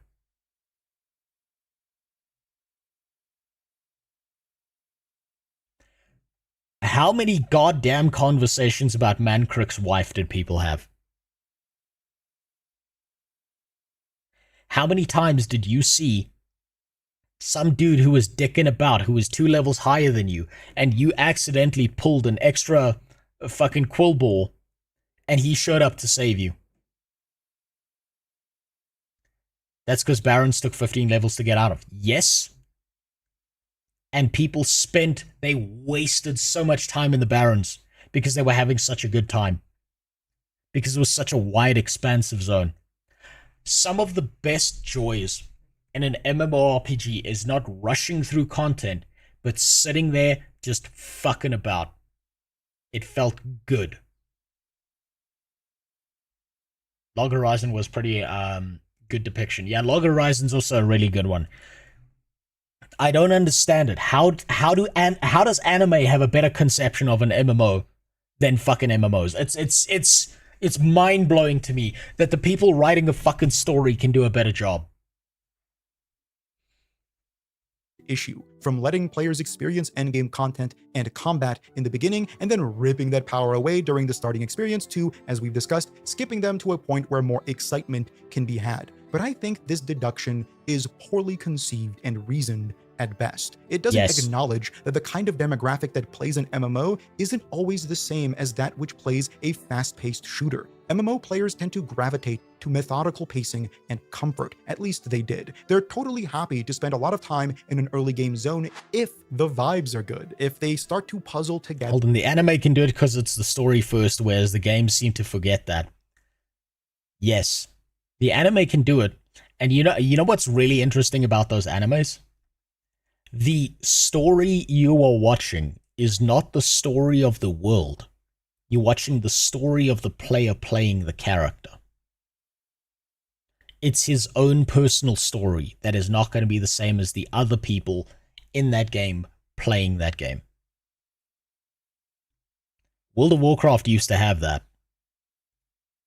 The systems of the game if they have a goal to achieve. Boredom doesn't always manifest from a long stretch of time between combat encounters or gathering early level materials, but from a lack of direction. If you aren't aware why you're doing something or lack an established end goal, you are likely to get bored. The excitement of a grind doesn't come from the grind itself, it comes from its output, the commitment of time resulting in something great. That's why Classic WoW's re-release in 2019 saw millions of players checking it out when half of their playtime was just running between zones, because as they did, they could analyze future plans, discuss goals and motivations, plan routes, and locate quests. The lull between action isn't bad, it's crucial. A heartbeat isn't just an... It's because also the lull between action of you going into combat was filled with other components of the game.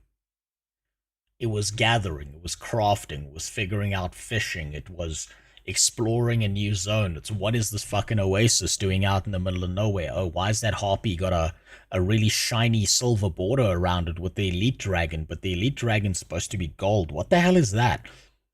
Killing your first rare spawn out of nowhere. Mining, fucking fishing. God, it had so many other elements that you could do while leveling up, aside from level up as quickly as possible and get the fuck out of here. Ebb, it's also a flow. The downward momentum, the lack of excitement, is what defines excitement as much as anything else. Whether MMO players want to admit this or not, this genre is defined by long-form grinds. That's how it fosters a community that stays a part of the world for longer than just a couple weeks. While New World's small growth is heartening to see, let me put it to you this way. When I was playing Alliance characters, I had a friend who played Alliance characters with me. He played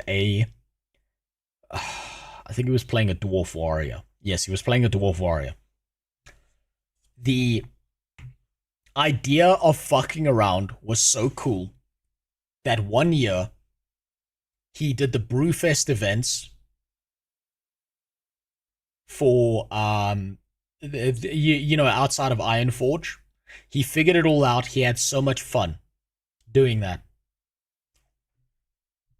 The next year, Brewfest rolled around. He was playing with a girl who didn't like Brewfest but wanted the rewards from Brewfest because she thought they were cool, like the Walpertinger and stuff. He did it for her. And he got his dick sucked. He got his dick sucked for doing things in World of Warcraft. He fucked around. And he got his cock inside the mouth of a girl. Because he fucked around in the game. That's how good it was. It had real world consequences. The model it uses to deliver content requires a rapid enough cadence to facilitate retention. When you look at a long... We were all really jealous of him by the side at this point in time, because my buddy was the only one who got this done. Right, all of us were little virgins at the time, and he got his cock sucked. Now, things kind of did fall apart later when he tried to break up with this girl, and she tried to, like, pregnancy scare him and stuff. But hey, you gotta take the good with the bad. Long-form genre and find ways to expedite its progression, you may end up fostering a community that doesn't really like the genre. They may enjoy moment-to-moment gameplay, but they'll be the first ones out the door when something more immediately exciting comes around. The failure of modern MMOs is multifaceted, but the fear of scaring away new or returning players in the midst of the game's lifespan is an under-discussed issue. Onboarding isn't just a problem of accessibility on release, it's a persistent hurdle to climb over with every new update that generates interest. An MMO should feel like it's growing between content releases, not remaining stagnant. That's kind of the point of a living world, right?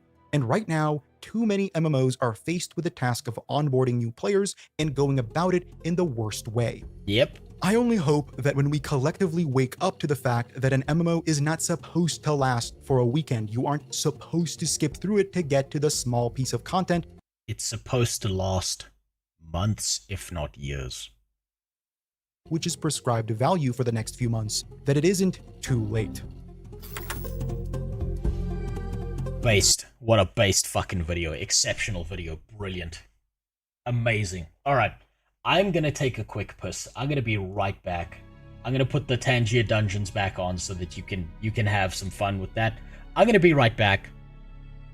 I will do 2 of the videos out of the reaction requests. And then we'll move on. We'll play some Guild Wars 2. Because that video made me want to play more Guild Wars 2. That's how good that was. I'll be right back. I'll see you now. Let me just make sure those dungeons are active.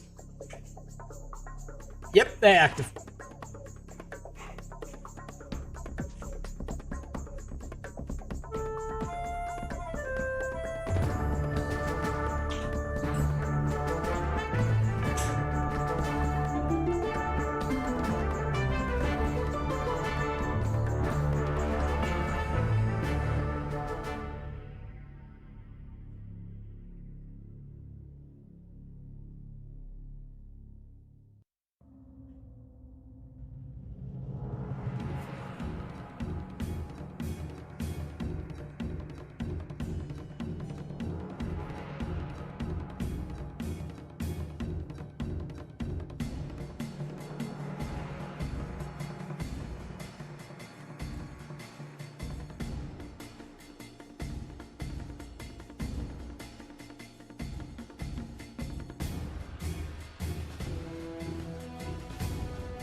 That's better. Ah, shit, you just started another one. That's fine. I'll give you that one. I'll give you that one. You're a fuck my BNS here. Okay. Right. I'll give you that one. In the meantime, we'll take a look through the Discord. We'll see what there is. If there's any politics shit, I'm just gonna ignore it because it's just boring as fuck to me. I'll be honest with you, I'm kind of burned out on it. It's so goddamn boring. Fleekerzoid's always a better watch when you watch it alone. Like, yeah, there's nothing to really react to when it comes to that because the guy's just so fucking good at his videos. Guy's a god. You should definitely watch that. Shorts. Porno. Fuck yeah. Let's watch some porn shit. Why not? It's gonna be about someone banging someone else. I can tell by the thumbnail and those hips. Definitely happening. Wait, what happened to did the Tangier dungeon disappear? Oh well. I'm not sure why it did that. Let's see. What do we got? Gucci Marks. Gucci Marks has been making such fucking banger songs. I don't know how he keeps doing it. He keeps coming, like, using these AI generations to making the most amazingly insane songs in the world.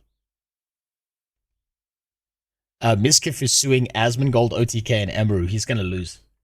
He's gonna lose. I think I think he's just fucked himself over by doing that, because then when things go into discovery and people start asking for evidence and shit, and he's either forced to hand it over, or he doesn't hand it over, it's going to be a problem. I think he's going to fuck himself over. Valve just weaponized your Steam library. Is this going to be about the CSGO stuff? Probably. I beat Guild Wars 2. Made me cry. That sounds like a good last video to end on. Why not? Why not? And then I'll worry about the rest of this.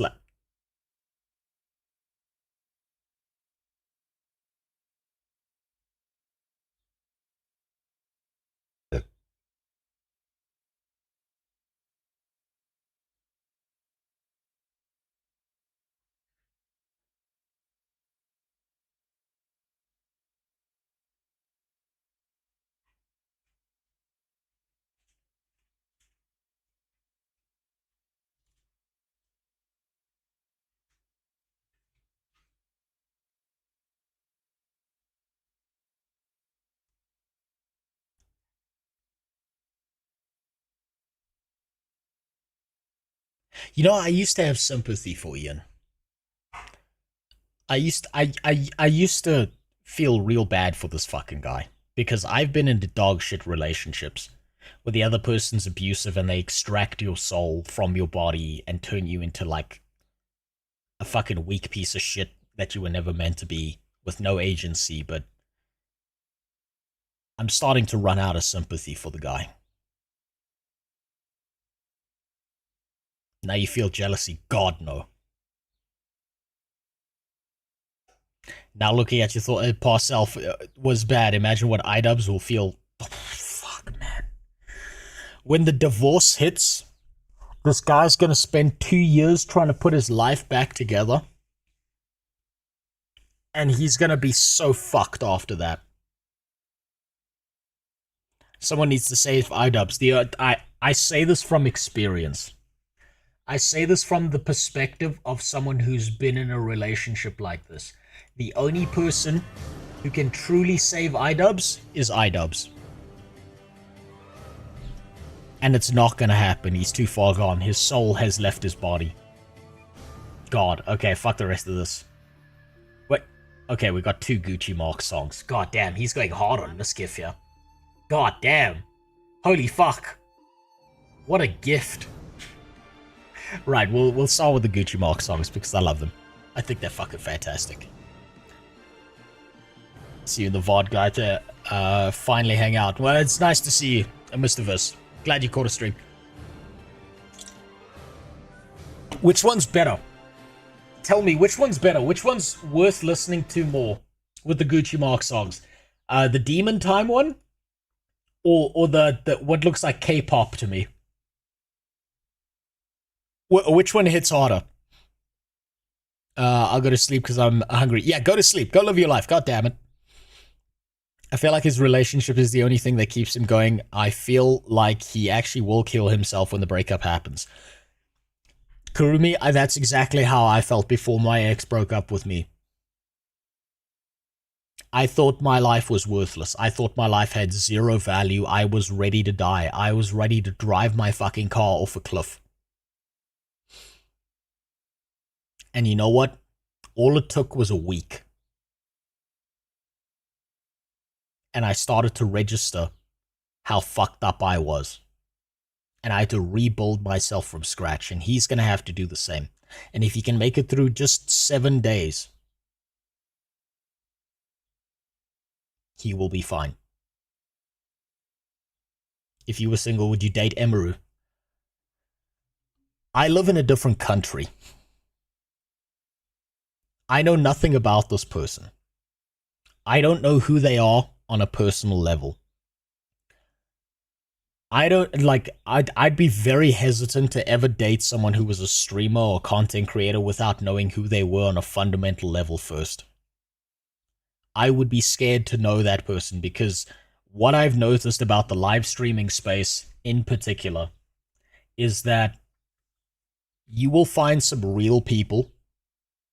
You will find some interesting, fun people who are actually cool people to hang around. And they will have the worst reputation online. And not in the Mizkif way. I mean, like, people hate them for telling the truth. I mean, Sawman's a good example of this. Blue Squadron's a good example. Swole Benji's a good example. People fucking hate him. But he's a cool guy. He's an actual cool guy. The entire drama scene and shit like that, it makes me incredibly hesitant to go anywhere near any of those people. Emeru wouldn't go near someone like Rose. Well, look, most people wouldn't go near anyone like me, and I kind of like it that way. When COVID rolled around and everyone had to wear masks, it was my favorite time. I loved that shit. I would date Amaranth the moment she says, come at me.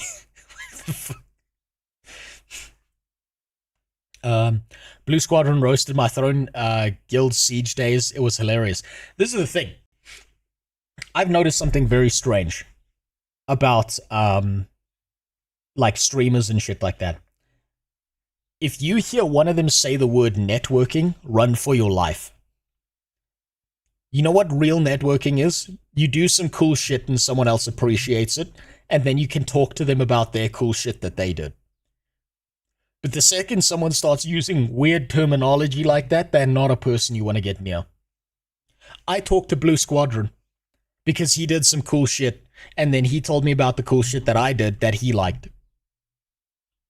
I talked to Swole Benji because I asked if I could use some of his clips from his channel in New World, and he turned out to be a cool guy. I wasn't trying to network. It just happened. So, any of the streaming shit, I would be incredibly hesitant to go anywhere near these people because it's hard to tell who they really are until you meet them in person off camera. All of them. And that's not a judgment call on Emeru or anyone else. It's just... man, it's fucking scary. It's fucking scary to me. And so I always want to lean towards the side of caution. Also, I don't like talking to people in general. I don't like interacting with people on a eye level basis, aside from like very few people, because it's just more comfortable for me that way. I told you when I said I'm an autist, I'm a fucking autist. Emeru speaks and sounds like she's in a constant state of anxiety. She does have that like weird wiggle in her voice that makes me think that someone's just off camera with a gun. I will give you that. Let's see. Let's start with this one. We'll start with the Demon Time video. You're gonna do Reacts or Guild Wars 2. So we're gonna go through these two Gucci marks because they're fucking amazing. One short, and then I'm gonna go through the Guild Wars 2 video, and then I'm playing Guild Wars 2. I want to start the journey, at least, on getting towards the Griffin. Let's see what this is. It is time to go full demon time. and it is time to go full demon time. It's time to go full demon time. Yeah, I'ma expose every line.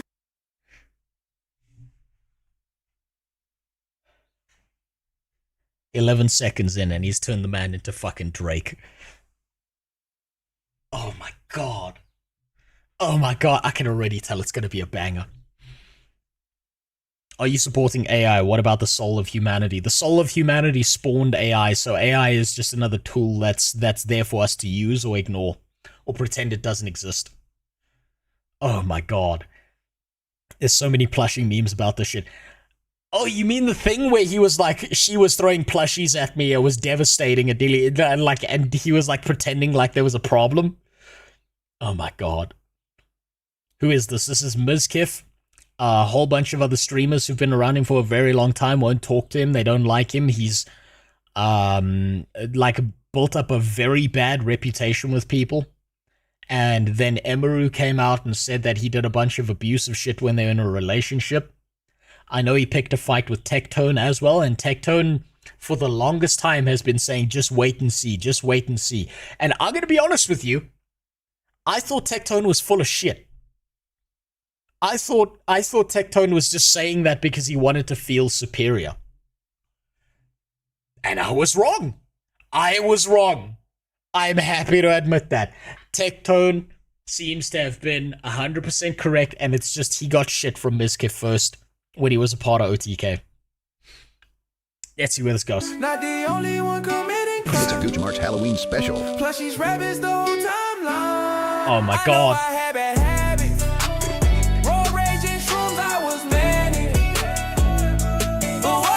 Your rabbit. You didn't give them enough letters.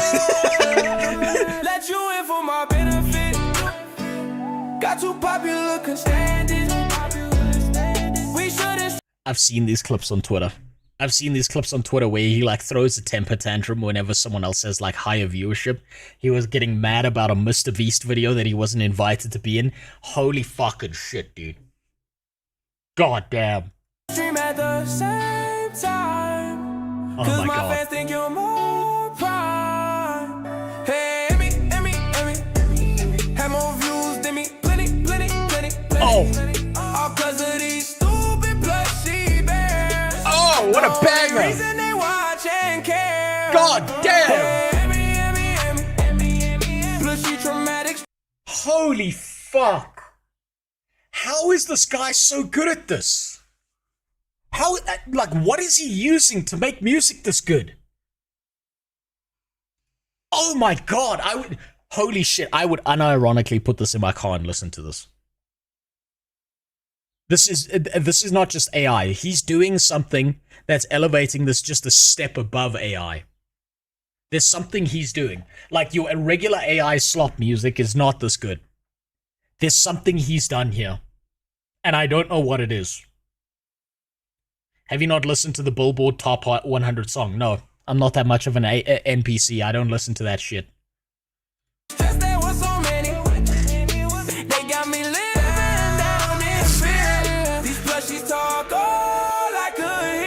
God damn. Rose wants to know his AI source and use it for his memes in his videos. Yes, of course I fucking do. Of course I do. God damn it. I've made one semi-decent 5 out of 10 AI song where I typed out and I worded out the lyrics myself, and I called it American Wizards, and it's so good. I'm so proud of myself for doing that, and I know it's fucking slop. This is above anything I could accomplish.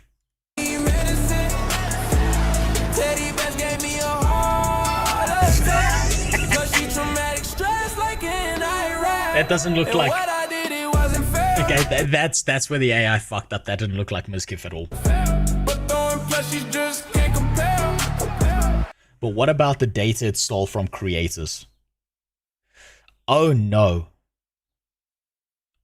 Think of all the SoundCloud rappers. How devastating. The genie is out of the bottle.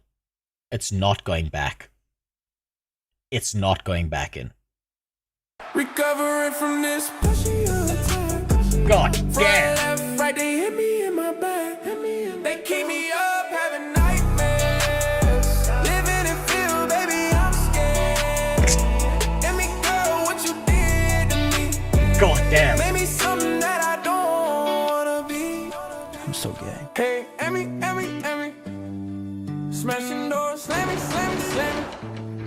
Manipulated you for all these years.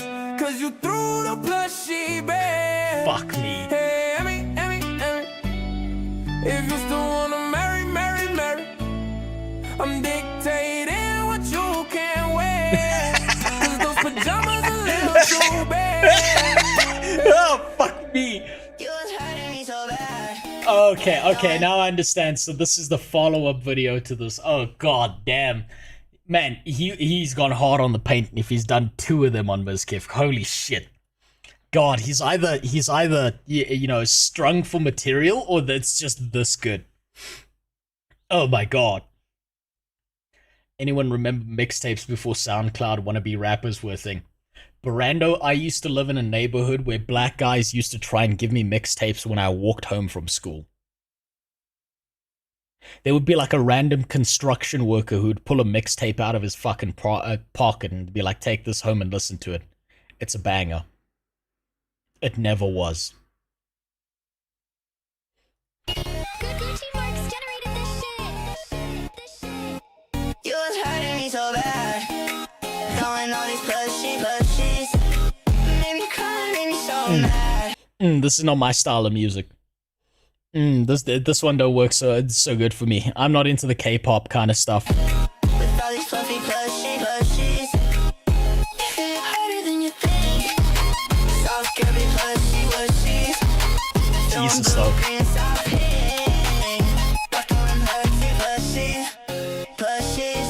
Yeah. I manipulated you for years. Yeah, this is Gen Z music. I'm too old for this. I'm a fucking dinosaur. I can feel my knees ache as I listen to this. Plushy bears. Those are dangerous walking by. So I try to take away your smile.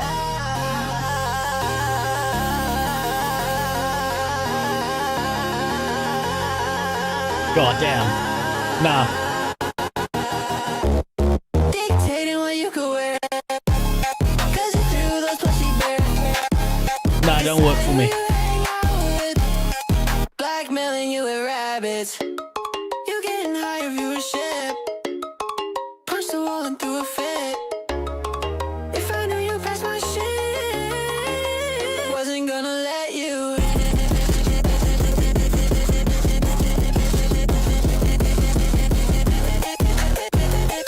Yeah, okay. That one wasn't as good. The first one was a fucking banger. That one wasn't that great.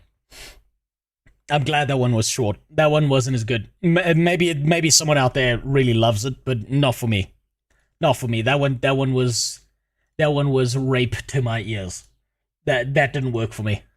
I'm too old. I'm sorry. I'm a dinosaur. I know you them young kids and their gooning and their broccoli hair and shit probably love the shit out of that one, but that one nearly like induced a seizure with that fucking flashing and shit. Holy fuck. God damn. Now let's watch some movie trailers. I've seen a few of these. I've seen the new Disney movie Finding Milk where the dad leaves. Which other ones have I seen? I've seen the one where the Cool Kids Club, but I haven't seen this one. What? A story about overcoming. This fall, Disney and Pixar proudly present. No, I'm stuck. A story about overcoming adversity.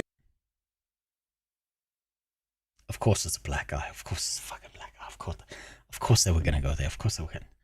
Fucking damn. Jesus Christ. Stepson, can you come help me? And finding unusual connections. Here, stepmom, let me try something. Ow! I'm tired of this family. Where are you going? We're out of milk. Okay, I've seen this one. For some milk. Do you think Dad will find it? I don't know, baby.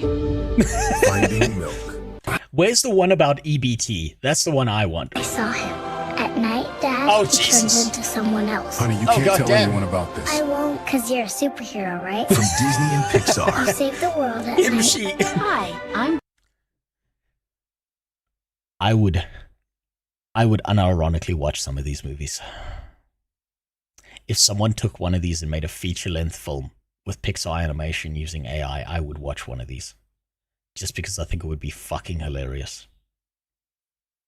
Bonnie. Whoa. 1,000 of them. Oh no, it's her! Yep, you're number 37. Wait your turn. Yes, ma'am. 5 minutes each. Make them Oh count. god!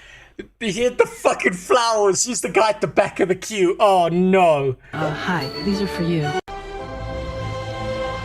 Oh god. This fall, No! one moment will change everything. A shadow over sunlight.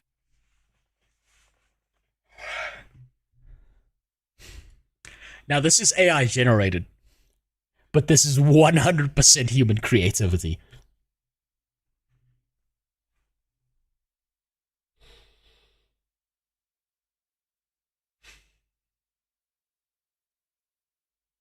I know exactly how this movie ends.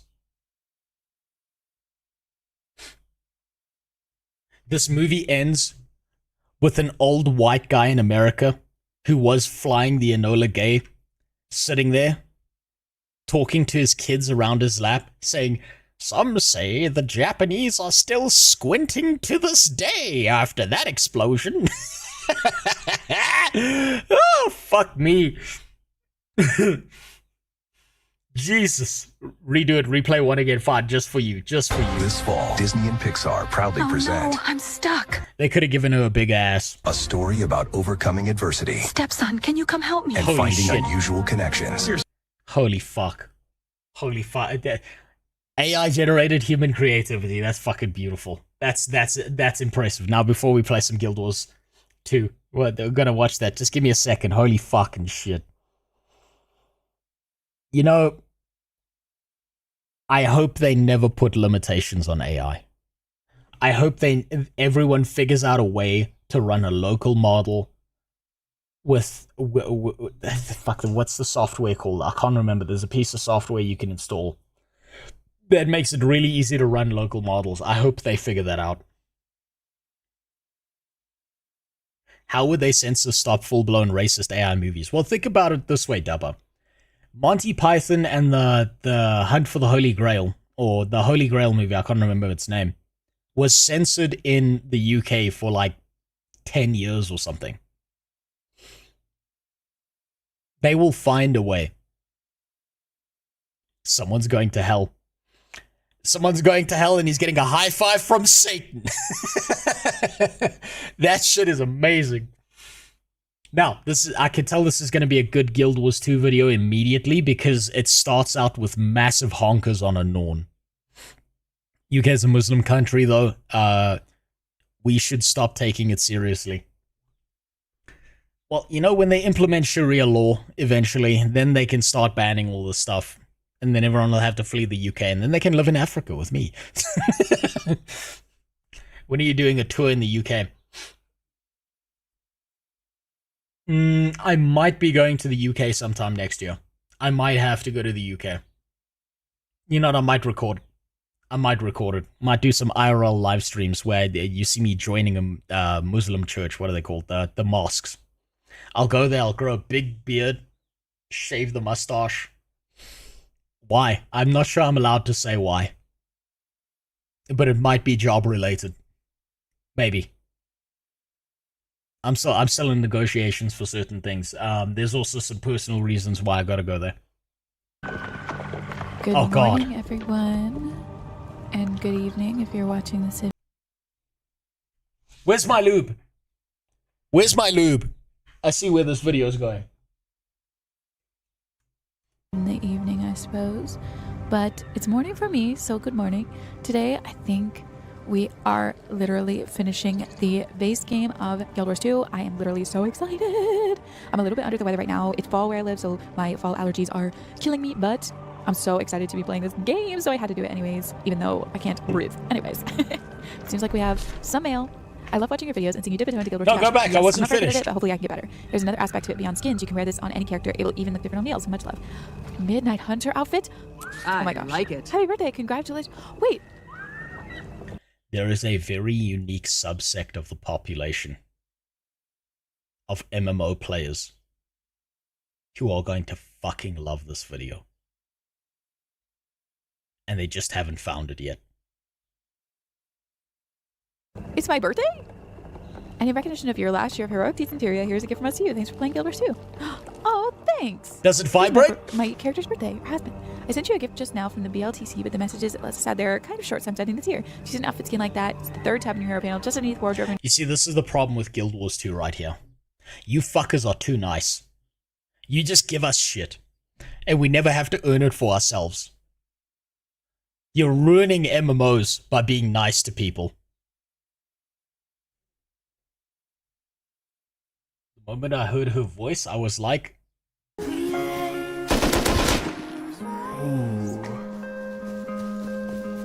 Oh, I'm sorry. I'll pick you up. I thought you were somebody else. I thought you were an enemy. I'm sorry. I thought you were somebody else. Thank you.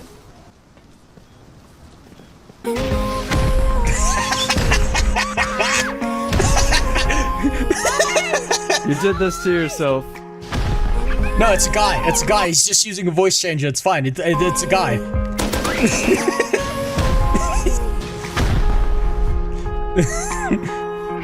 It's nothing like that gets gamers going like the screams of a woman. Jesus Christ. Equipment and some flowers. Ooh. Oh my gosh, thank you so much. God damn. Okay. No, go back. I want to see your character. She looks so epic. No, that's too much clothing. Oh my gosh. No, that's way too much do clothing. The final boss in this outfit? I'm thinking yes. It's giving Necromancer. I know we were gonna do pink, but I'm really liking it this way too. So I think I'm gonna stick with this. I think this is good. I look so slay. Oh my gosh, I love it. This is exactly why women play Guild Wars 2. It's because there's not a /grope emote. And ArenaNet can solve this problem. Really, my next thing I should do is look for new outfits. I pretty much just go by what I get from questing and stuff, but I think I should spend more time in the store. What am I... Wait, is that a woman or a 12-year-old boy? Hey, Dubba. In Guild Wars 2, level is just a number. Doing? I don't know. Because I think there'll be lots of... I can't even jump. Oh, that's a fucking cool raptor skin. That's actually pretty cool. Help. I think there's lots of cool stuff in there that I should be checking out. I will say I don't want that raptor skin, though. Particularly because when I was a kid, I watched a bit of Barney the Dinosaur, and something about that uncanny fucking fuck in that suit scared the shit out of me as a kid. I had like a moment when I was a kid where I registered that there's a guy in that suit hugging all those kids and they're all just like being rammed into his crotch, and it just terrified me, and I could never watch Barney the Dinosaur ever again. That I'm not, and I should, you know?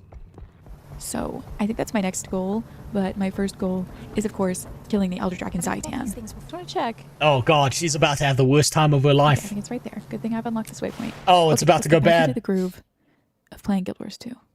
I'm not great at it, but I mean, we made it to the end. I have to at least have learned something now. I've learned how to use my main goals. On my last video, somebody commented that I haven't used Shroud yet. I've used it a couple times, but You guys need to stop doing this. You guys need to stop telling us how to play the fucking game. Let us fuck up. Let us be retards. Then invite us into your raids so we can ruin everything for you. Stop telling us how to play the goddamn game. It's actually the worst part of Guild Wars 2, is people trying to tell you how to play the game when you kind of want to be a fuck up in Guild Wars 2, because that's the most fun part about it. Find it not helpful. I mean, potentially it does more damage, which is great and good, and I love that for the people who use it, but I don't use it, so... It is a different waypoint. I don't understand. I looked on... I don't know. Okay, I guess I don't know how the map works, even though I'm level 80. I also saw your comments last time about the new expansion and the beta characters and how you can practice new professions. And I guess I'm just kind of curious what you guys thought about the professions, if you liked them, if you didn't like them.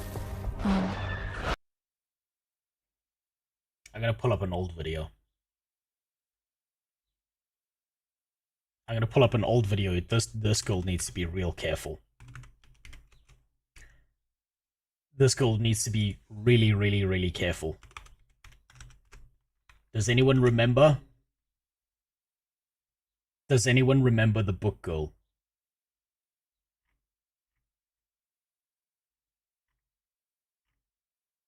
Does anyone remember the lore of the book girl? The book girl.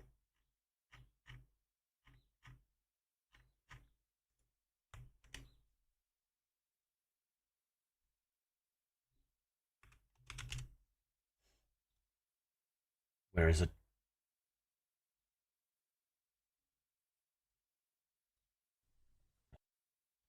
Does anyone remember the lore of the book girl? I want to be her little baby tampon boy. That's going to happen to her.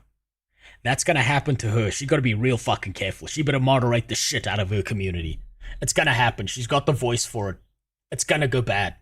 If anybody's played them, It's going to go I bad. certainly haven't because I'm just focusing on this, but I am curious what people think about them, if they're going to be cool. I mean, I'm pretty sure. She's got to be so careful. Oh my god. Oh, we've done some scouting. It is no walk in the park. Oh, Toemaster Even with the himself. 4 of us to help, it will be a difficult battle. As always, Selvari, your insight is good, but your math skills are subpar. Zoja. Hey, there we go. Yeah, I thought she wasn't coming. God, I miss her so much. Every Norn I look at reminds me of her. You think I'd let you go fight an elder dragon without a Fuck you, proper Fielder. genius? Zoja, I need you to know something. I know. You blame yourself for Snap's death. I blamed you for many years myself. But I'd blame myself if you went in and failed, and I could have helped. Snap would have wanted me here. Thank you. You were saying, Kate? Yes. Now, if I was MMO president, every Norn character would have no outfit except this. Except maybe a little less gear on the pants. Little less gear on the pants. Oh, I look so cool. I look like a vampire. Aral was once the city of the human gods. Even after the deities quit this sphere, it remained a golden, shining place. Okay, cool. Love that. Until the folly of man sank That's it your beneath character. the waves. Good This job. always happens. The folly of man. It's always there. I've seen these cutscenes like 8 different times because I was playing it on a second account, so I'm just gonna jump through that. I don't need the trauma of that again. I don't need to. No. He wants me to talk to her, but Do you have wisdom to share? why is this airship so important? Starting the assault on Zaitan. Is she just going through the fucking story here? Is this like, is she not gonna give a review on it? She's just gonna be going through, Traherne. Hold on, let's see where this goes. What do I get for that? Okay. Oh, wait. I actually do want to see what she thinks about the Zaitan fight. This will tell me whether she's single digit, double digit, or triple digit IQ. This is important. This part is important. Where is it? There it is. There it is. This is important.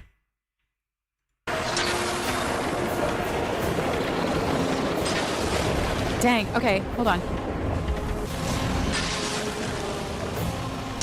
I'm not even doing any damage. It's not even going down. Okay, there it is. There it is. Okay. Come This on, is come important. on. This is really, really important. Yes! Is he really dying? Is he really dead?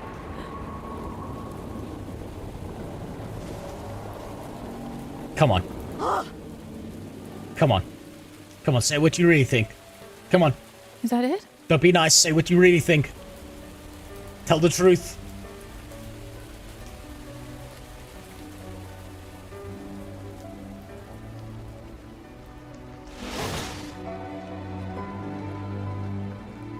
The Elder Dragon is no more. Yes! We have succeeded, but only by coming together to fight a greater foe. You have shown the way. We, and all of Tyria, are in your debt. Oh my gosh. We freaking did it. Meet Destiny's Edge at Fort Trinity. That was it. We defeated the dragon. We did it. Oh my gosh. And in a year. It took us 1 year to defeat the dragon because it was my character's birthday. That's fair. It took me longer than a year. Well, recently. Maybe not exactly today. Please but... tell me what you thought about the fight. Wow. Come on. Come on, say what you think. That's Say what wild. We did it. I don't know how to feel. I'm just... I can't believe it after everything.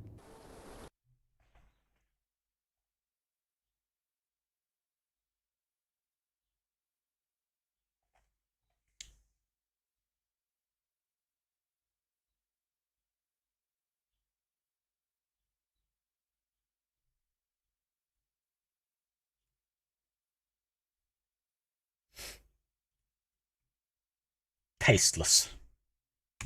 Tasteless. No, good for her. Congratulations on getting through the worst part of Guild Wars 2. I'll go back and I'll change that dislike later. Now then, let's play some fucking Guild Wars 2. And let's just put up a little bit of a reminder here so that everyone remembers.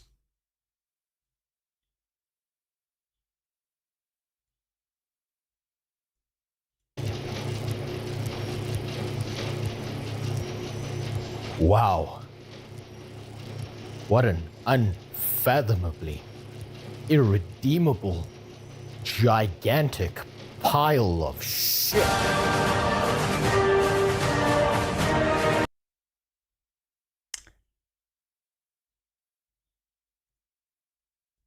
Five. Opinion discarded. Ruined. Darkened room, flickering light. I aim my gun, ready for the fight. The dragons fall with each piss beat flare. These fucking dragons ain't nothing rare. Thanks for the follow, Teddy. This is still a banger. Sitting here, keyboard in my hand, in a world filled with care but no real plan. Blasting fists through the dragon's land. Every boss fight just feels so bland.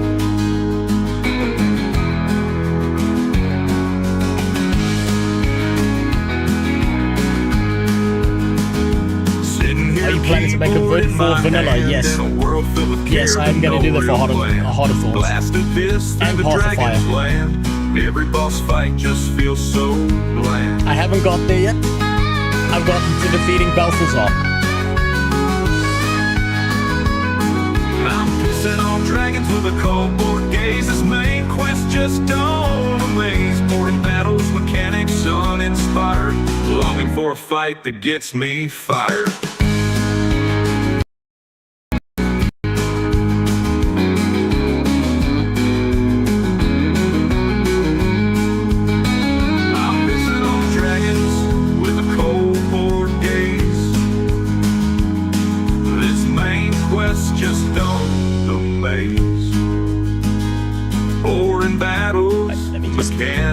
Uninspired, longing for a fight that gets me fired. Right.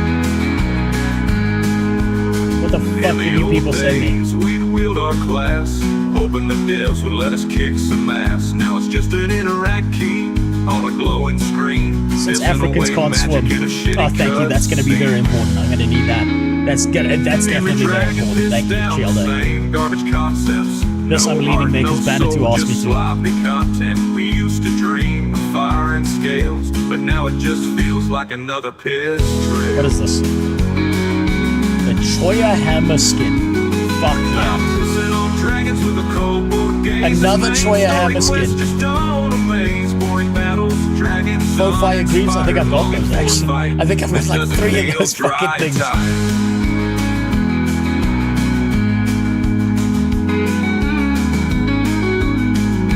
What the fuck is this? Is this like dragons with a cold board game? Special delivery item? What is this? From the Guild Wars 2 team. This main a fuzzy panda hat skin. Drops. Oh, those are the Twitch drops. Aha! I was wondering when those would arrive. Longing for a fight that doesn't feel dry and tired. Man, this was as a 5-man dungeon instance. Even that would be sloppy. This whole fight is f***ing trash. It doesn't matter if there's people around you experiencing the trash with you. It's just a bad f***ing fight. It's poorly constructed. Dragon is no more. Oh, Christ. We have succeeded. That's the only acceptable opinion in this goddamn stream.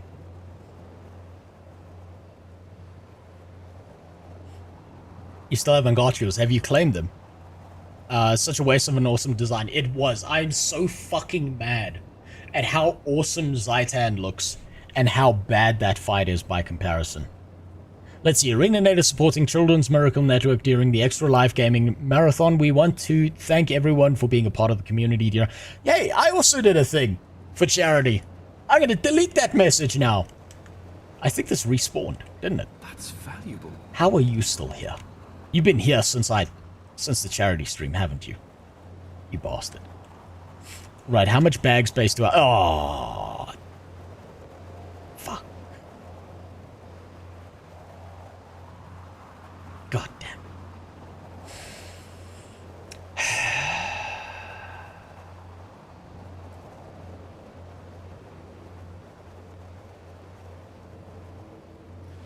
We're just gonna do this quickly.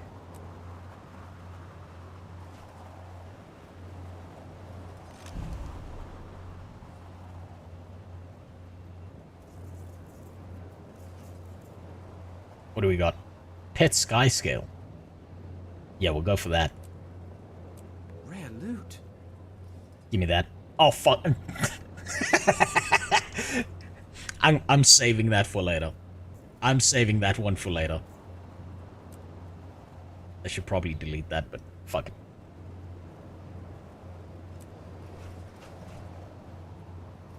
I'm saving that. I'm saving that.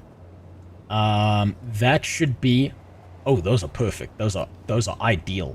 That works perfectly. Right, I'll save that for later. You fuckers gave me 2 Choya hammers.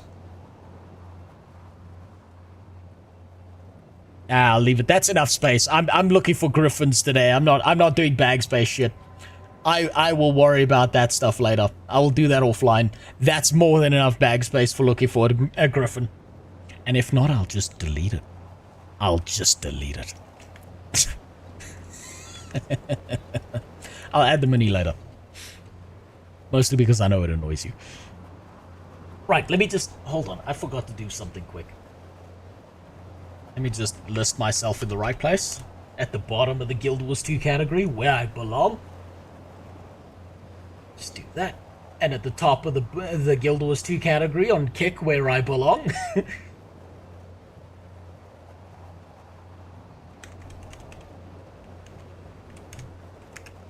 Oh, look at that. Kick may have died. Oh, shit. Hold on. No. Kick is fine. Kick is fine. Okay, cool. Right. I have one objective. This is kind of like finding Salad Bowl for me. Salad Bowl was important. Kick's still here. Okay, that's good to know. Check the bottom right of the map. There are arrows. Click them.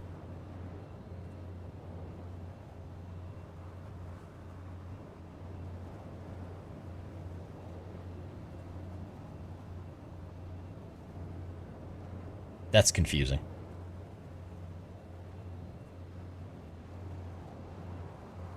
What, you mean the full map? Wait, what do you mean the full map? The Crystal Desert.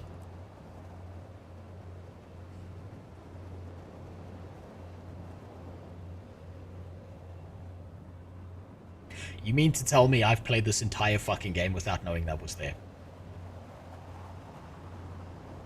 I've been zooming in and out like a complete retard.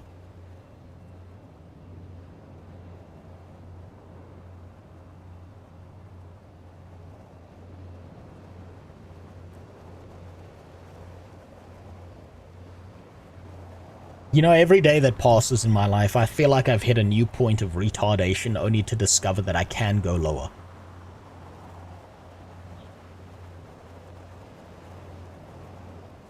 God damn it. That would have been fucking useful to know. Right. I have no understanding of how to get the Griffin. I don't know where you get the Griffin from. I don't know where I'm supposed to go to find the Griffin.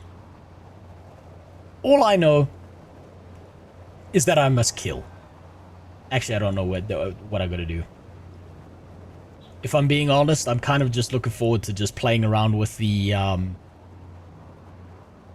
thing. With Rifle Mechanist.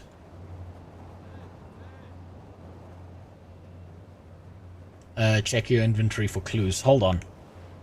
Wait, is the Griffin based on some kind of, is it based on an item? Is it like there's like a quest thing where you picked something up? I think someone may have said that to me before, and I just completely didn't know what the fuck they were talking about. You have a feather. Didn't you say you don't want us to help you? Yes, but this I count as extra content. Tenor, if you go back and you see how long it took me to put Salad Bowl together, you will understand the pain and suffering of people who have watched this stream.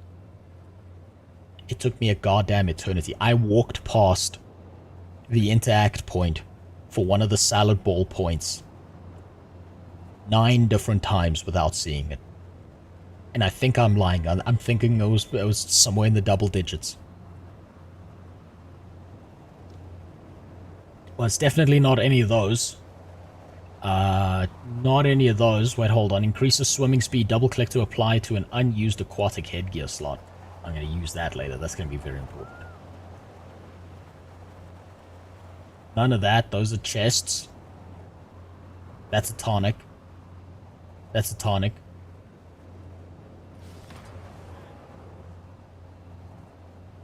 And now I'm a fucking bird. Got the brain power of one. Can I fly? No, I can't fly. Damn it. Damn it.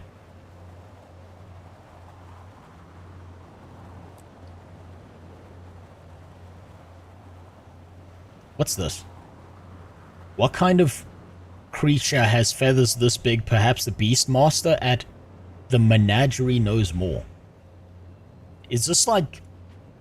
Is this something I've like that I picked up in like the core gameplay and it's gonna take me to somewhere interior? Is this like core gameplay or Heart of Fire? I mean Heart of Thorns?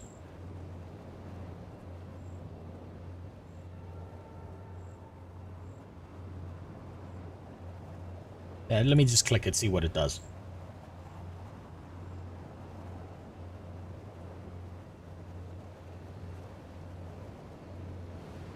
Where the fuck is that?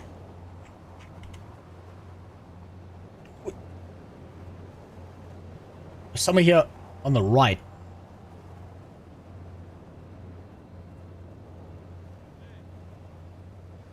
That was so fucking non-specific. Hold on.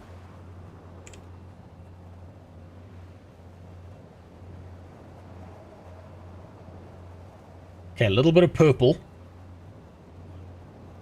And a vagina-looking entrance. Little bit of purple.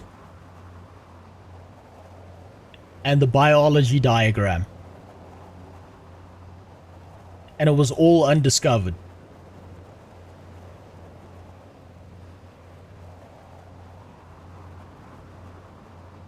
Wait, what am I doing? I learned this the other day. Hold on. What am I doing? What am I doing? I learned this the other day and I was like, oh, you can actually fucking mark things here.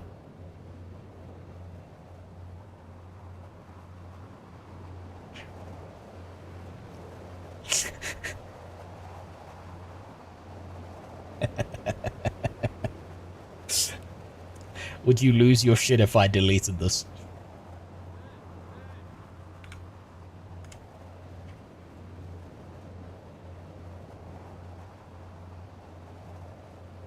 Wait, there it is, there it is. Where the fuck is this? How have I never been there? I've like run past you like 3 or 4 times. I haven't been here either.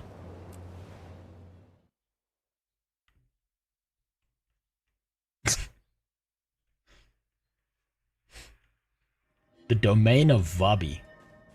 Don't know who that is. Let's see. Let's see. That was above me. So just head north.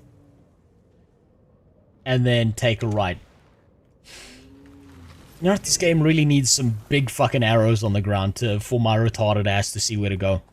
You haven't started Living World Season 4? No. I want to get the Griffin first. Since that seems to be like a huge, fundamentally important thing. Especially since it'll be the first flying mount I've gotten. Or, I've heard, I don't know if it's a flying mount or a gliding mount. I've heard mixed opinions on that.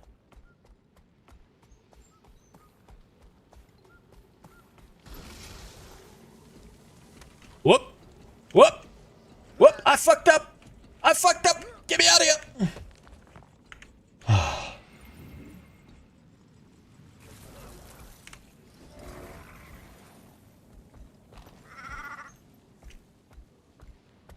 Right, I don't know what that is, but I don't... Yeah, what the fuck am I doing? Let me just... What am I doing? What am I scared of? I killed Balthazar. What the fuck am I worried about here?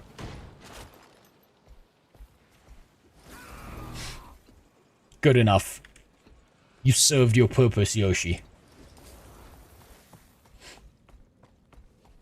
Hold on, did I put my music back on? I don't think I did. Nope. Let's put that gorgeous music back on. Technically, the skimmer can fly. It's just flying from Temu. It's more like it uses like a fart cloud to like jump up. And of course, I'm going in the wrong direction. Oh, look, it's the Saudi Arabian wall that they're building in the desert. I understand now. I have to find the entrance. Whether it wants me to or not, I need to channel my inner Mizkif. And I will be able to jam my way in there. Regardless of what people tell me.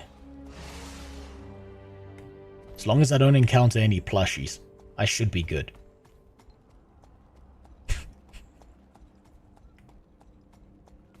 There are tricks to gain altitude with the Griffin. So it does fly. Or it doesn't fly. Oh look, a big closed door. That sounds like not my problem.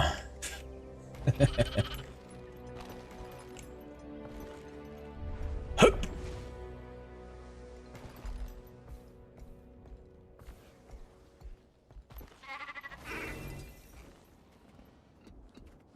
There's a whole fucking city in here.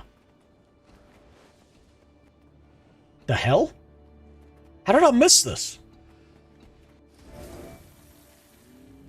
How have I seen none of this?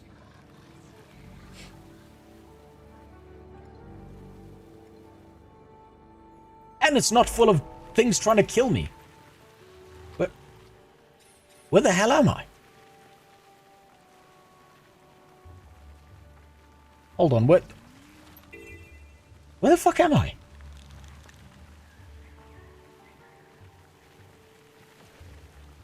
Because you don't explore. I'm playing a DPS class. The only thing I care about is not reading and making the rest of the raid die. Okay, now there's dangerous shit. This makes sense. This is built like a vagina. The deeper you go, the more dangerous it gets. That's why you gotta be tiny penis gang. Then you'll be safe. Nothing bad happens to you.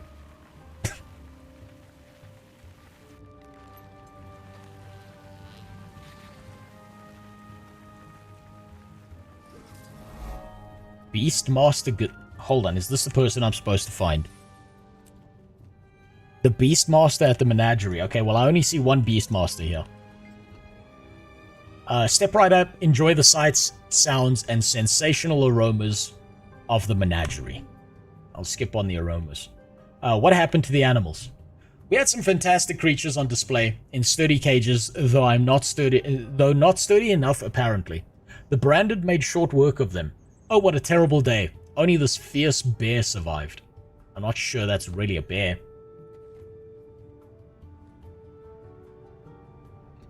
I didn't know that guild was two-head furbolgs.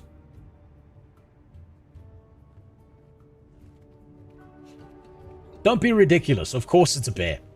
Look how bear-like it is. A fine specimen. Oh, and if it tries to speak to you, please just ignore it. Thanks. Hey, bud.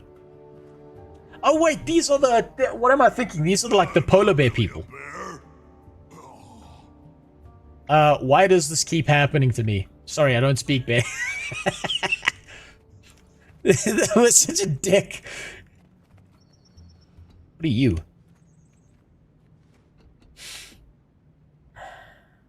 You know, every now and then something reminds me of my ex. Thanks for the follow, Orbelon. Every now and then, she comes back into my mind. and I can't figure out why.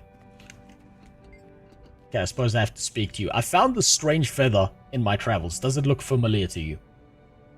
Some kind of bird. Probably a bird. Probably. Aren't you supposed to be an expert? Well, my older assistant, Candake, handled most of the aviary matters. You should probably talk to her. Your old assistant. Where can I find her? I'm starting to get a sneaking suspicion why she quit. Well, at least could be a problem. She recently left. She seems to be heading southeast out past the bazaar, where the Vabians aren't allowed to go. Can you show me where to look for her? This is going to be a game of fucking Cluedo, isn't it? This is going to be just like the salad bowl quest.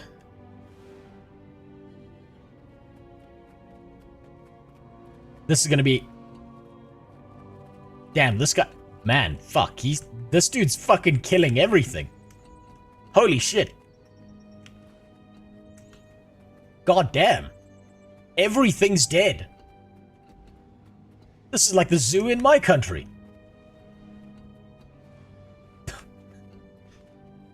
A beta HQ. Holy shit, this guy can't go... Damn. I bet the assistant was doing all the work. How do I get there? Suppose I go there? Let me get that first. Let me go get this first.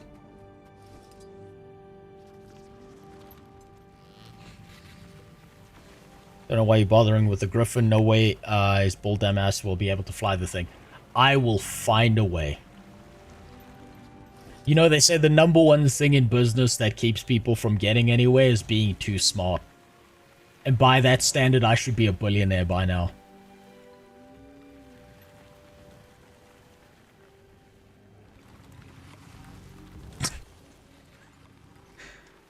How do I get to that waypoint? Where even is that waypoint? How the fuck am I supposed to get there?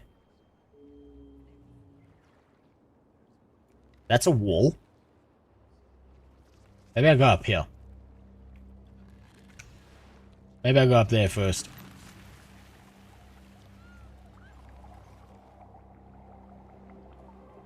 No. Okay, that's not the right way. Ah, there's a door. There's a door. Non-racials are literally furry forms. That's unfortunate. I suppose the racial of normal human woman in real life is also the furry form. They just gotta break out the razor and then it gets better. At the end of every day, be sure to ask yourself, would I be more productive if I was no longer living?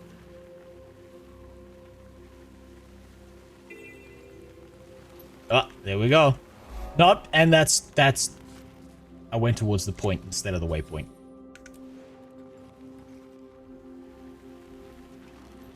It's here somewhere. It's here somewhere. There it is. There we go. Now I can at least get back here. Now then.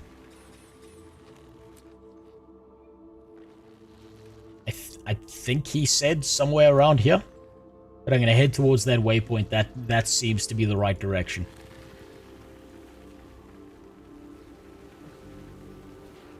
Ignores the NPC who is supporting suicide. There was an NPC supporting suicide. He must have just done the Zaitan fight.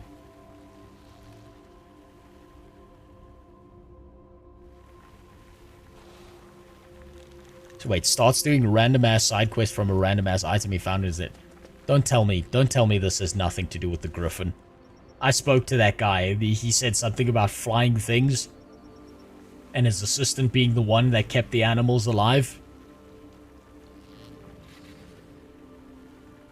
I've never met a more trustworthy man in my life. Take out the crystals, then slay the branded minions.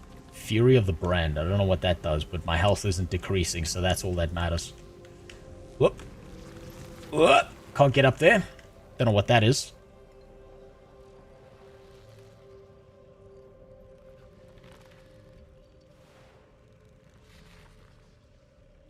Where the fuck am I supposed to go? I'm gonna go this way. This seems like the general right direction. Within the brandstorm, you will attract repeated lightning strikes while grounded, if not undercover.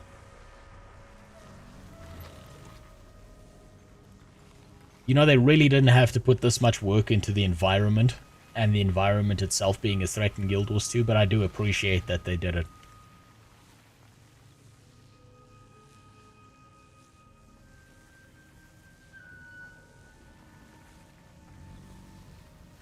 If this is just some fucking random side quest to get like a pet bird or something, I'd be really mad. Oh wait, this looks familiar. Okay, we're gonna give him a skip.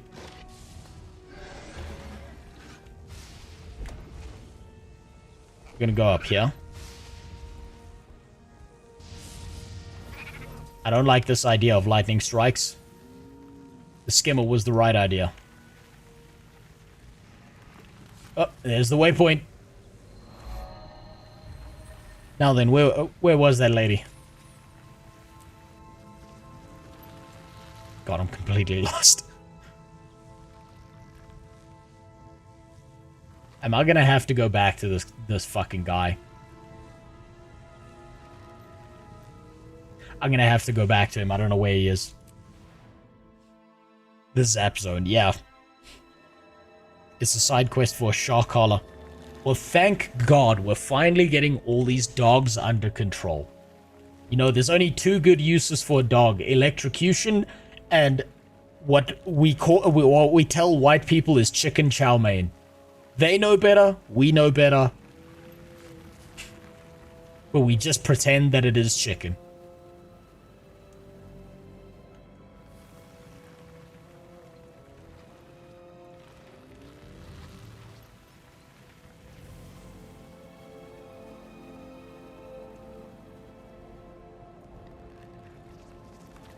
Let me go back to this guy. I like that.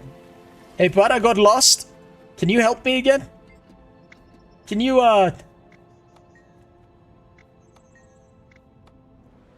Where is she?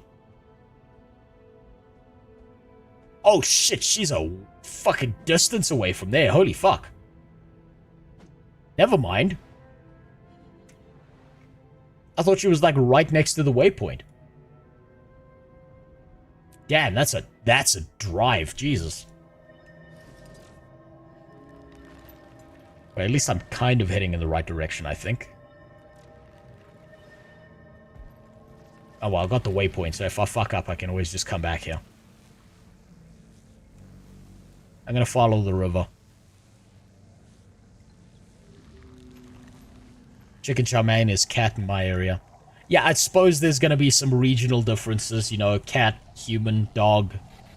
It all tastes the same once it's slathered in barbecue sauce. Little bit of ketchup. Long time on the grill, you'll never know what that meat is.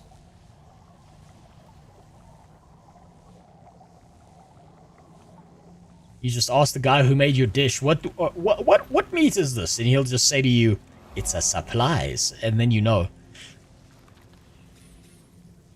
Supplies. I've never had that kind of meat.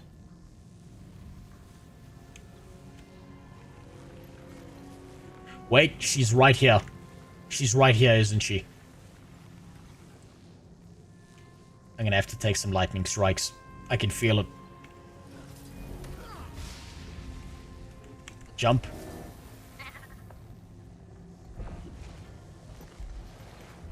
Jump.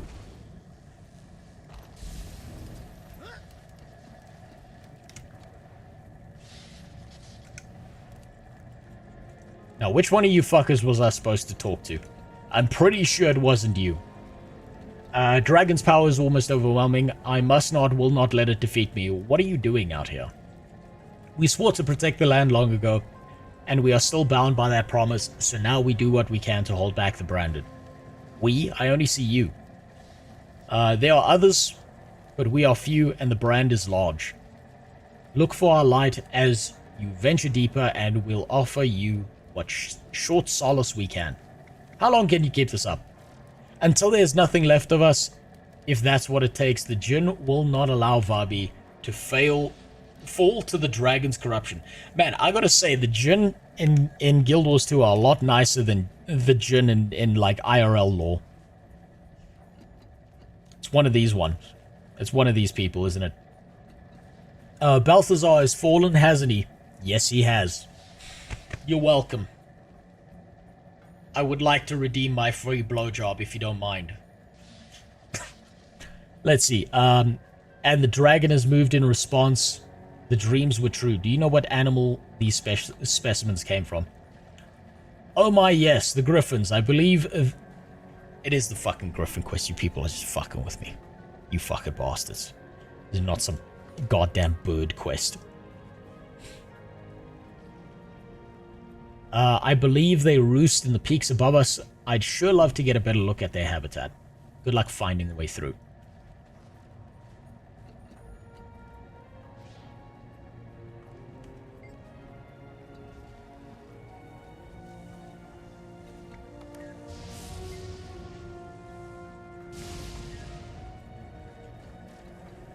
So, what? Am I supposed to just jump up there and find a fucking Griffin? That was so non-specific.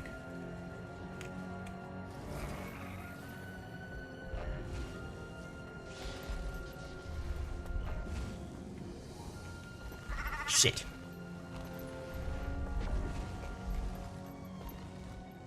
Hold on, there's another way around, I know it. There has to be. Man, I wish my rabbit would learn its place, then it wouldn't have to be shocked like this. Oh, come on, that was so close. That was so fucking close. Jump. Ah, no more electrocution.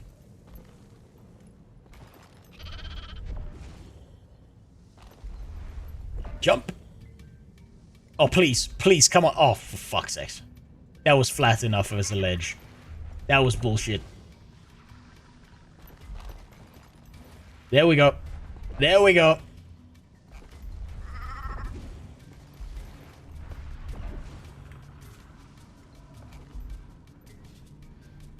I ain't see no fucking Griffins up here. I see no gods up here other than me. No, no, no. Whoop. Fuck.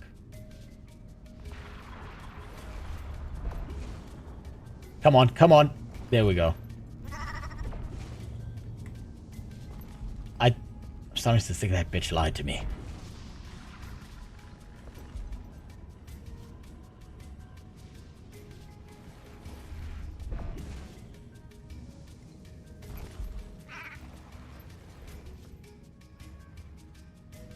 What? She said the cliffs above me. We're at the cliffs above. Oh, wait, there's a nest. There's a nest.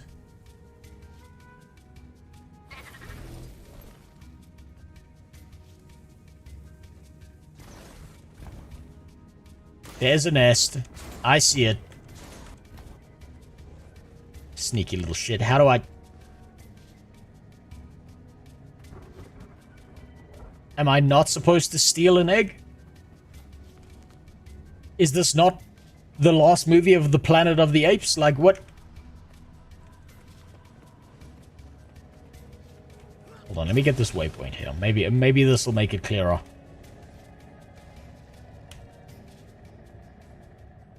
Show me some fucking Griffins.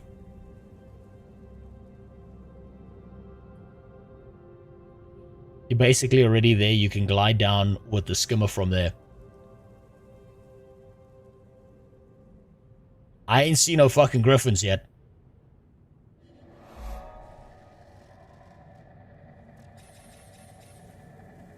I ain't seen no Griffins. I saw an egg. A singular egg.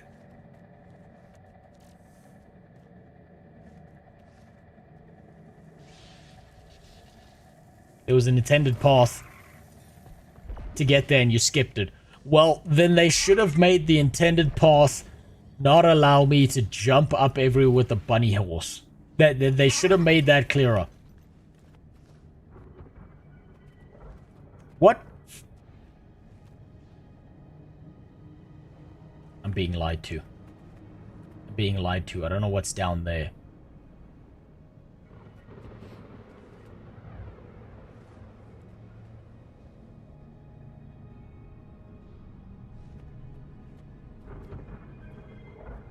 This is probably wrong, and I'm gonna regret this, and it probably has something to do with this fucking egg here. But I'm gonna try my luck by going in this direction.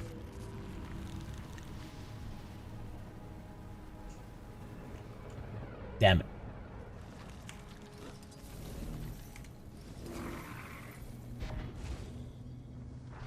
We've been watching you. You have the What? heart of a sun spear.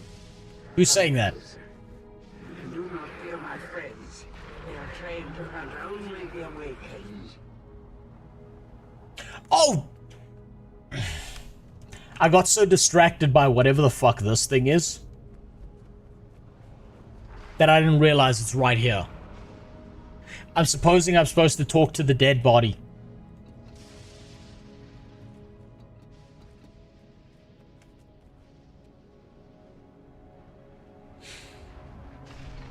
This reminds me of a joke. You've probably, I think I've said it before.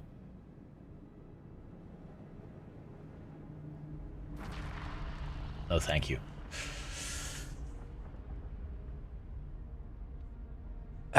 Do I tell this joke?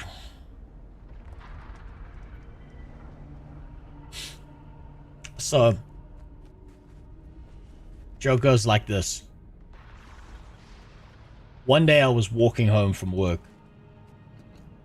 and I saw this homeless girl. And she seemed really downtrodden, disheveled, absolutely filthy. So I decided to take her home with me.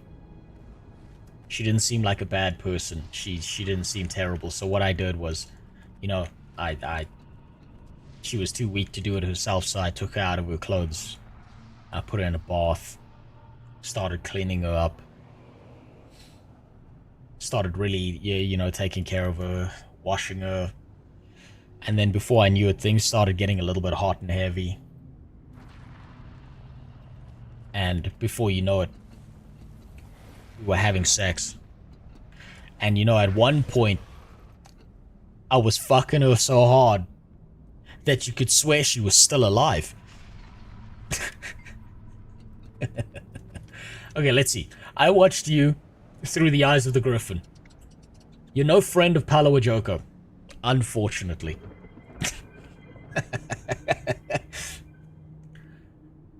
But perhaps you'll be a friend of ours. Who are you? I've been many things. A monk and a sun spear and a dead body. A historian and a teacher. An activist and an agitator. Even a princess. Now I am a shepherd of sorts. With an extraordinary flock. What are you? I am what Joko made me. Neither dead nor awakened, I occupy a space between my mind trapped in my shriveled corpse, unable to move or speak. These griffins are my only companions, so they eat your body every now and then, I understand. How am I hearing you in my head? Trapped in the shell, all I could do was pray. I begged, call me a... Well, there's your fucking problem.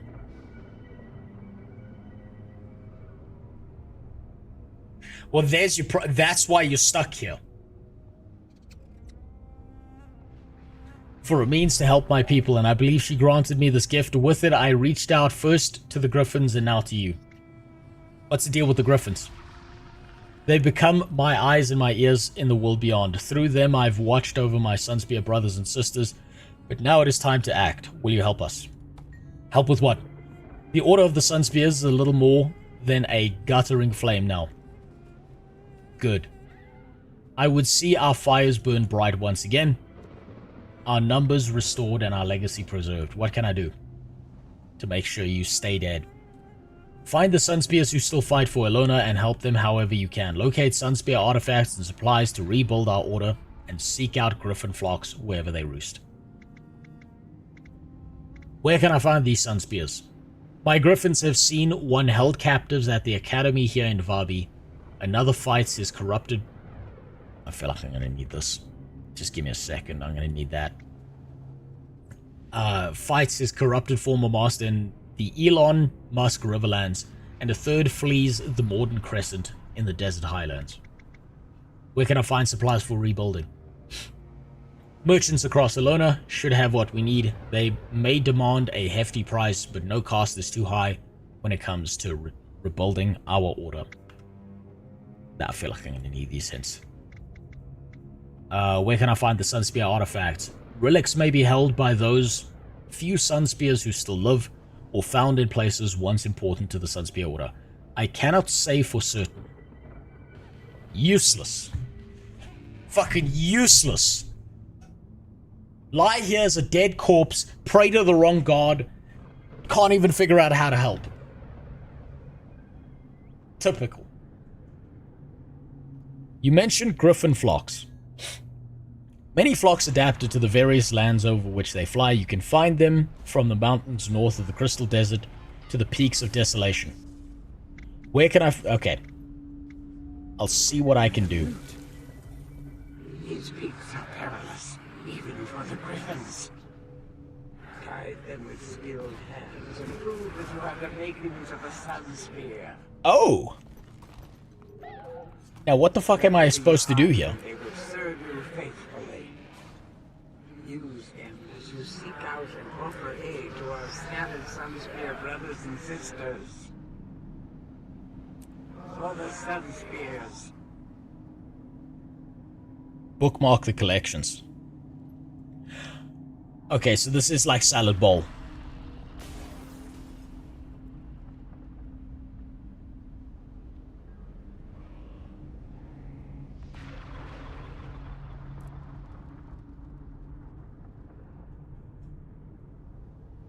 Where is the gimme the fucking Griffin button?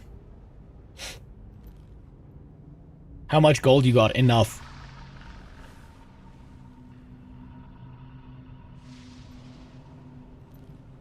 What am I supposed to do here? That person was very non-specific with their answers.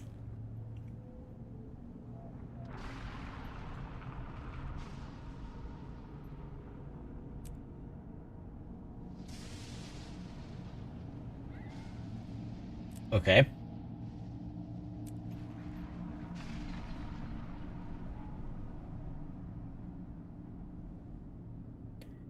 Stupid Guild Wars 2 devs putting Flying Mount behind a quest that makes you do other events, making you play the game. I know, how dare they? Just give me shit for free, please.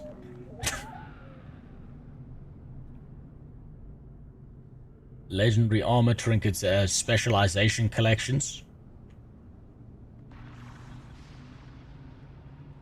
No, it can't be that.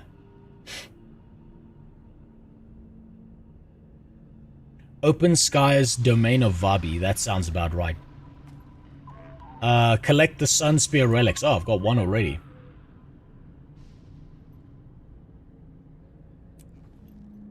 Fucking.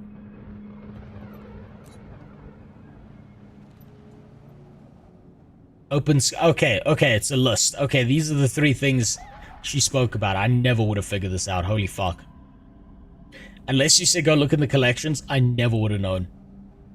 I would have defaulted to the wiki. 9 relics. Are these just all the relics?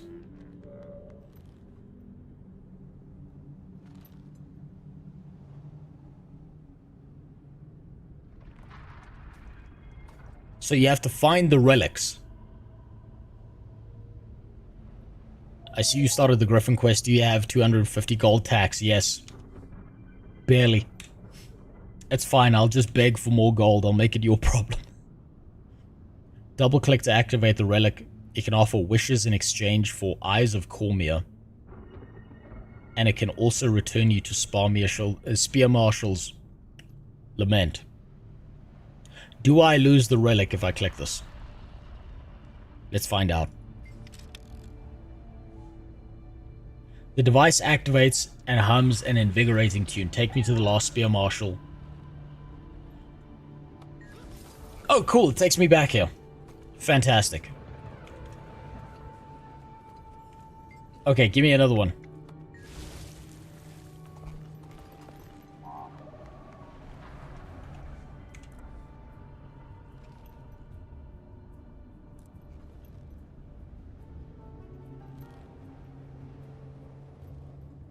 Okay, this is another fetch quest. Find the shit. Oh my god, this is gonna take me for fucking ever.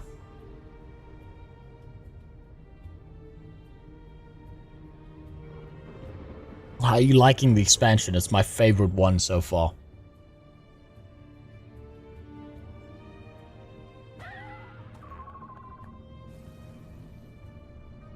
Fuck.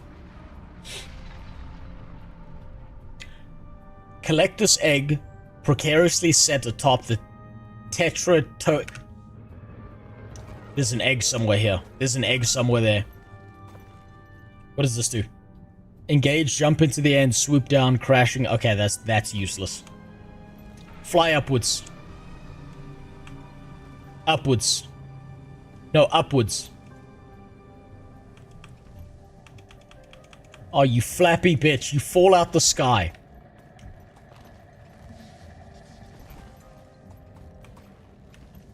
The rabbit may be more useful than you. There's an egg. And it's not going to be this one, is it? You're heavy. Silence. I'm trying to lose weight, goddammit. Hold on, there are masteries for this, right? Where's the masteries? Masteries? I don't get the masteries, do I? I don't get the Griffin masteries until I've done this.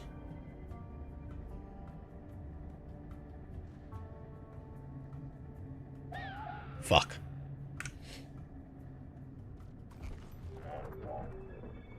Fuck, okay. Right, where are those collections? Recover the rune from the corrupted facet. Legendary bounty in the Crystal Oasis. Purchase his relic from Priest Hakim. Now that sounds like my kind of thing.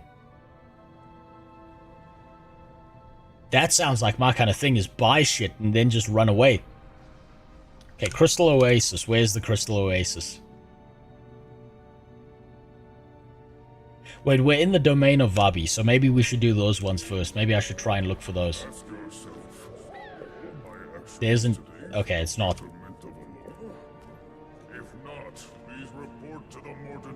It's gonna be the Desolation, the Desert Highlands, and the Crystal Oasis. Right, Crystal Oasis.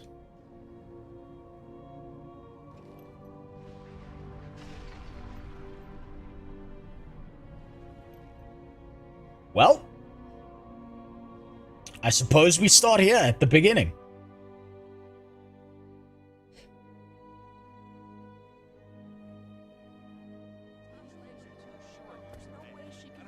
Okay, Crystal Oasis.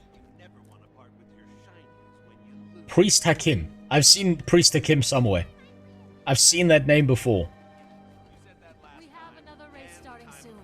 If you want to be a part of it, come tell me. Priest Hakim is somewhere. I think it was a hard quest, if I remember correctly.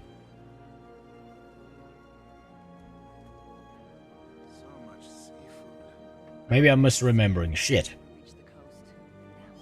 It's the hard NPCs. Okay, so it is. Okay, so it's probably this fucking guy here.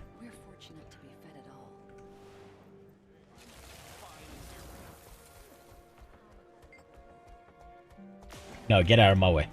Don't have time for that. I ain't got no time for that bullshit. You will need people for some of these steps. What region are you playing on? I'm in EU. Don't worry about helping me out. Half the joy in all of this is figuring it out for myself. I had the best time trying to figure this shit out before Salad Bowl.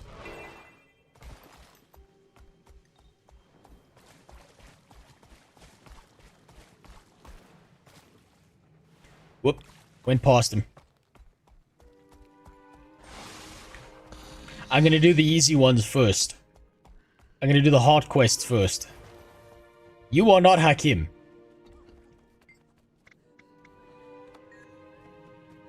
Fuck. Crystal Oasis. Hard quests. Help Aksid. Okay, that's not him. You're very kind. Thank you. Goddamn desert people. You have any food? Thank you. I won't forget Cormier's moved beyond us. Balthazar sees you. Balthazar You're very knows kind. you. Thank So you. It hurts. Shut the fuck up! I'm trying to fucking focus here, these fucking refugees. Get deported.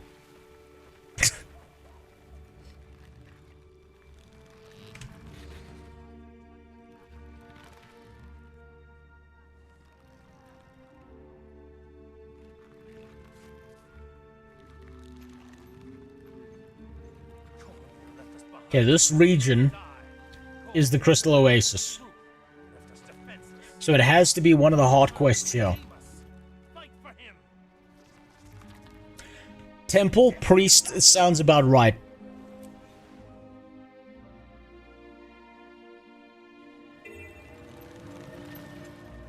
That sounds about right in my head.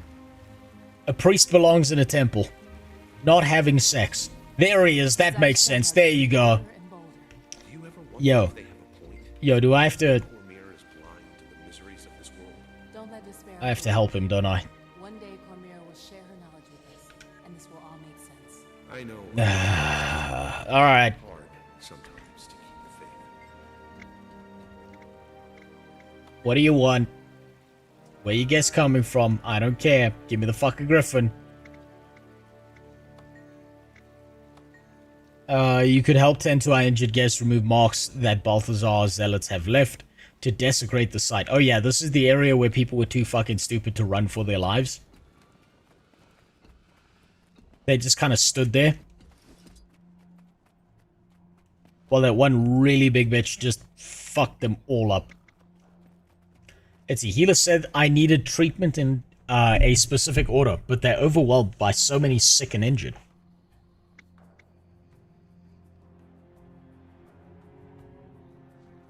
Let's start with that laceration. It looks serious. Do you know how to stitch a wound? They have supplies here.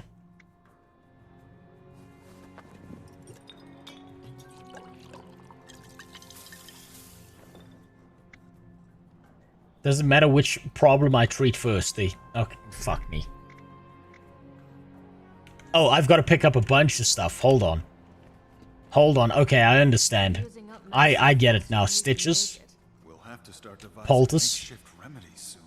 That's what we're already doing. Medicine. It's our makeshift remedies that are running out. Right. Let's kill someone by mistake. To begin with, I need something to draw out that infected wound. Poultice.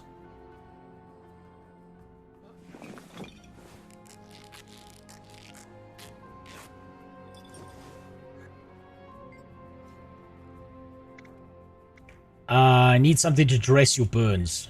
So that's going to be the bandages. Oh my god, that ball moves so fucking slow. You feel hot, you're running a fever. That means medicine.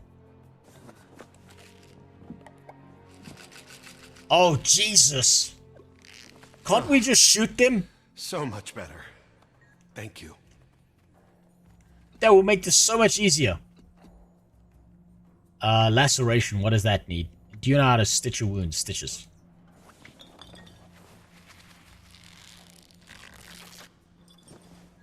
Stitches, and then medicine.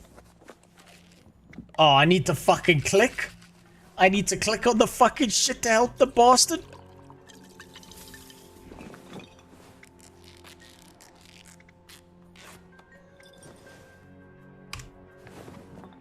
What? What?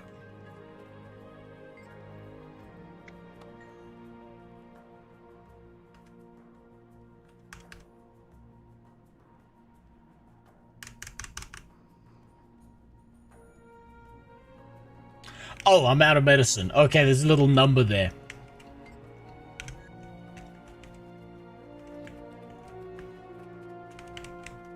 Oh, holy Jesus, this is monotonous.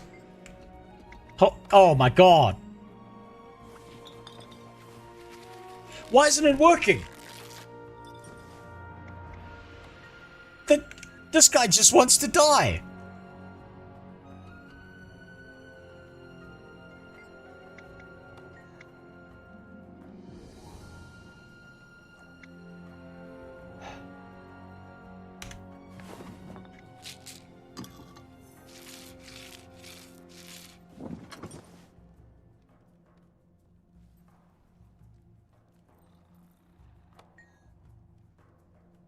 No, fuck that guy. He can die.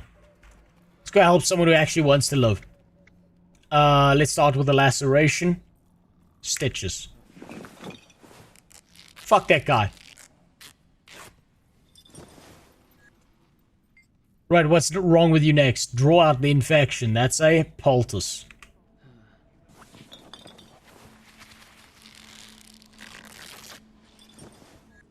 Holy shit, I've never seen a quest so monotonous in this game up until now. Better finish with the burns. That's gonna be the bandages.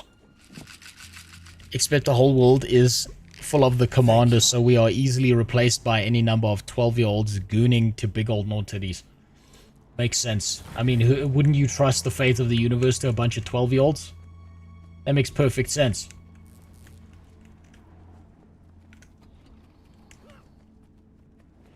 Okay, wait, hold on. There's other things I can do. Wipe Zaishen graffiti off the temple walls and cheer up the disheartened refugees. Okay, well, we can at least clean up some fucking graffiti if we see it, because fuck those guys. That guy wanted to die. Let me look for some graffiti.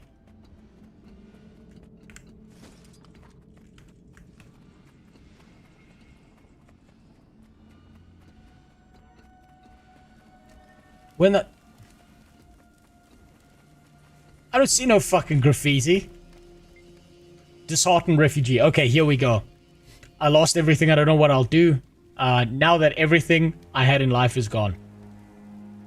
It could be worse. At least the priesthood is here to help you out. You worried about lost belongings. You can always get new things. Yeah, fuck this guy. Easy for you to say, Outlander. I know your life is like... gone down the shitter, but you'd kind of deserve it. I was separated from my family. I don't know where they are, so I'm worried. You survived, so there's a good chance they did too. I'm sure they're just as worried as you. You survived, and that's what's important right now. Yeah, fuck your family. You're right, there's still hope. Okay, cool. Cool, so we just have to lie to these people that everything's fine, that their kid wasn't drone striked. Okay. You escaped with your life and a fighting chance at better days. Okay, good. I see no graffiti on any of these fucking walls. I think they lied to me about that part. Let's go talk to people and upset them. Destroyed, where will I go now? From what I've heard, you're better off not living in that awful place. Where there's life, there's hope you can rebuild. Doesn't it feel better to be free? We'll go for that one. It's probably the suck you off, make them feel nice before you throw them in the back of the ice van. I get it. I get it.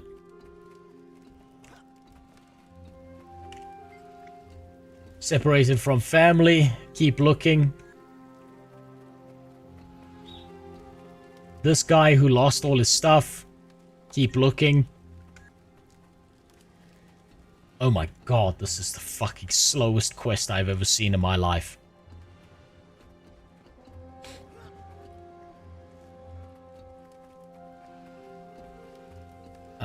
Last step gives a lot more progress if you noticed. No, I didn't. I want to clean up some fucking graffiti here.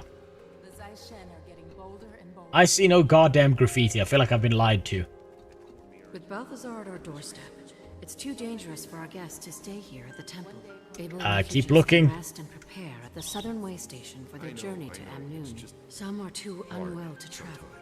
I'm just gonna walk in a circle telling these people to shut the fuck up, basically. Here at the fountain.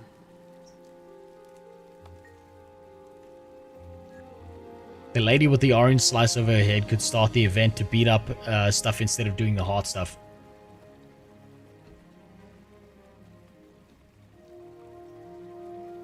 I don't see no bitch with no orange slice above her head. Wait, hold on. Gather your things, children, and stay close. Where are you going? I don't even know if that helped. Let's talk to this guy. It's a long way away, but I think we can make it. Does that do anything? We're using up medicine faster than we can. The farther we are from the forest, Gather everything you better. The road to the southern way station will be dangerous. It's our makeshift hope do we have Hold on, I see the orange slice on the map. Farmers, not fighters. I've got this. Hear that, girl? You're gonna be just fine. Yes, you are. Man. Close. Keep your guard up. And with Cormier's blessing, we'll all make it to the southern way station. That If fucking I should American fail, accent in this retreat area to really the temple. pisses me off. Don't try to continue alone. Those guys are gonna die, they Everyone deserve ready? it. Good. Wah, I've got AIDS. Wah.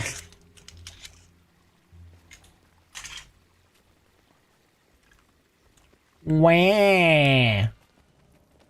Pfft. Please tell me this helps with the hard quest. Could also lead you away, which would be out of the hard area, so it's a coin toss. I'll take my chances. I want to try out the mech anyway. It's fun to fuck around with that thing.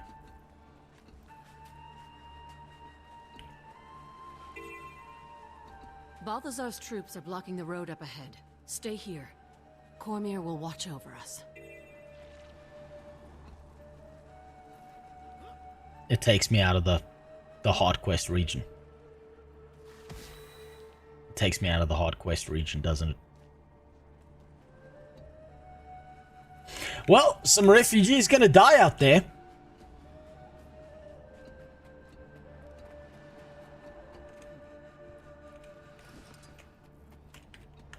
Should have thought about that before asking me for help. Idiots. It's safe to continue now. Follow me. What would be like in Amnon? Laceration. Loads of them. I heard Stitches. they have a candy fountain, and kids are allowed to stay up as late as they want.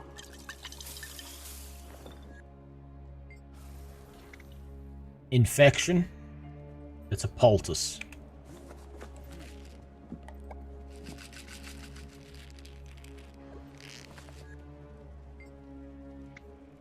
Still feel hot? More forged on the road. Okay, I did. Okay, that's a bigger chunk than I thought. Okay. Maybe kicking the shit out of these refugees is what they deserve. That'll get them out of bed. Running a fever. Let's get you some medicine.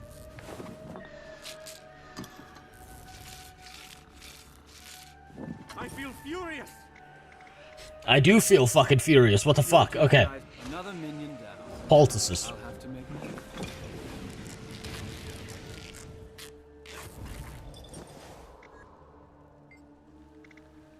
Dress your burns. That's bandages. What a tedious and monotonous quest. I just want to shoot the refugees and move on. No wonder Genghis Khan didn't take prisoners. Running a fever? Medicine. Oh, now he wants help. Now this asshole wants help. Thank you.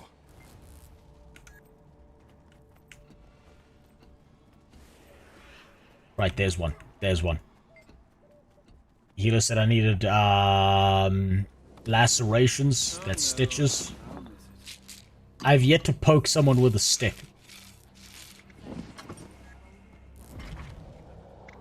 Infection. Poultice.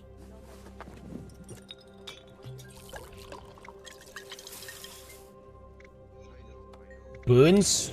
Bandages. Don't worry, it's only one heart merchant per zone that you need to do. Well, I hope they're not as fucking bad as this one. God damn. Oh, Jesus. You know what? Maybe this will help me get the mastery I need for the sand dog. Let's see. Cormier knows of and appreciates the good work. Okay. Finally, you'll sell shit to me.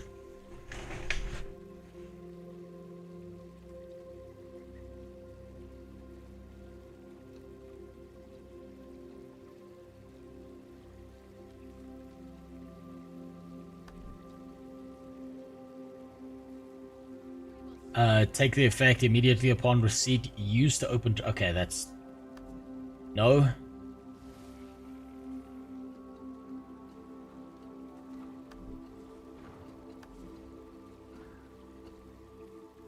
Oh my god, that's so fucking expensive. You fucking kidding me? I'd be broke after this. Right, where's the next one? Oh, get back. Get back. Get back.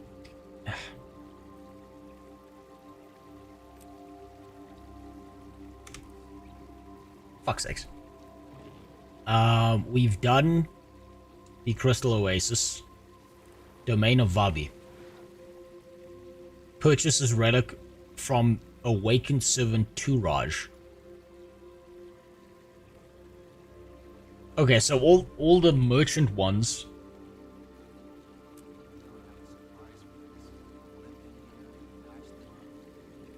Okay, well, we were just in the domain of Vabi, so I might as well go back there.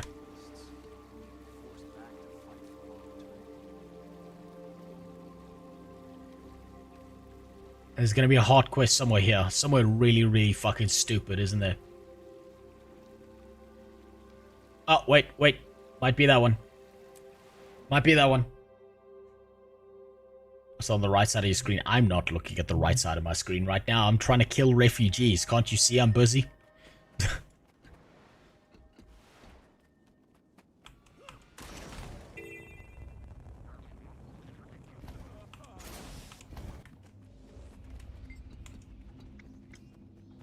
I have my hands full managing the Listen Fools acting troupe. We have a... Wait, is this the right guy, first of all?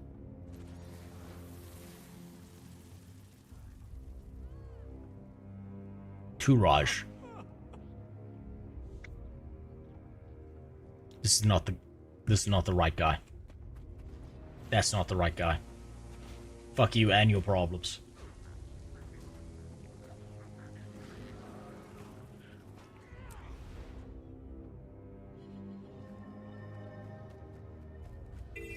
God, now I've got to go find this fucking guy.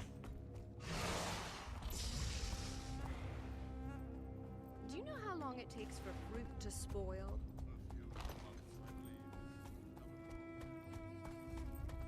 I bet they put them all in uncomfortable places. Can you help?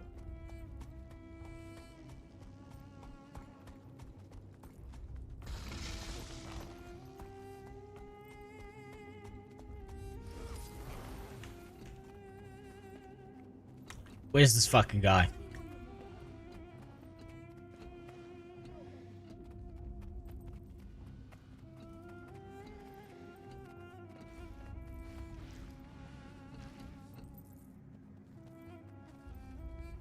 Awakened Servant Tura. Okay, so I'm looking for a dead guy. I don't feel like a dead guy would be here. So it's not that one. It's about time to start preparing the next meal. Fantastic. Maybe it's this guy. I'm thinking of adopting a new profession. It says the necropolis. There's got to be there where dead people are.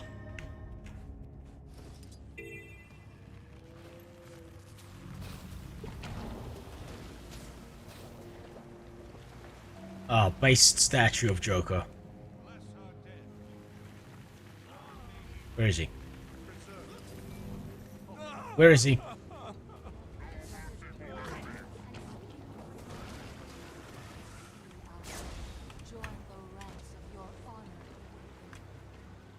God. Ah, for...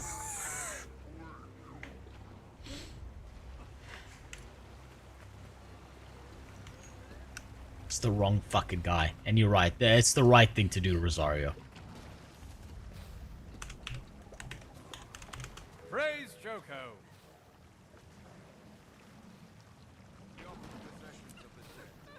You know, it's the little details. It's the little details. That was cool.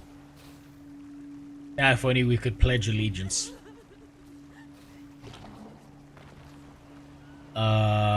Foundry?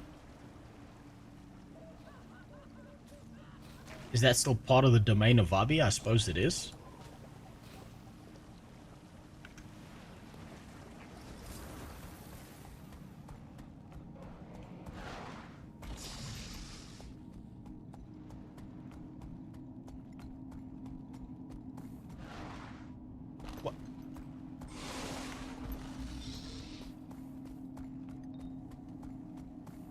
What's the fucking Guild Wars 2 devs are gonna expand that playtime by putting these bullshit artists all the way out in the middle of nowhere.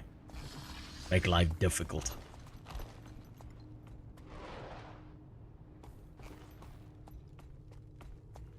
You. On. No. Shit. So it's not him. It's not him. Maybe it's him?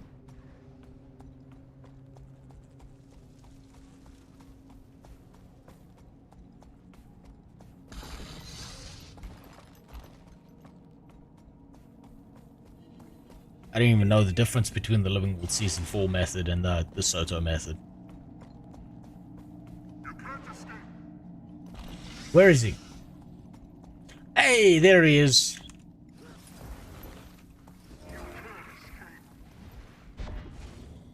You. What do you need, bud? When the Forge first came here, many servants were slain. We were not prepared, I fear, for the palace or want to help. How can I help? Recover heirlooms from Fallen Awakened. Bring to me for returning to their families when I recover. What about the Forged? Yes, Forged are a problem. Stealing our resources. Kill them. Take what unrefined ore you can. Deposit into the mine carts. Keep it out of their hands. Is this just a murder people quest? Finally. A quest line that makes sense.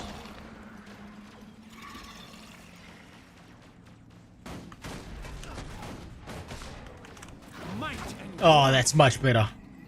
Oh, that's a huge relief. I can do minor damage while the mech does everything important. Rocket punch!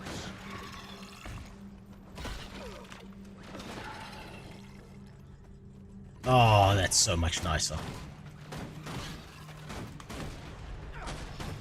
Oh, that's much better than helping refugees. Said no fucking humanitarian aid. We CIA'd one army into fighting another that had nothing to do with us.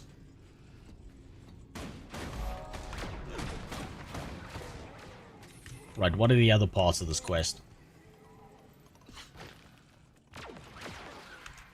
I feel furious. Chest. Did I just get a fucking black lion chest from that motherfucker? Carts filled with rocks and minerals.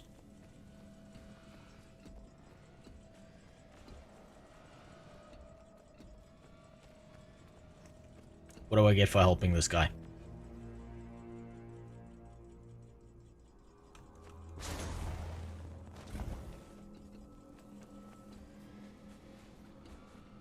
Do I? Nope. Soto only unlocks Soto Mastery. You need to do Living World to get the OG Sky Scale Masteries. So you're kind of locked into it in like a semi-sense then. It's not like a full sense.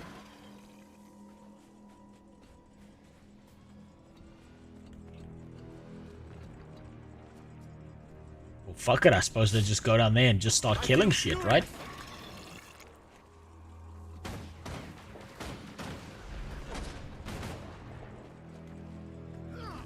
Pick that up.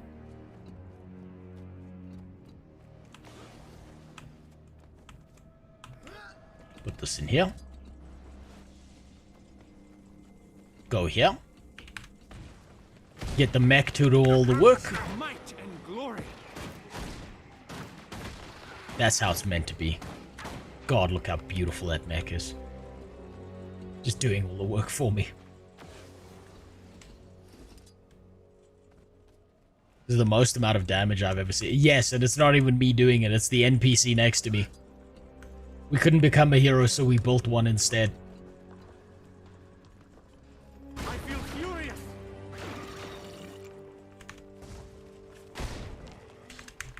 We are God's chosen people, of course. We build golems.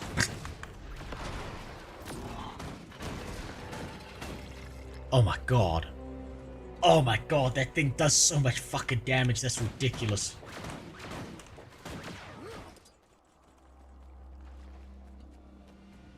Oh, that's amazing. The Griffin was more complicated than mapping tangle depths for me, so I gave up. I'm not gonna give up. I will figure this out, one way or another. I've got a solid no time left, but I really want to get this done.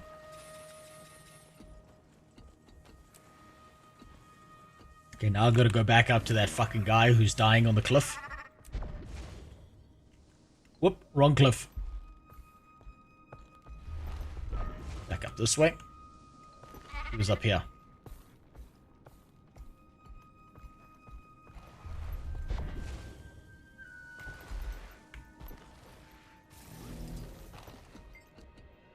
Thank you. Do you have anything to offer? Stone carving tools. That's it. That's right. Get fucked. Get fucked. Get the fuck out of here. Okay. Merchant. Grafmark Desert Highlands.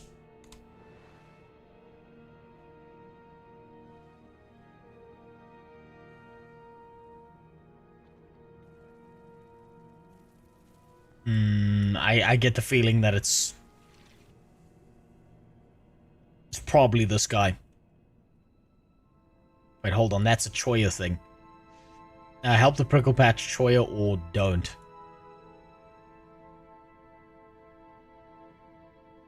Maybe it's this one. Grafmark sounds like some guy who lives in a fucking mountain who jacks off to trees that are vaguely woman-shaped. I'm not finishing this tonight. No, absolutely. Absolutely not finishing this tonight. But I can make a start. I can do the easy ones.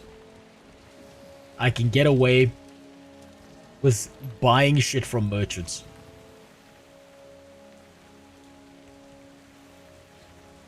And I can tell you this now if I didn't have the, Hey, I was right. If I didn't have the money to do this, I would just immediately skip all of this.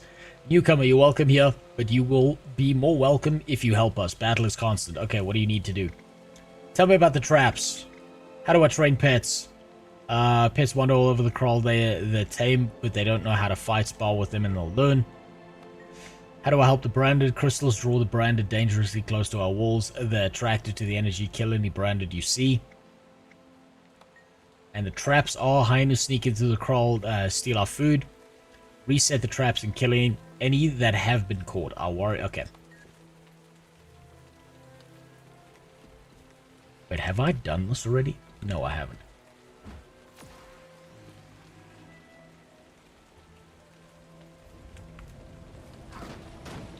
Oh, that's bullshit.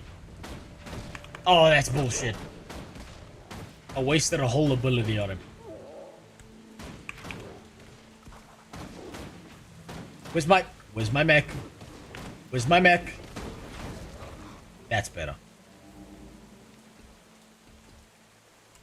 It's better. You.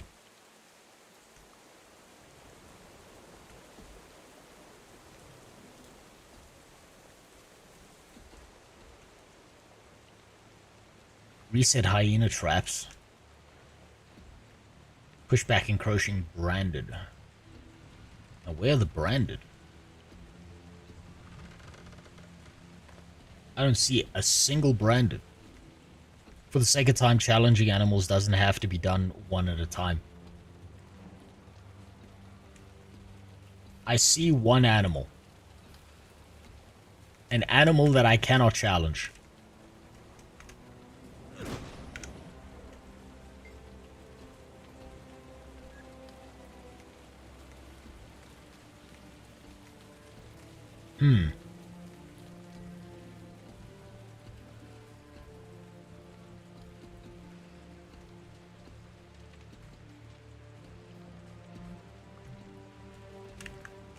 What's that? Just some more shit to fill up my inventory. Exactly what I needed.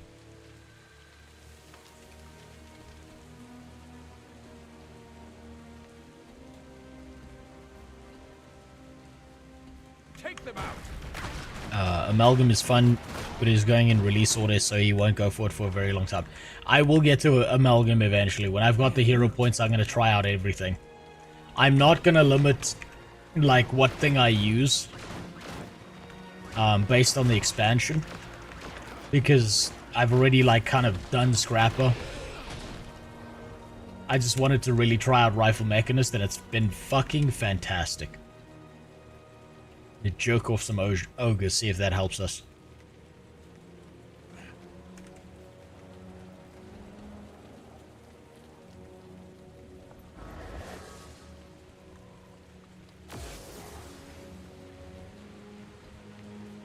Okay, nothing out this way.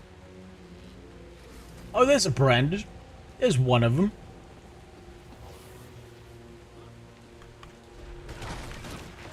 Might and glory. Jesus, I barely get one shot off before the fucking mech just takes it out. Nice fashion. Thank you.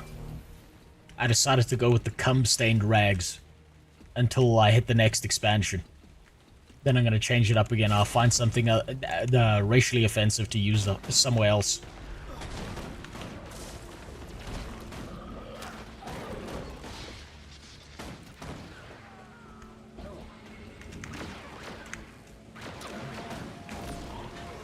Ow.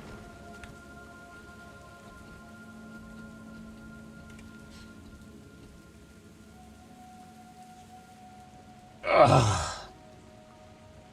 God. This is gonna take a while. At least it's straightforward so far. It's not like fucking Cluedo just yet. Where it's figure out some wacky shit. Rocket punch. Rare loot. This is not that bad. Ah, fuck, that one's out of range.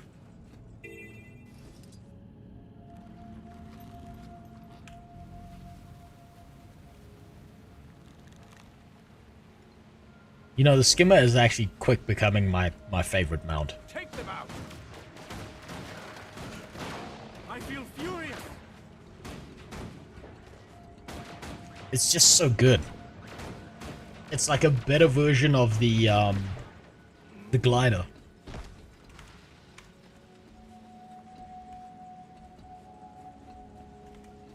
What is this? No, don't care about that.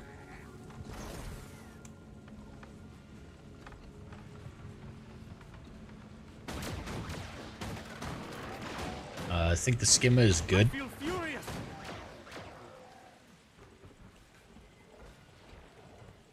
Oh no, I missed that.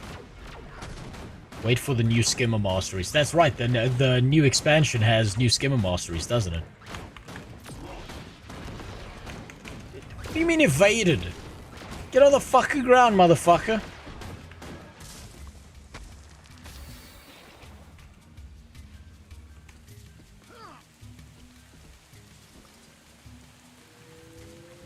Can I make it? Can I make it? Can I make it?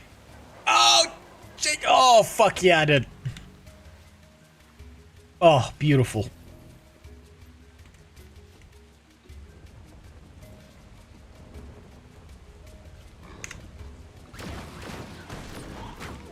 There we go. There we go. That one's done. That one's done. That one wasn't too bad.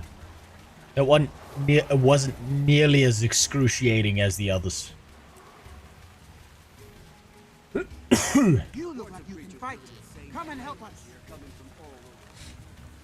I wish some of these hard quests would offer a choice. Like, yo, do you want to do all this bullshit? Or do you just want to fight one really fucking big enemy? How's about that? Give me a fourth option.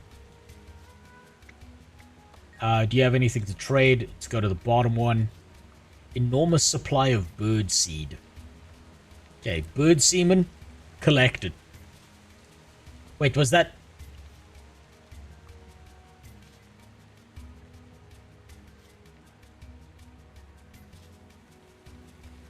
That was not the one I needed. Bags are full. Hold on. Oh, shit. No wonder. Whoops. Didn't mean to hit that.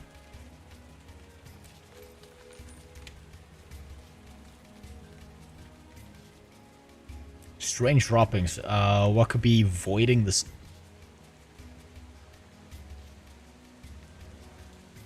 What the fuck is that?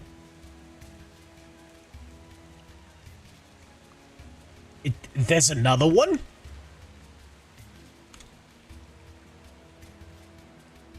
I just picked up something shit.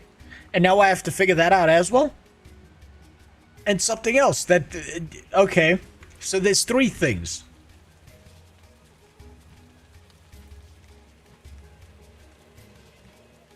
Alright.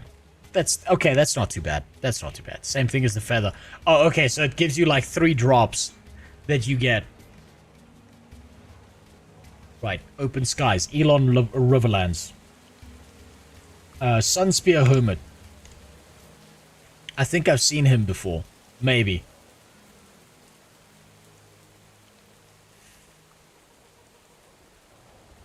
Help Ebele.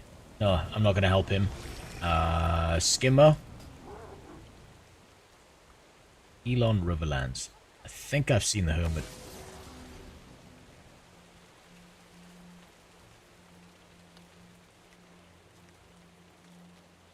Where the fuck is that guy? It's actually taking me more time to try and figure out where the fuck the guy is.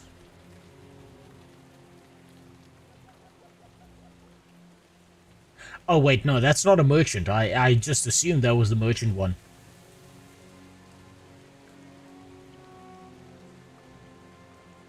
Purchase this relic from Zun. Okay.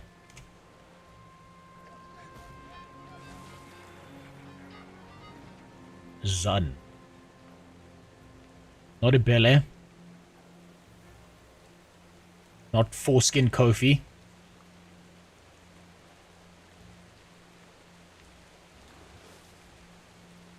Adisa. Zun. There he is. There he is. Oh, that was a nice one. He's right there on the map. And do I ever sleep? Yes. I do biphasic sleep. It works really well for me. So I'll sleep in the morning, I'll wake up, I'll go get shit done, do my job for about 8 to 9 hours, then I'll sleep again in the afternoon, and then I'll wake up, plan a stream, and then start streaming.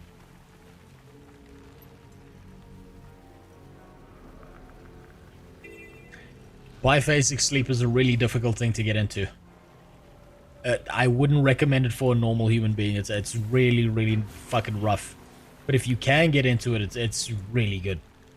You kind of... so, I kind of got into doing biphasic sleep when I was in engineering. And it helped with getting through a lot of projects and a lot of assignments that they give you. Because they really overwhelm you with a bunch of crazy shit that you never... oh, god! Oh! Oh!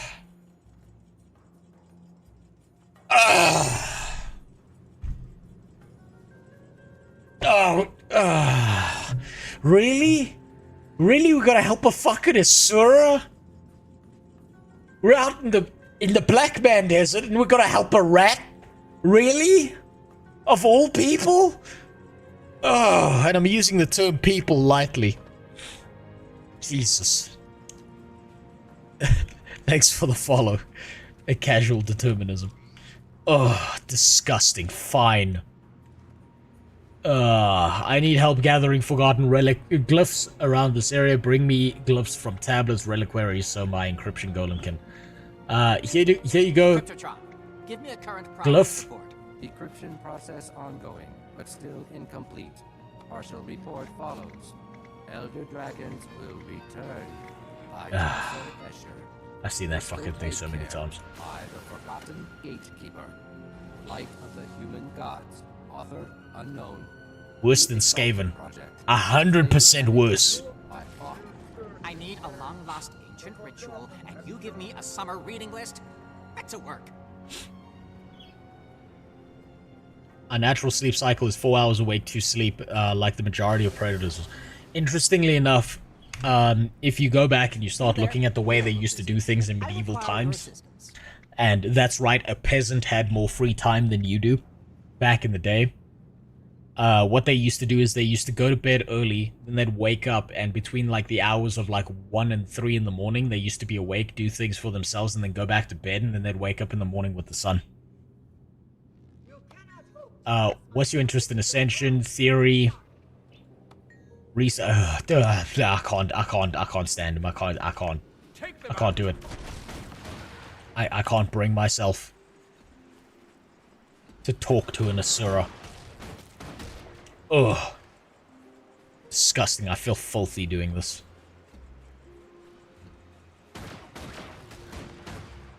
Oh my god.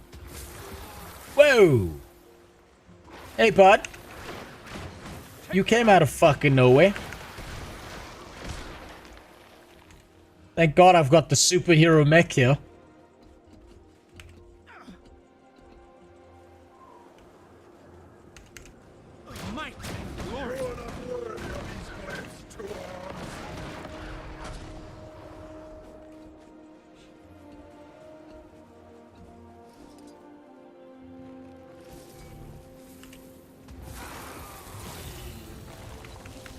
Do I get anything for killing these, or is this just... Am I wasting my time dealing with these guys? No, I think I got something there.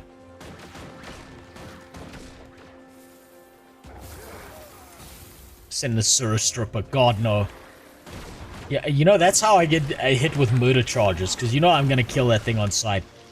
I'm dead serious. People show up in my house, I'm like getting very fucking tetchy now. Because of all the bullshit I've had to deal with and the crazy people who show up. Like, on my fucking charity stream of all times. It's made me like a very touchy, paranoid person. And I'm gonna be like that for a little while.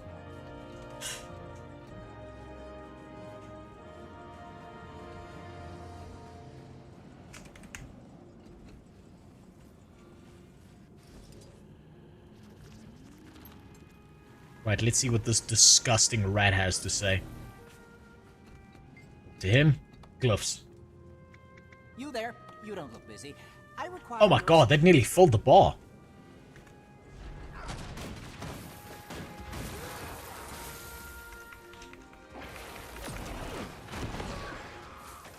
Oh fuck these sand sharks.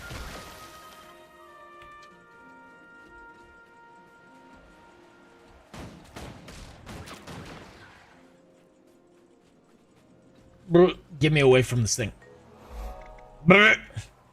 Oh, now I have to trade with an Asura. Ugh. Oh, sickening.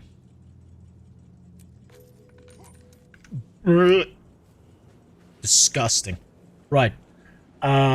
Let's see what else. Explore the ruined Sunspear. Ghost Lair. Purchase this from Kisha Odili in Desolation.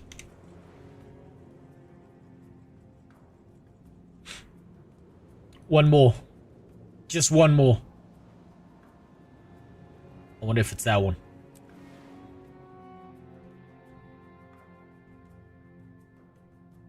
Kinda jealous when you one-tap every NPC when I'm a Condi build.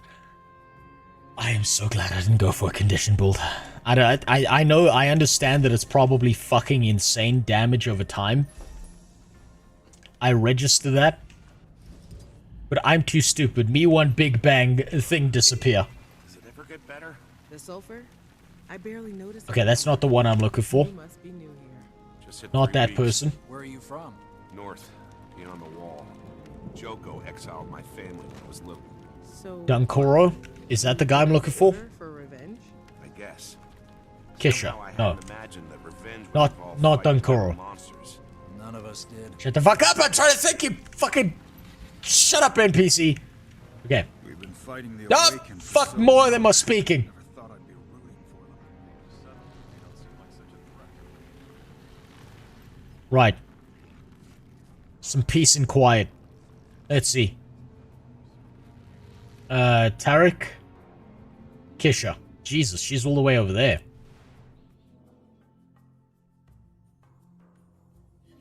Usually less burst, more overall damage. I can imagine there's one case where that's that formula's inverted and it's with the Thief Deadeye. But I can't be certain. I haven't played a Thief Deadeye. I've just been murdered by them multiple times in PvP. Oh, is this gonna be another humanitarian quest? Is this gonna be like a please wipe my ass, I'm a refugee who can't figure it out? Being cut off like this causing us a lot of hardship. The village is in disrepair and the Awakened need help. Descent is a problem and Azuri's busy causing trouble. Purity needs able bodies. I have some questions. Okay, fix the village. I think I've spoken to this person before. Then something's gonna pop out the wall. Yep.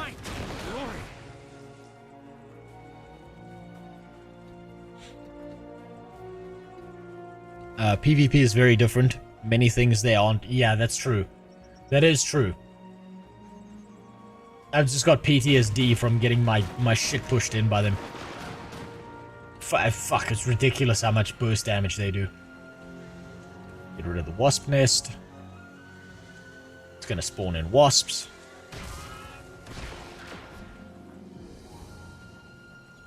I don't know why I'm stopping to kill enemies. I should just, like, pick up the rocks and let the mech deal with it. Cheapskate my way across this. Let's see if the mech deals with it by themselves. Take them out. It does. Beautiful. Beautiful. Where are you playing from? South Africa. From a third world country. As you can see, I feel at home. Here in the land of Sambubo and friends. How bad are African wasps? Depends. How much you piss them off.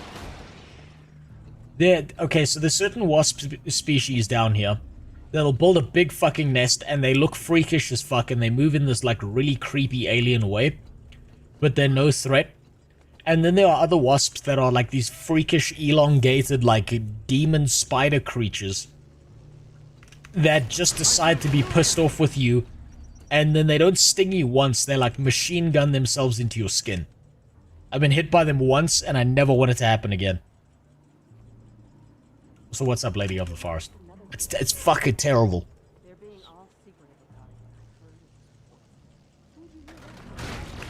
Like, there are some wasp species down here where I live where it's like, it's just a, don't fuck with them. Just leave them alone. Leave them alone. If you see them, make them someone else's problem. Throw their nest into your neighbor's garden, then it's their kid's problem. And you don't have to think about it too much.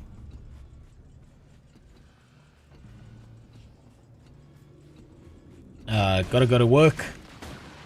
Yeah, what the fuck are you doing, Brando? Go get some sleep. What's wrong with you?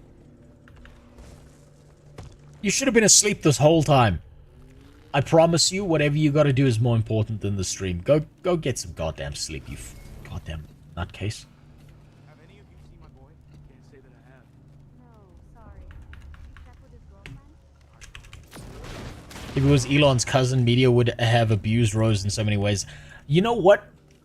If I was Elon's cousin, I would, in a very entrepreneurial sense, message my cousin and be like, yo, give me $1 million and I'm gonna spend the rest of my life fucking with the media as much as possible. And then, every time anyone wants like an interview or something and me to say like horrible shit about Elon Musk, I would just go out of my way to be like, if you want this interview, if you really want me to say this bad shit about my family member, pay me $100,000 for every interview. And I would farm both sides of the equation. And I'd live on Easy Street.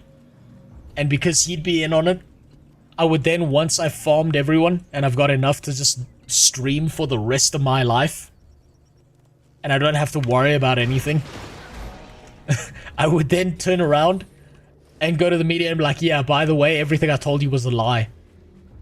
I lied about everything. Elon knows. And then just watch them have a fucking flip out session.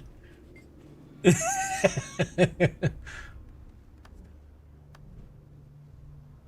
gotta be entrepreneurial.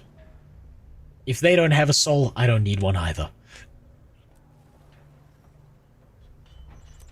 And I would message him and be like, yo, cousin, just like, leave me out of the kid fucking stuff, right? Like, no one needs that. I don't need that on my back, please. Just, you want to go to the island? That's fine. The next time I visit you, I'll break your kneecaps. But other than that, leave that. That shit could stay over there. Easier to just play PoE and D4 for him. I wish I could, but I'm not that good at it. I watched my 6-foot friend hit a black hornet with a shovel after it stung him and jump up and down on it. It got up 3 times. I don't know what those things are made from. Wasps are just pure evil, right? They don't produce honey. They don't do anything good for the planet. They're not trying to protect anything. They're just out there to murder people. Those things are fucking pure evil. They're terrifying. Right. I've now got a passing mark of 22% in my country. That's all you need. All you need is above 20% for any subject in my country if you're in school. And you can pass. And that's how you get a job. I am now out of time. I was out of time 40 minutes ago. So I'm going to stop there. I now understand the length, depth, and breadth of this fucking quest. It's going to take me forever. This one's going to take me a few streams. I can see it. Do you really want to babysit these kids with space station names? Absolutely. Are you kidding me? Hey, Zeblorp, go get me a fucking beer right now. Fuck you say to me? Huh? You don't get to be called he, him. You get to be called it. Just like your dad intended. Yes, this is the Griffin quest. It'll be the greatest shit ever. Right. Even better. Jade Sparrow knows what's up. Get them to grind out the collection. That's perfect. Right, I'm gonna stop there.